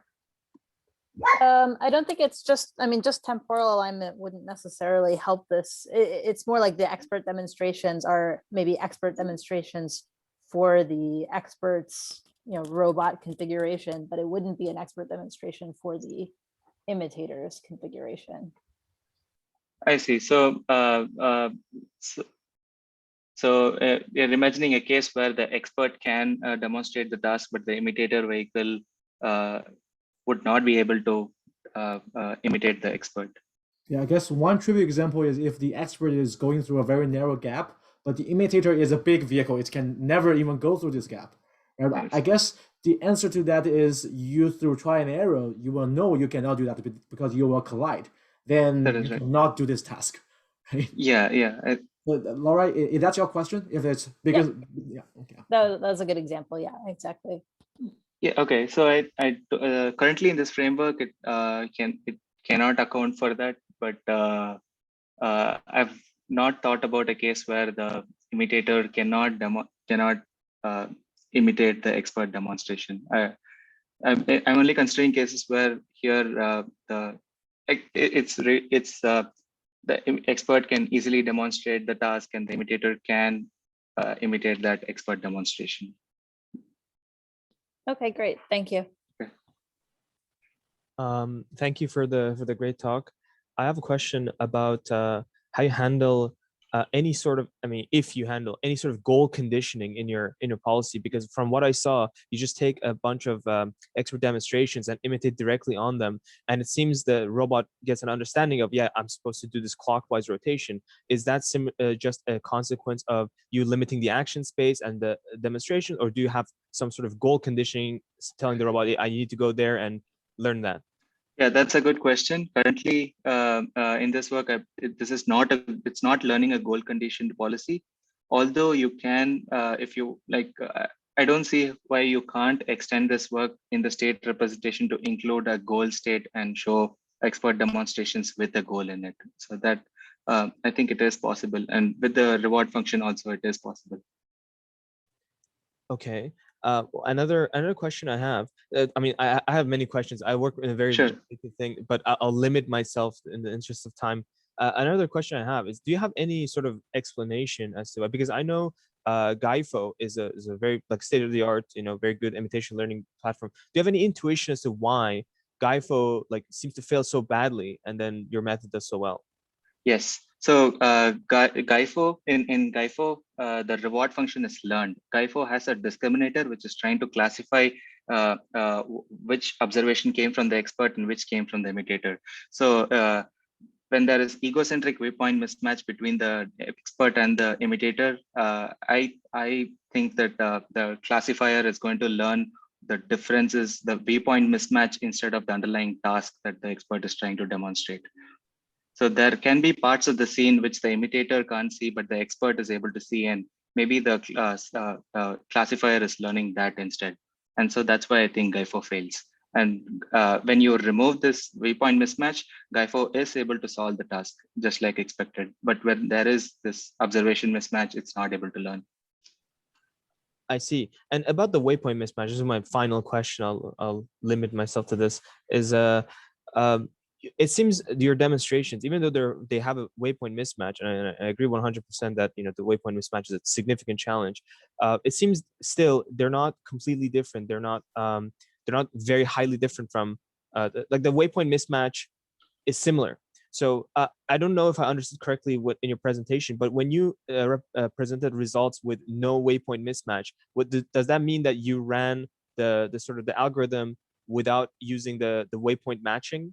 Or no, so by without waypoint mismatch, I mean the expert demonstration was collected on the imitator's vehicle.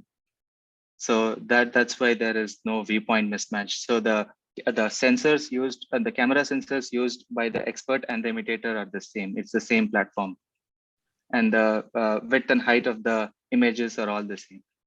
So that's what I mean by no viewpoint mismatch. I see. So did you try, for example, just using the mismatch waypoint just directly, right? Like with no consideration, with none of those semantic key point matching, just directly feed it in and see what happens. Feed it into what, the policy? You're train with the mismatched waypoint. Just train the vehicle on the ground. Like for example, in the car driving scene, train the car with images directly from the drone, and never never consider any sort of matching key point. I see. So you've fetch the nearest expert demonstration and feed that into the policy. Exactly. Just you fetch the nearest and you don't try to do any sort of counting of the key points that are matching. Right. So yeah, I thought about this, but the problem is generalization. How do we generalize to a unseen environment? What does it mean semantically to fetch a closest expert demonstration in an unseen environment? I think that is challenging. So there is, I couldn't think of what is the point of doing that when I want to learn a navigation policy, which can also generalize to a new environment. So is computation also an issue here? If you just want to compare two images like raw pixels, that's your point, Bob? That's not precisely my point. Even though I have questions related to that, what I mean more is like there's work being done to try to see how much the imitator's viewpoint, the camera feed matches with the experts. There's a non-trivial amount of work being done there. I was just wondering whether you considered maybe as a baseline to just train it from the imitation learning camera. Just try to do, take the camera frames from the imitator and try to match it with the closest one with the imitator without taking into consideration any of these like rewards. Right. So one issue is for you might have to search through the entire expert demonstration set to find the nearest match. So I think that is computationally intensive. You have to do an exhaustive search to find the closest demonstration. In our work, we only search the next 3 frames to speed up computations. So I think that might be a bottleneck when generalizing to a new environment or when using as the input to the policy the closest expert demonstration. I see. Thanks for the okay. Sure. Okay. Yeah, I guess we still have 5 minutes for this presentation. So Bobby, if you have other questions, you can go ahead and ask Harish. Yeah, but anyone, if you have other questions, you can interrupt Bob. Okay, well, if anybody has any questions, please interrupt me. I'll give the 10 seconds if anybody wants to ask any questions.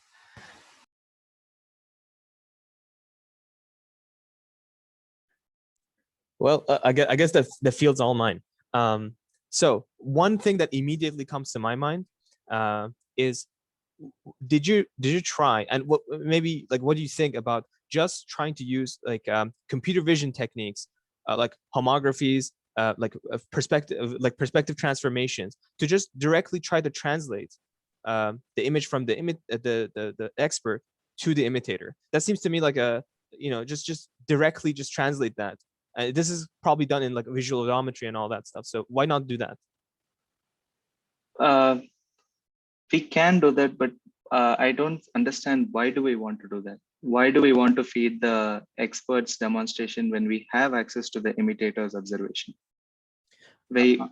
I don't mean, sorry, to clarify, I don't mean to use the expert's demonstration. What I mean is you could try using like classical computer vision techniques, just take the frame and transport it, and suddenly you have solved the mismatch problem just directly, right? Like, and now all your experts frames are as if directly from the imitator.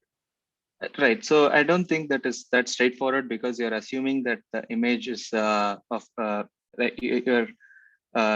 don't think using homographies you can do such a transformation and make the image look just like the expert demonstration. I think you're missing the depth aspect of an image. And so even though we do that, it won't be as realistic as from the expert demonstration.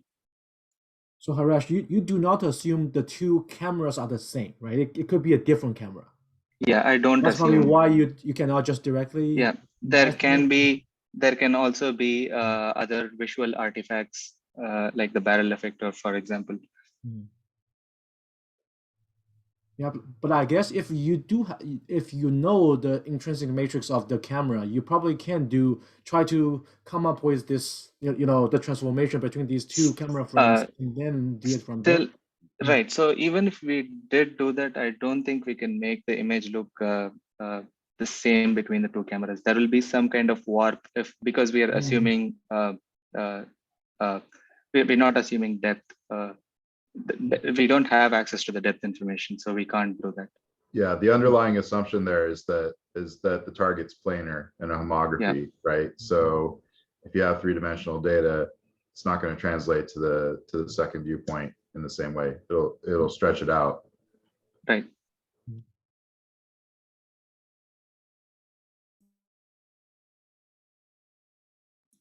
Yeah. Anything else from yours, or any other questions?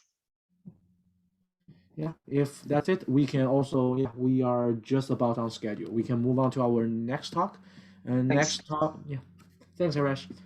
Next talk is presented by David Balaban, also from UT Austin. Let me go ahead and share the screen. Customize.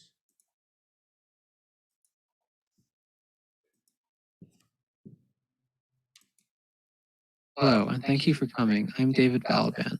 I'm a PhD student in the Learning Agents Research Group at the University of Texas at Austin, where I'm advised by Professor Justin Hart.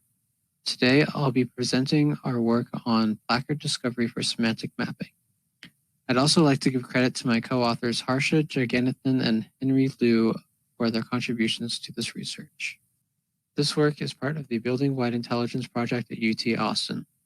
The Building-Wide Intelligence Project's goal is to develop a fleet of fully autonomous service robots which provide real-world services to the occupants of the Computer Science Department in the Gates-Dell Complex and the New Robotics Consortium, which is housed in the Anna Hiss Gymnasium. This is a long-term deployment of real-world service robots which run continuously during the workday every day. These robots may provide services such as delivering objects to building occupants or providing directions to building visitors who may not know their way around. These navigation goals involve robots moving from room to room, and so knowing where the robot is in reference to a particular room is important. This is currently done with the help from a manual operator who annotates room locations on the robot's map after the robot has been built. This is of course labor intensive and a bottleneck is getting started with the new deployment. By enabling the robots to perform this annotation autonomously, we plan to remove this human annotation effort. This video demos one of the tasks the robots are able to perform. The robot is told to find an object in one room and bring it to someone waiting in another room. The operator tells the robot where to retrieve and where to bring the object by telling it the room numbers. This work addresses the problem of adding room numbers to the robot's navigation map. As the robot navigates the hallways, you may notice the placards common to most office spaces. Of course, these placards provide people with the exact same semantics that are communicated to the robot. Here, we developed an efficient and reliable method for utilizing the existing placards to semantically label a navigation map as that map is being constructed. I'll let this video run until we see the robot deliver the object to our colleague Ariel.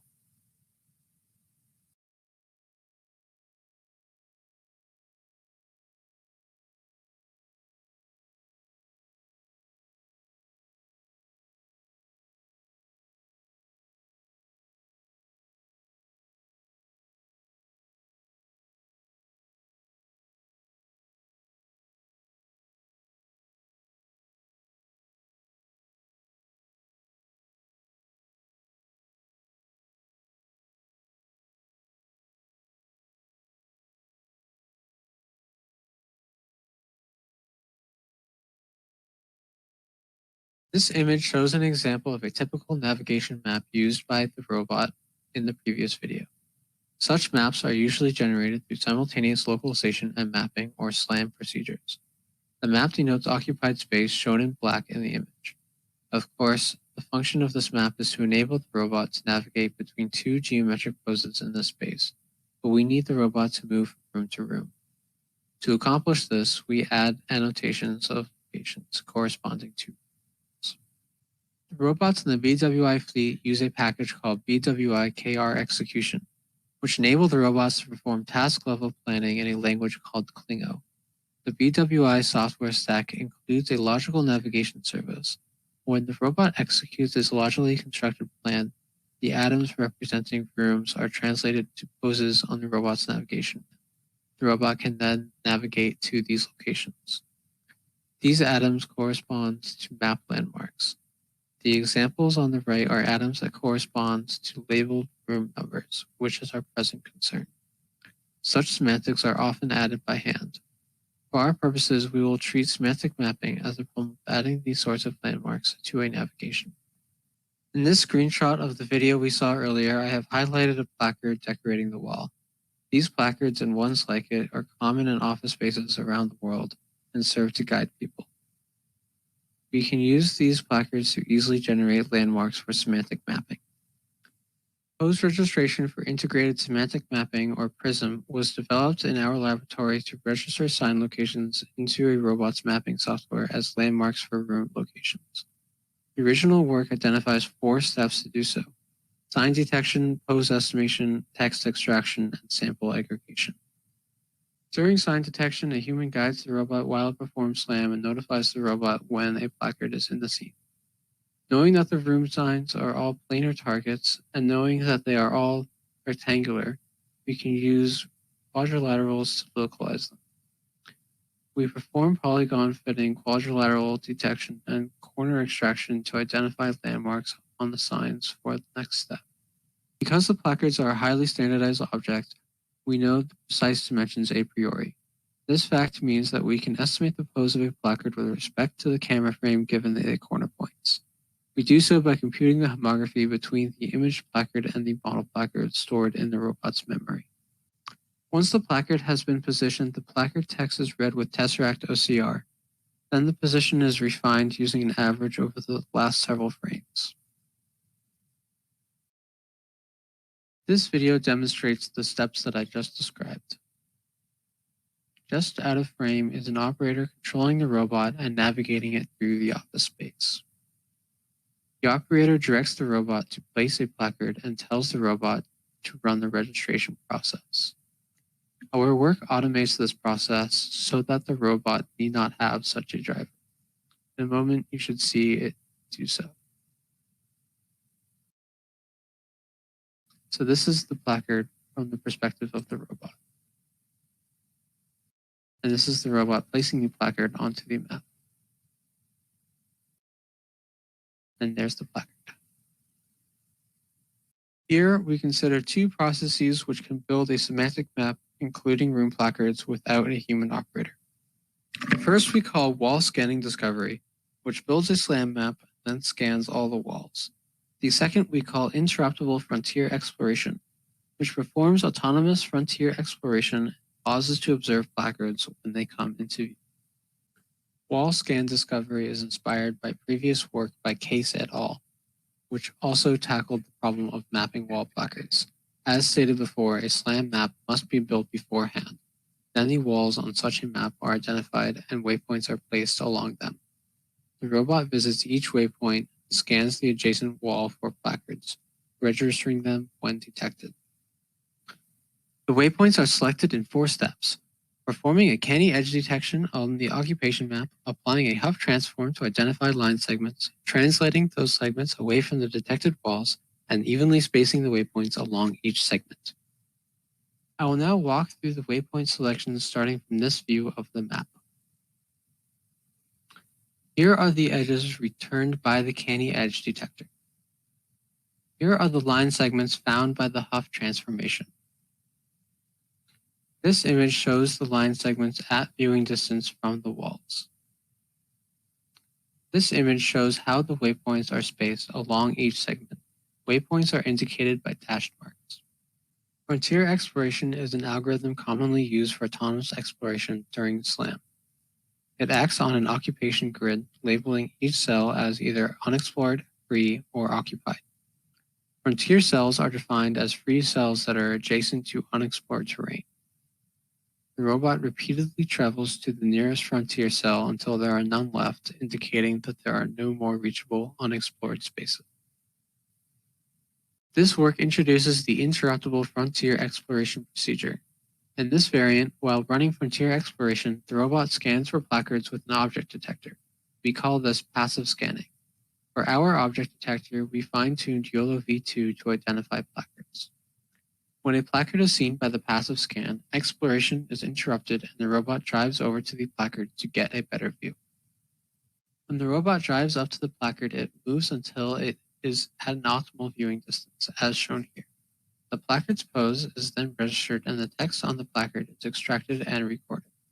This now represents the room location corresponding to the sign. Instead of using polygon fitting like Prism to identify the placard in view, we use semantic segmentation.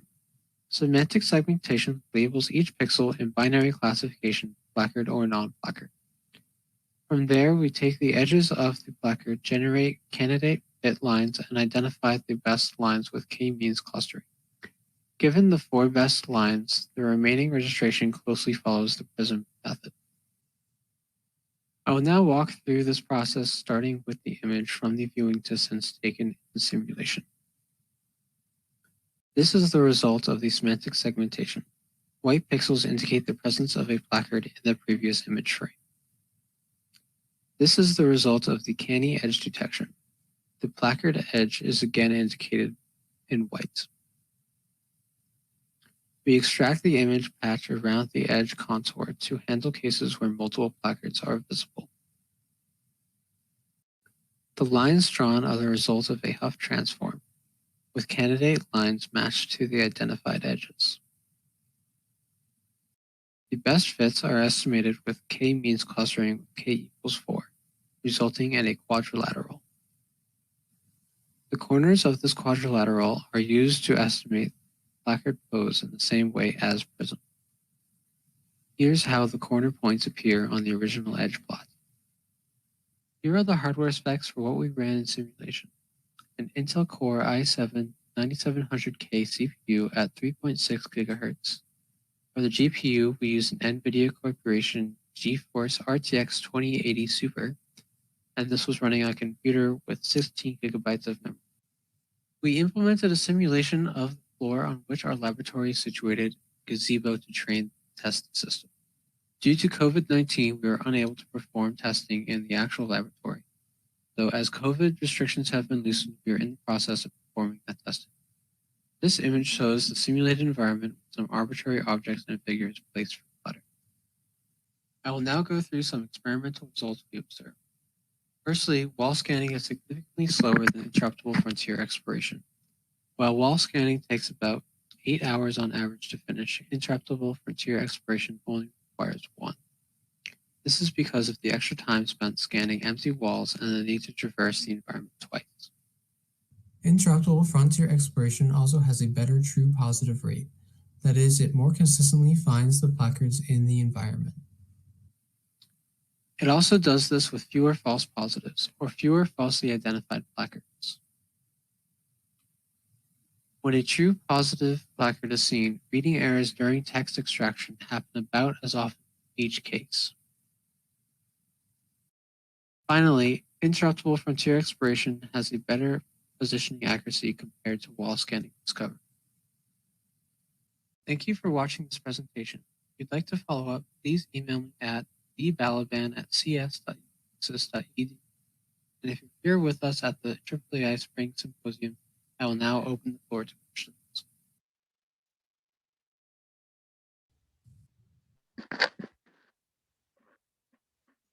So thanks, David, for the presentation. So another round of virtual applause.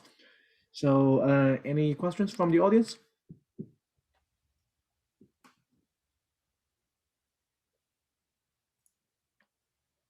So I'm a bit curious about, so is there any components in the Prism pipeline can be enhanced by learning? Currently, I see most of them are pretty classical, right? So any components you see maybe make it more generalizable to different environments, maybe to different floor plans, to different kinds of placards? There are two components that use machine learning. First is the passive scanning, which uses YOLO to identify the placards as it traverses the halls. And the second is the image segmentation to recognize the placards. So this is done so that you can swap out for any objects that you might want to add to the set. Right. So if you wanted to identify doorknobs or something, okay. add that. Okay, makes sense. Any other questions from the audience?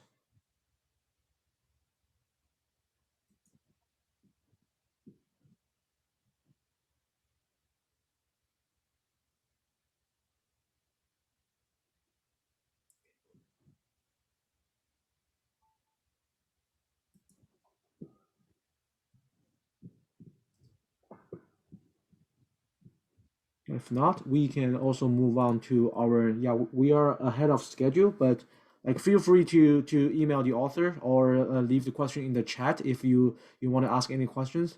So again, like I will post it again, our website. So all the information is on there.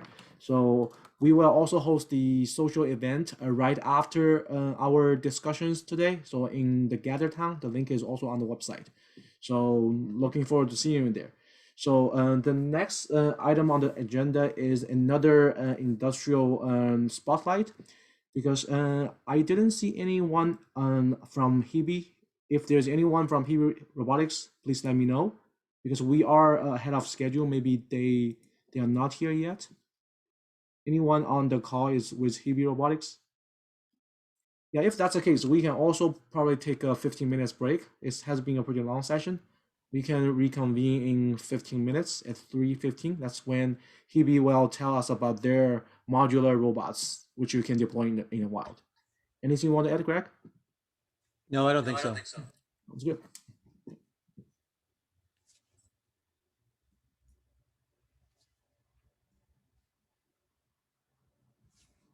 Oh, I guess maybe one thing we should think about is, if assuming they don't jump in, so they're not available, I guess we'll do the gather time at the original scheduled time. Is that your vision of things? So after their talk is going to be a 30 minutes discussion, we can do it here, or we can do it in Gather Town as well. So since we are already here, we can do the discussion here. I think they will show up because they confirmed. I guess they will just show up at the right, like 3:15, I guess. If not, we can start a discussion and then do Gather Town later. Yeah, I mean, I think discussing here makes a lot of sense, because Gather Town is very hard to have a real group discussion in my experience. That's true. Yeah. But I do know there's some people who are planning to come back just for the Gather Town, so we should probably try not to start that at a different time.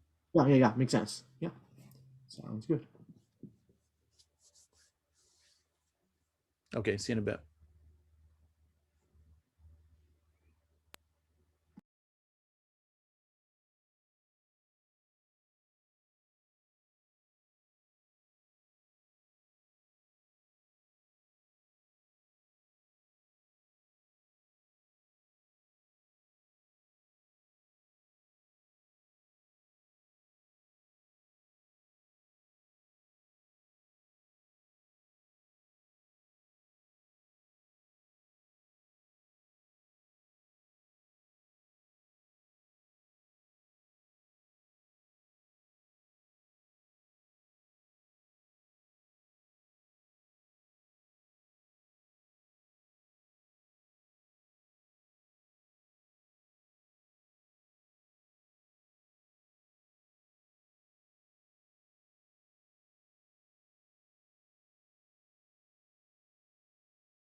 All right. I hope everybody has a nice break. Yeah, we have Hadik Sai in the audience. So Hadik, why don't you try to share the screens to see if everything is working?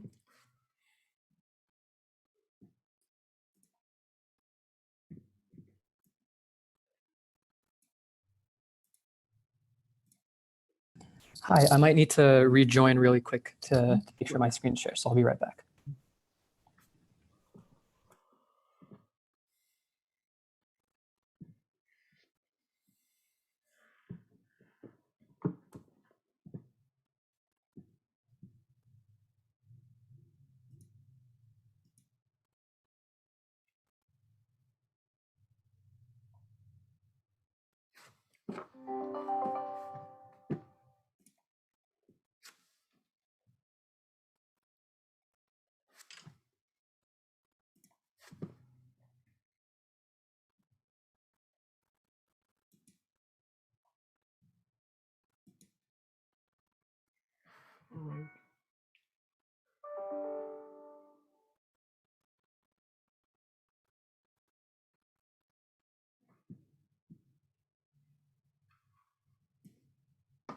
Yes, we can see your screen. Make sure you click the optimize for video button, like the checkbox, so the video will be very smooth. Did you do that? You are also muted. Yep, sorry, we don't use Zoom on a daily basis, so I have clicked that button now, and I think I'm caught up. Okay, so yeah, just make sure the video is smooth. Okay, so Yes. now we have Hadik Sai from Hibi Robotics. He's our third industrial partner. So I will just give the floor to Hadik. Thank you. I'll just get started right away. Good afternoon, everyone, and depending on where you are in the world, good morning or good evening. My name is Hardik Singh, and today I will be presenting on behalf of Hebi Robotics to introduce our robotics development platform for research designed to make your research faster and more effective. My role at Hebi Robotics is that of a product manager, and so I deal with everything between the technology and the customer and how we can narrow the gap between what our customers need and the products we provide. Today, I'll be covering an overview of Hebi Robotics and our products. I will talk about our development platform in action as we build a robot for mobile navigation in the wild. And finally, I'll wrap up with how our customers are using our products in machine learning and locomotion research all around the world. To kick things off, let's take an overview of Hebi Robotics and our technology. Hebi Robotics was founded in 2014 out of the Biorobotics lab at Carnegie Mellon University. As such, you'll find that many of our personnel are researchers at heart. Our main office is located in Pittsburgh, Pennsylvania, with a satellite office in Salzburg, Austria. And this allows us to cater to the over 100 customers we have around the world in 26 different countries. Our goal and our mission is to accelerate the future of robotics. And we do this by providing hardware and software that allows you to build robots quickly and effectively. Some of our customers are listed at the bottom of the screen, and you'll find that the majority of our customers are researchers, both in industry and in academia. As such, one thing we focus on a lot is how we can make the researcher's life easier. And so I'm going to cover the 4 main ways in which we do this. To kick things off, we have hardware, which is that we've made hardware that is tuned to the researcher's needs. The Hebi Robotics platform is centered around 2 main hardware modules, our X series and our R series actuators. We've really tried to compile everything you need into these actuator modules, from integrated sensor hardware, like embedded IMUs, encoders, and control electronics, as well as simplifying the challenge of power and connectivity with standard connections and wiring, such as Ethernet. We've made a compact package that consists more as a full-featured robotic component as opposed to a simple servo motor. While the X series is our base actuator, the R series takes that same power, but also adds the addition of it being sealed to IP67 for the dusty and dirty outdoor environments. To really make the most of our powerful hardware, we have to design software that matches that power. And so what we've tried to do is really tune into how the robotics researcher uses that hardware and what their needs are. We've created custom applications to track the feedback and control commands being exchanged between our hardware and the computer. We have mobile applications that replace the joysticks or PS4 controllers we keep misplacing in the lab. And instead, we've put a readily available joystick right on your smartphone and in your pocket. On top of that, we have simulation tools that work in parallel to our hardware, and we make that experience very similar, so you can switch between that software and hardware very easily And we support all of this with our 4 main APIs. We have MATLAB, ROS, C++, and Python. All of them have full functionality in their own environment. And so for the researcher, we really want you to be working in the environment that you are most comfortable with to make sure your development is as easy as possible. Putting those two things together, we also find that you don't want to be worrying about building a robot out from scratch. So we give you a starting point using the variety of kits that we have on offer. This is popular for researchers on all ends of the spectrum, whether you are a mechanical engineer hoping to work with user-friendly hardware, or a software engineer who wants to focus on sophisticated software challenges instead of building the platform from the ground up. These robot kits are pretty popular solutions for researchers to get up and running quickly, but because they are modular, they're also a popular solution to purchase and then reconfigure as per your needs. One way or another, this still saves you a lot of time in getting to a system that fits your research.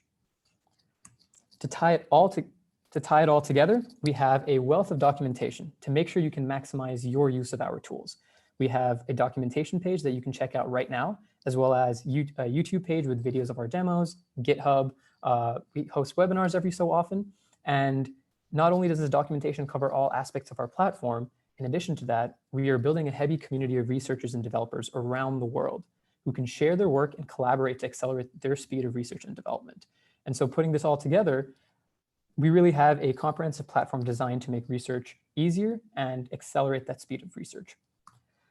Given my current audience, however, it would be wrong for me to move on without at least explaining why this platform is useful for machine learning researchers in specific. And I will do that a little bit later as well when I talk about how some of our customers around the world are using our platform. First and foremost, we want to create a platform where you do not need to worry about the hardware. We have a system that you can work with and that is easy to use, regardless of whether or not you are a hardware engineer, software engineer, ML engineer, and so on and so forth. Any code that you write and models that you train in simulation can just as easily be run on the robot with minimal changes to the code. We've tried to make it seamless to switch between software and hardware, or rather simulation and hardware, when it comes to working with the robots that you're doing your research on. Flipping that around, our actuators collect all types of feedback during live operation as well. So even when you're running the robot in the real world, you can get all the data you need to tune your model parameters in simulation. And so whether it's individual position, velocity, and torque commands, or the control gain set at each joint in your system, you can go from simulation to hardware, but also get the data you need from hardware to simulation. And as we know, one of the most useful things about doing hardware research is that you need real-world noisy data that you can then train your models on and test your models on after you've run them on simulation. So we really want to make sure that we can continue to help you apply your research to the real world.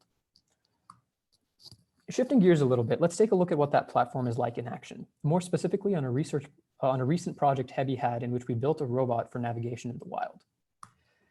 The proposed challenge that we had contains a lot of the common challenges that mobile robots face in the wild today.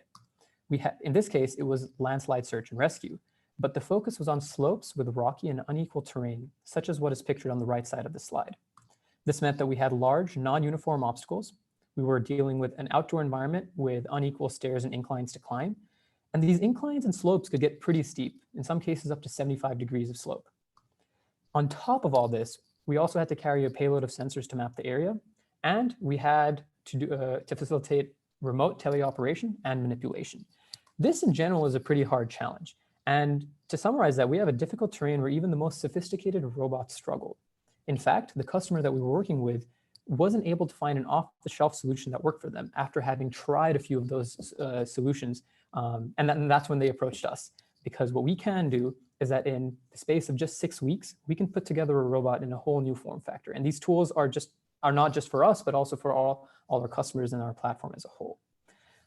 This was not a common form factor, but what we did was we quickly assembled 2 bodies for the robot using T-slot extrusions, our actuators, and some of our common accessories. We were able to easily 3D print any brackets that needed any customization. And what we did here is we created those 2 bodies and we provided a link in the middle, which was actuated from both ends. So this is a pretty atypical form factor that we could create because we had our Lego-like modular actuators. And we believe the system could do well, but the best way to find that out is to get testing. So by the 3rd and 4th week, we were running tests inside our office in Pittsburgh. And you can see here how the simulated slope that we created, it was a 50-degree slope with steps that were roughly a foot apart. Our robot was able to do it with a few modifications. And once again, those modifications were easy for us to do. But being able to do this in the office helped us confirm before even going outdoors that our robot had a good chance of taking on the outdoors. And so the next step, as you may have guessed, was to take the robot outdoors. Not only did we do that, however, we also added a few more configurations to really close the loop on what we wanted our robot to be able to do. We added 2 arms, which both, one was a 3-degree of freedom arm for camera articulation, and the other one was a 6-degree of freedom manipulation arm. On top of that, we were able to, because we were adding so much payload, we were able to change out the actuators at the wheels and the tracks to be stronger actuators. And that modularity, once again, came in from the fact that our platform facilitates that switching in and switching out while keeping the challenges of power and connectivity the same. Finally, to wrap that up, we even have the software that we didn't have to program anything new. We could just pull it right out of our code repertoire that you can find online on our GitHubs. It may look like the robot was ready to take on the challenges, and it was, but if you're really pushing the limits of what research can do, then you'll usually find that things don't always go according to plan. And you can see here what that looks like in real time.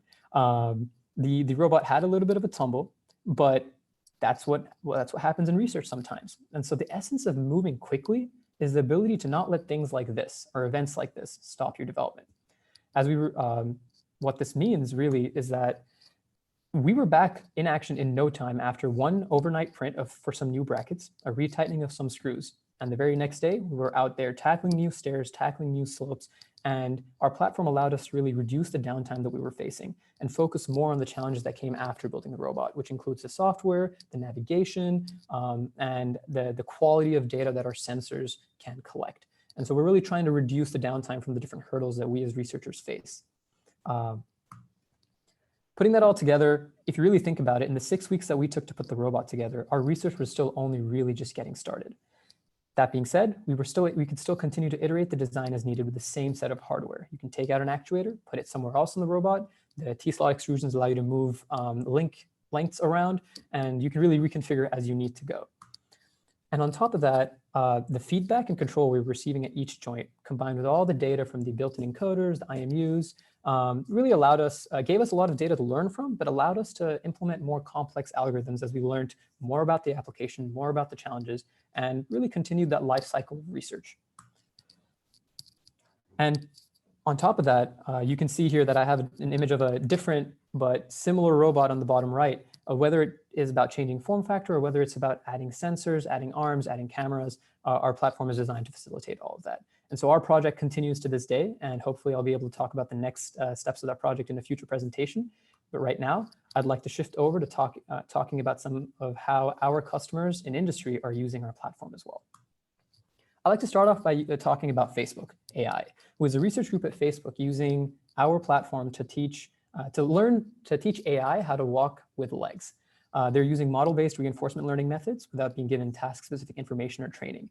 And these guys were a set of ML engineers who didn't want to be building a robot to test their algorithms. They just needed a robot off the shelf, but also one that had stability in 6 different legs and one that had a more exciting form factor. And so all these things were really worked out for them because they got an out-of-the-box solution for tackling those sophisticated machine learning challenges using one of our standard robotic kits.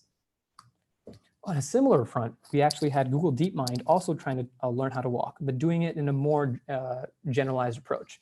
They were looking for generalized locomotion, and in that they were looking to design a framework that could learn sophisticated locomotion behaviors for a wide spectrum of legged robots, as well as their wheeled variants.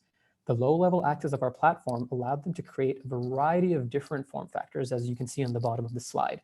And each of these form factors could then be tested in simulation using their generalized framework.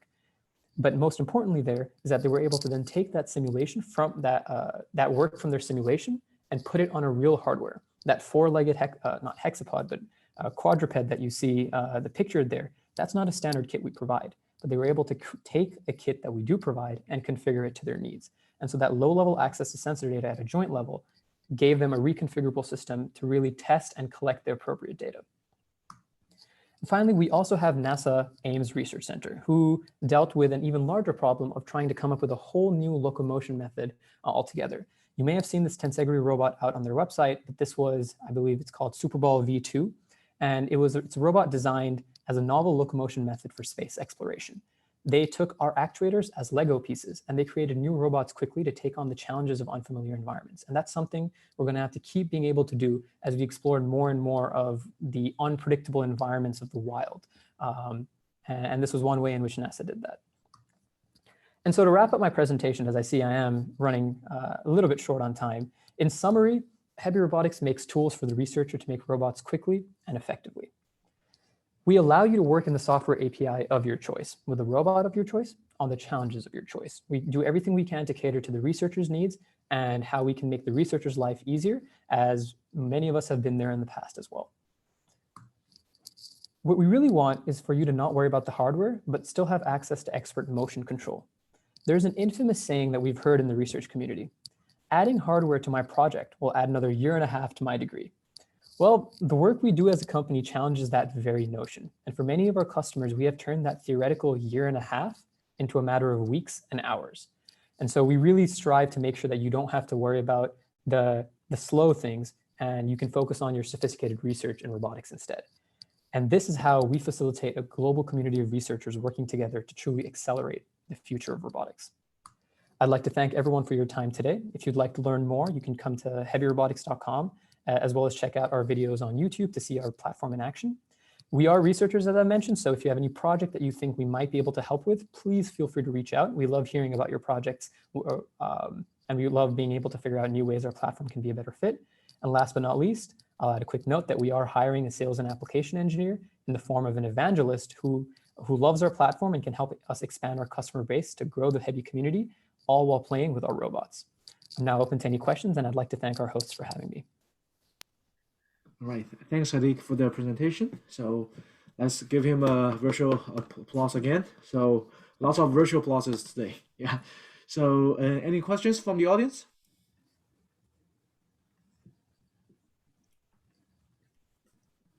Actually, I'm curious about the actuator you built. So are you using the same type of actuator for both joint angle controls and like as a motor to drive the wheels? That's the same motor? Yes, it's all in that one actuator, yes. Okay, so I'm asking because I feel it's a little bit of waste to use such a good motor, like you have precise position control for a wheel, for a motor for the wheel, right? Usually you just need a regular motor, that would be fine. But you are using a servo motor for even wheels. That's kind of like really a big, like very big, a good motor for a very simple purpose. Do you have any thought on this? Mm-hmm. Yes, I think we have thought about that as well. And I think one key thing there is that for us, our actuators are multi-purpose. So it's really easy to switch in and out, and it slows us down to actually use a different system. But more than that, even though our hardware is pretty, might seem like overdue, we have a natural compliance built into the series elasticity of the actuator. And on top of that, our actuators are also back drivable. So these do provide some simple benefits that we don't have to do any other external work to create and integrate on other motors. We get some of those benefits that are useful for wheels as well, just inbuilt in our actuators. Okay, makes sense. Okay, yeah. So the other thing is, so how about like, because I know it's modular, there's lots of interest in the manipulation community to do those like kinesthetic teaching, right? You hold the end effector and try to teach the robot to do things, especially for machine learning. So does this Heavy module also support such kind of like recording human demonstration in such a way, like in the form of kinesthetic teaching? Yes, it does. I think we should have a few videos on our YouTube channel if you head over there, but 100%. We not only facilitate that for arms, we can do that for any type of arm. So we have a recently released arm API, which allows you to go everywhere from a 3-degree of freedom arm to a 7-degree of freedom arm. And the same code will still allow you to do that. We like to call it just simply teach, repeat. But 100%, our software APIs are all designed to facilitate important research practices like that. That's good, yeah. Any other question? I have a very, kind of businessy question in the context of buying things for academia.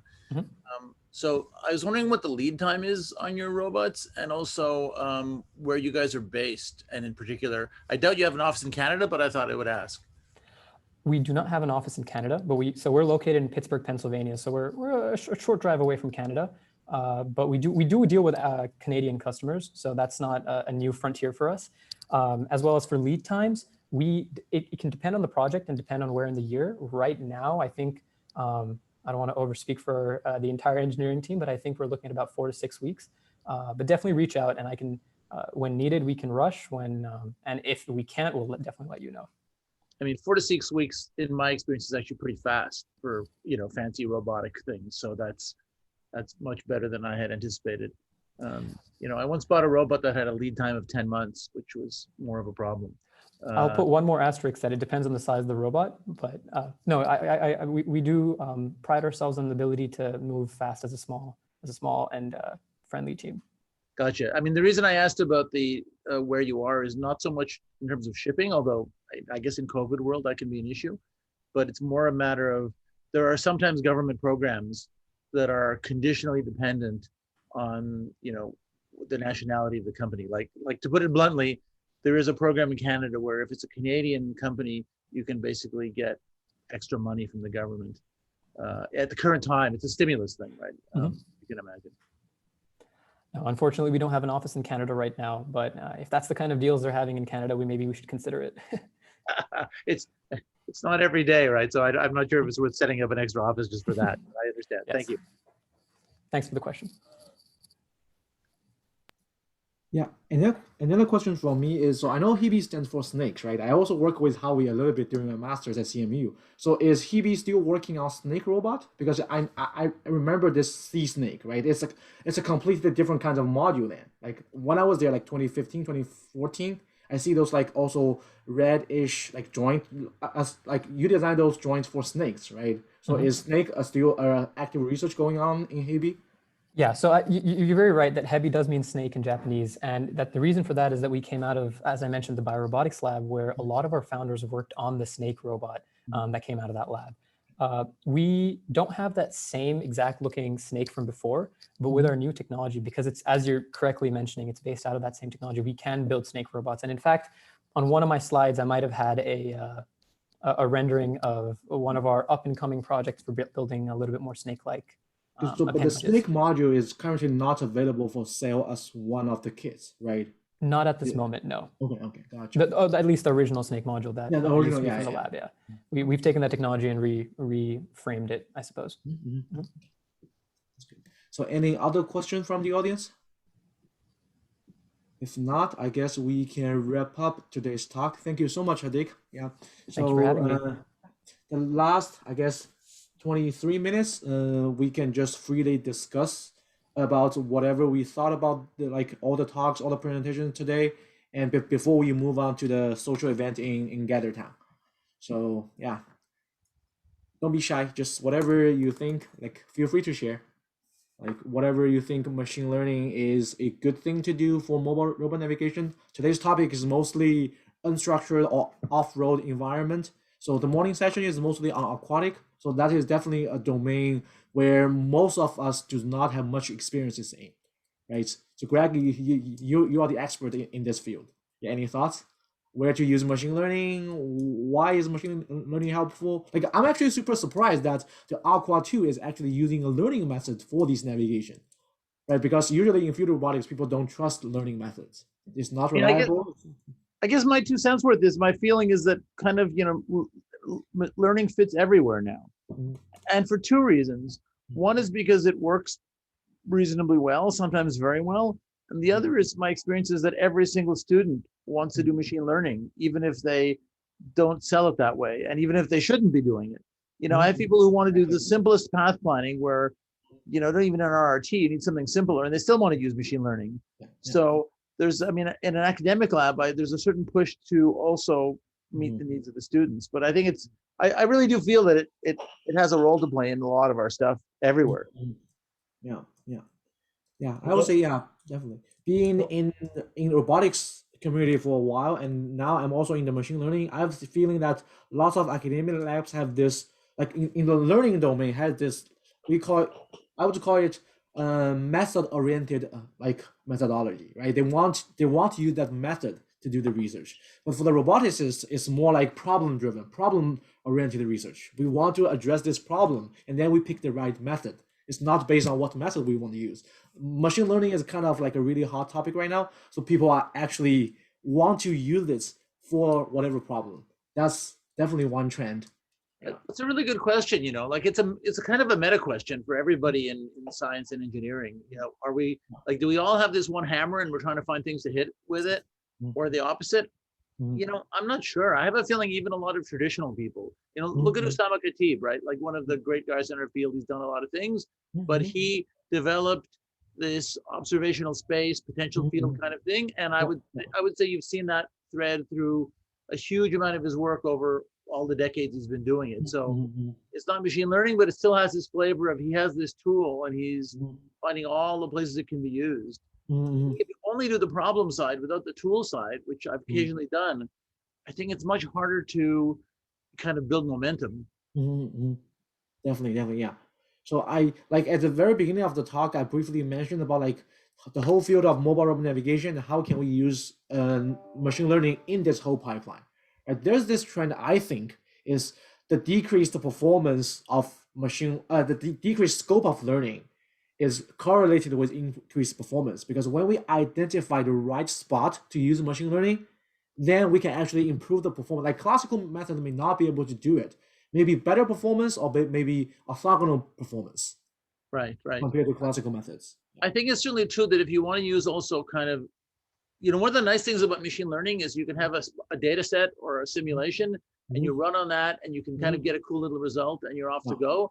That's not so compatible with robotics in general. And I would say robotics in the wild, as in the Symposium, and certainly underwater too, especially maybe, that simple translation doesn't work so well, right? As you pointed out, there's like a zillion moving parts. And by the way, although we have machine learning in many, maybe most of our systems at McGill now, I would say that machine learning is embedded in a giant forest of other, dynamics, kinematic, control,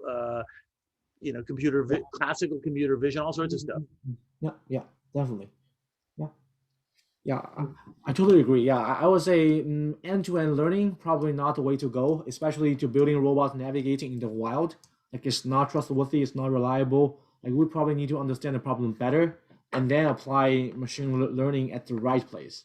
Yeah, the other thing is, machine learning is really good at perception. Like Shri talked about this big Realist 3D data set, lots of perception. Now I'm really want to look into how can we use machine learning for the motion control side.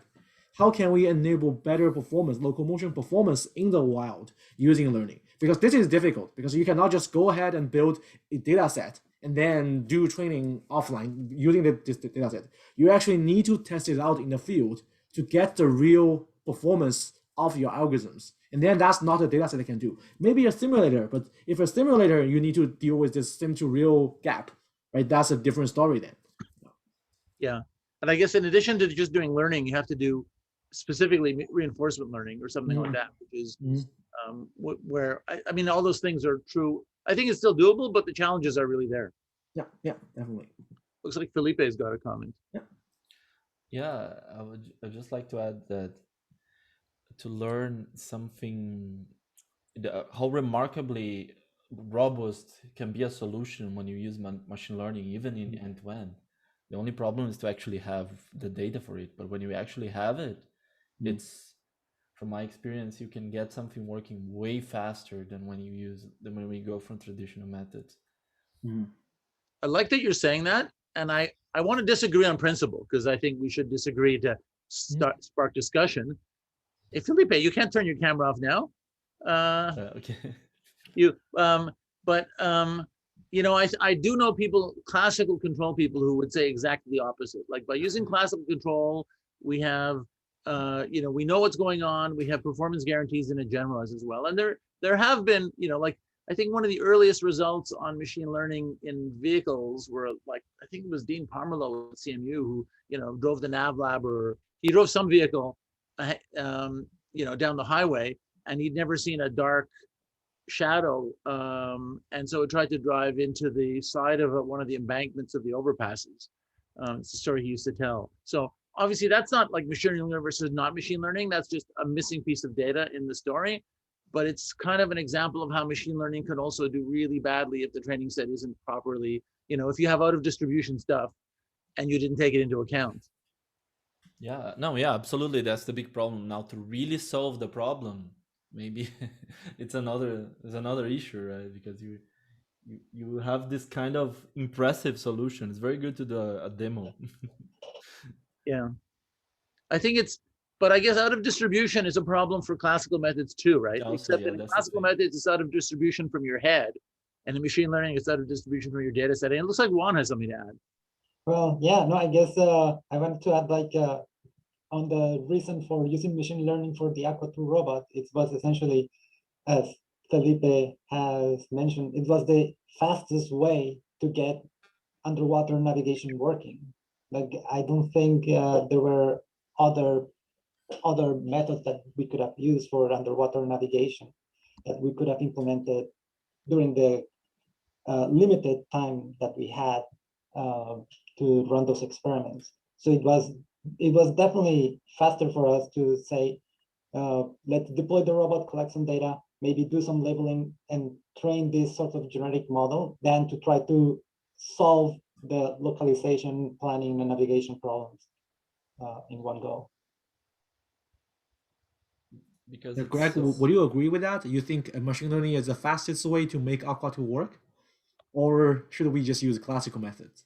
You know, I'm not going to throw away the part of my course that deals with the common filter. Not yet. It's very hard. Yeah, it's such a general claim, right? It's hard to say yes or no. Like sometimes it is, sometimes it isn't. That's so yeah. I know that's not contentious enough, but.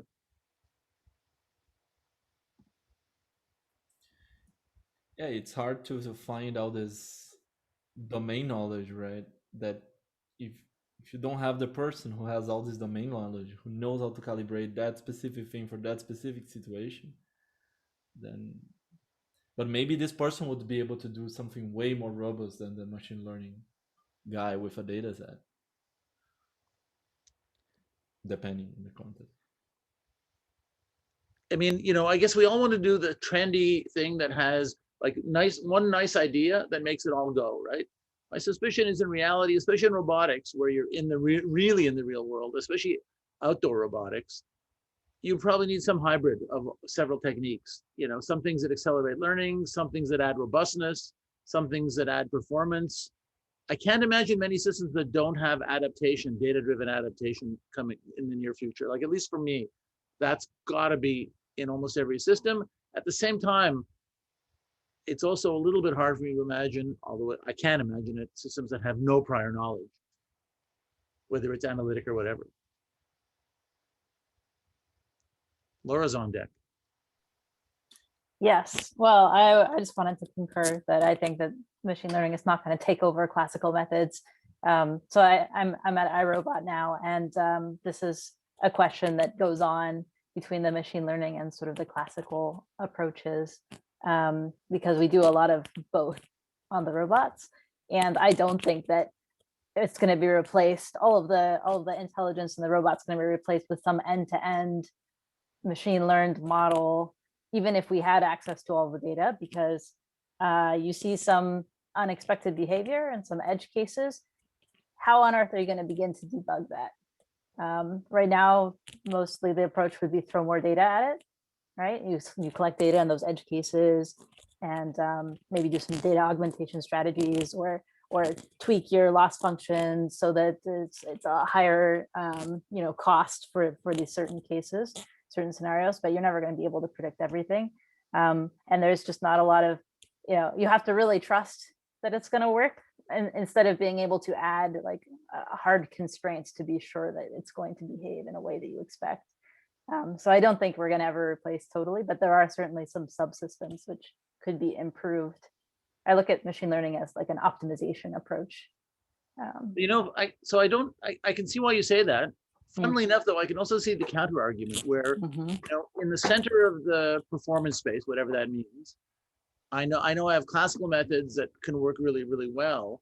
And it's actually the weird cases, which may be very large in number, in some sense, almost uncountably large, where you might want to be able to learn things, because just, gluing on another rule for every weirdo case, that's what, most of our administrative structures do. Like, McGill, which I love, by the way, their model a little bit is, ooh, something bad happened this year, we better add another rule. And of course, then you end up with this unwieldy, impossible set of rules. You know, like apparently in Montreal, you're not allowed to have a goat in your backyard or something like that. Like, because like some guy broke, we dealt with that auto distribution thing by adding another rule to the legal system. That seems like a very bad way to build a system to me. Yeah, that's certainly true. And so I think, you know, it's going to be a combination of rules, and with machine learning, it's how do you inject that intelligent, like expert knowledge or those priors that you have about how things should work into the machine learning algorithm itself. So I'm really interested in that. Like, yeah, adding biases and prior information into machine learning models, I think is really important. I guess one thing that it's really hard, and I guess coming back to the underwater example, is that sometimes you can't even think of a concise way of describing the robot's behavior in code. Like you can describe it how you as a person would do it. Like when I see this image, I would do this or that. And that seems way easier to code than to try to develop like the numerical rules for when at a particular state, I see these numbers, I should move in a particular direction. That seems too hard in certain situations to be able to come up with a traditional method that works. Whereas like if you do the machine learning way with some imitation learning, for example, then it becomes way simpler for the designer to teach the robot the behaviors that you want it to perform. So yeah, I still think like there is some part of the argument for machine learning in that it can at least get you closer to having a working system with a quick iteration. And then maybe there's some improvement that can be done with traditional methods, but it's definitely like what I find the fastest way to get a working prototype, at least. I will never disagree that machine learning doesn't get you somewhere fast, but I think that some of the points that people are trying to make here is that it exposes you to some rather unusual behaviors and edge conditions, right? So there are certain things that, so we as humans, we are essentially machine learning systems, right? We grow up learning how to do things, and we mimic and we kind of follow those examples. But at the same time, we also apply some very traditional symbolic behaviors, especially with, related to things like state changes and things like that machine learning will not capture. And so I think there's no problem with using machine learning as your first kind of initial step, but it's important to kind of make a clear kind of look and say, what I'm observing here is behavior based on correlations, not behavior based on causations. And that is going to get me into trouble at some point. And so therefore, how do I apply the more symbolic approaches to address some of these causational types of issues? We see this in our work with social behavior motion, where we intentionally try to identify splits and merges. We use machine learning to find them, but the idea is to generate symbolic representations that there is a split or a merge in a crowd that is going to occur there.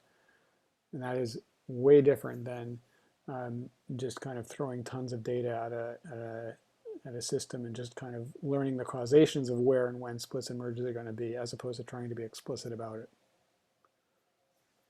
So, Aaron, what you're saying is you are using machine learning trying to design eventually a classical system.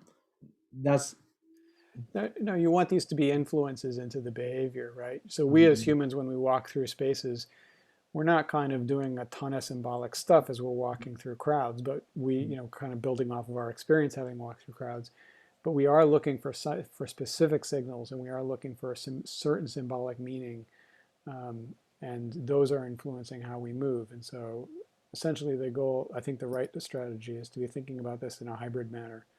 So, there are some things that we want symbolic representations for, and there's some things where we don't really need it.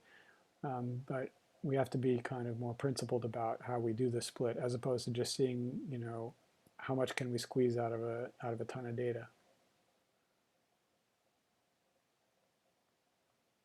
I like the way you up the ante from like, does machine learning versus analytical methods fit into robotics and how do they coexist, to how do people work, and are we truly symbolic or rational? I mean, I think you could argue either of those, but that now I think we're pretty prepared for like a social cocktail hour where we can really slug it out. We actually change state, right? When you're walking through a crowd and looking on your phone, you're not really doing much symbolic thinking, right? It's all kind of like optical flow and kind of what's worked for you in the past kind of a thing, right?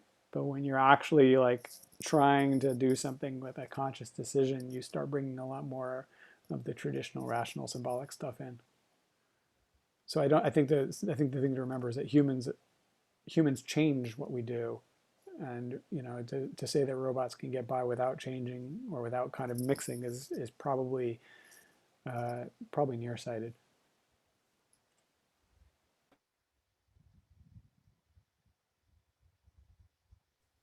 I would say that if you would try to put a hypothetical robot in the field and it learns perfectly from data out of distribution and fits all its criteria that we hope for machine learning to have, that starts looking suspiciously close to some sort of general like strong intelligence, like strong AI or something like that. So I mean, I think there's like a limit to what machine learning can do for robotics, and it is fundamentally based on the data. I think the more symbolic stuff that Aaron's talked about here is maybe like the next step in AI.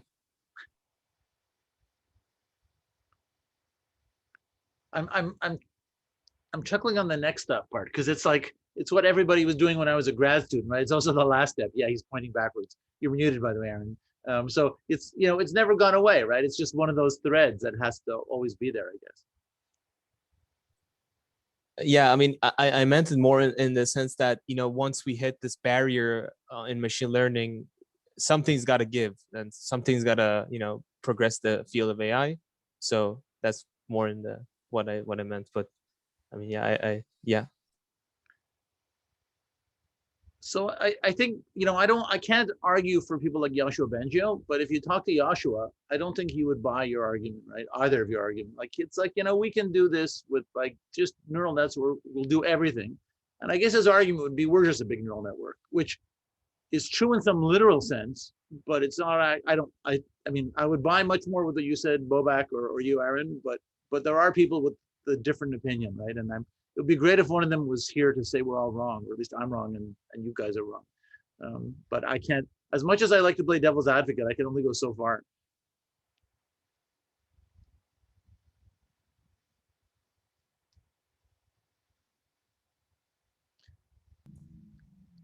So what do you guys think would be the next kind of like a big step, like in the field of robotics and machine learning, in terms of maybe in today's topic, like navigation in unstructured environments, really into the field, in very challenging spaces? What do you guys predict to be the next big thing?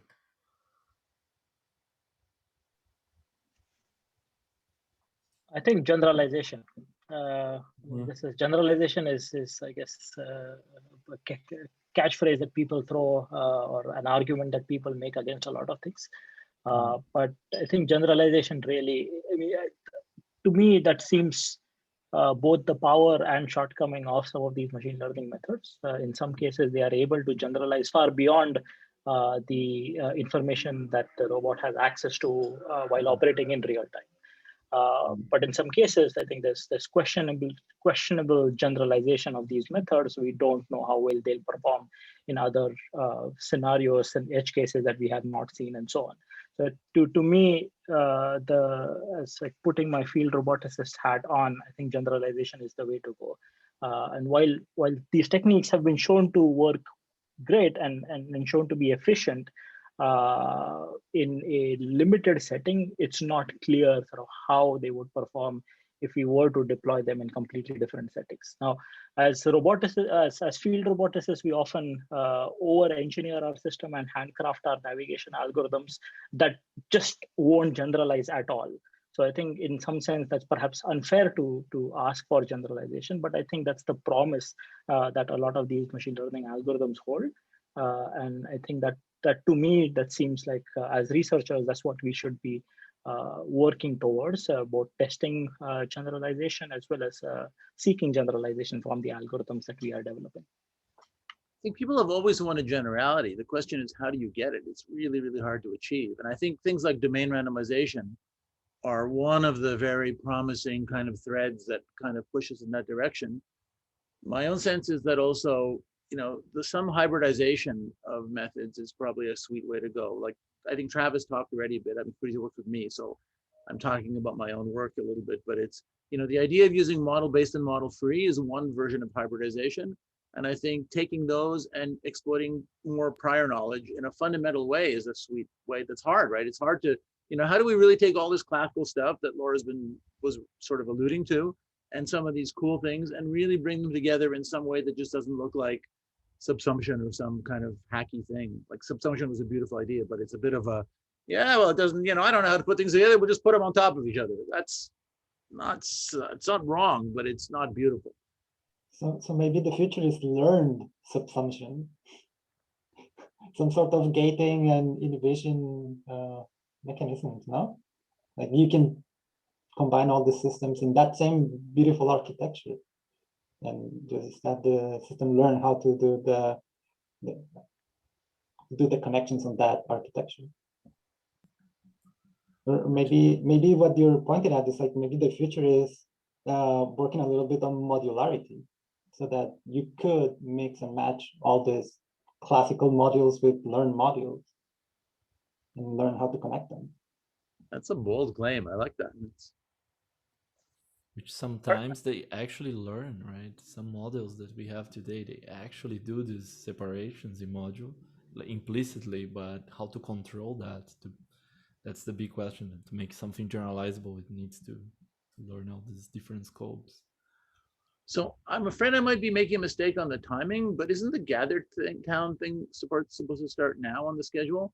And I'm afraid that some people might have looked at the schedule and have gone to Gather Town and there's like nobody in the town, which might be. We can move this conversation to Gather Town. So I think, so you just need to click on that, and whenever your avatar is born in this Gather Town, I would say just stay there, because I think the town is pretty big. So don't wander off to some random places. Just stay at where you were born. Like I guess all of us will be born at the same place. Yeah, I guess, yeah. So one more thing before we go. So all the talks, all the presentations can be found, all the papers can be found on the website.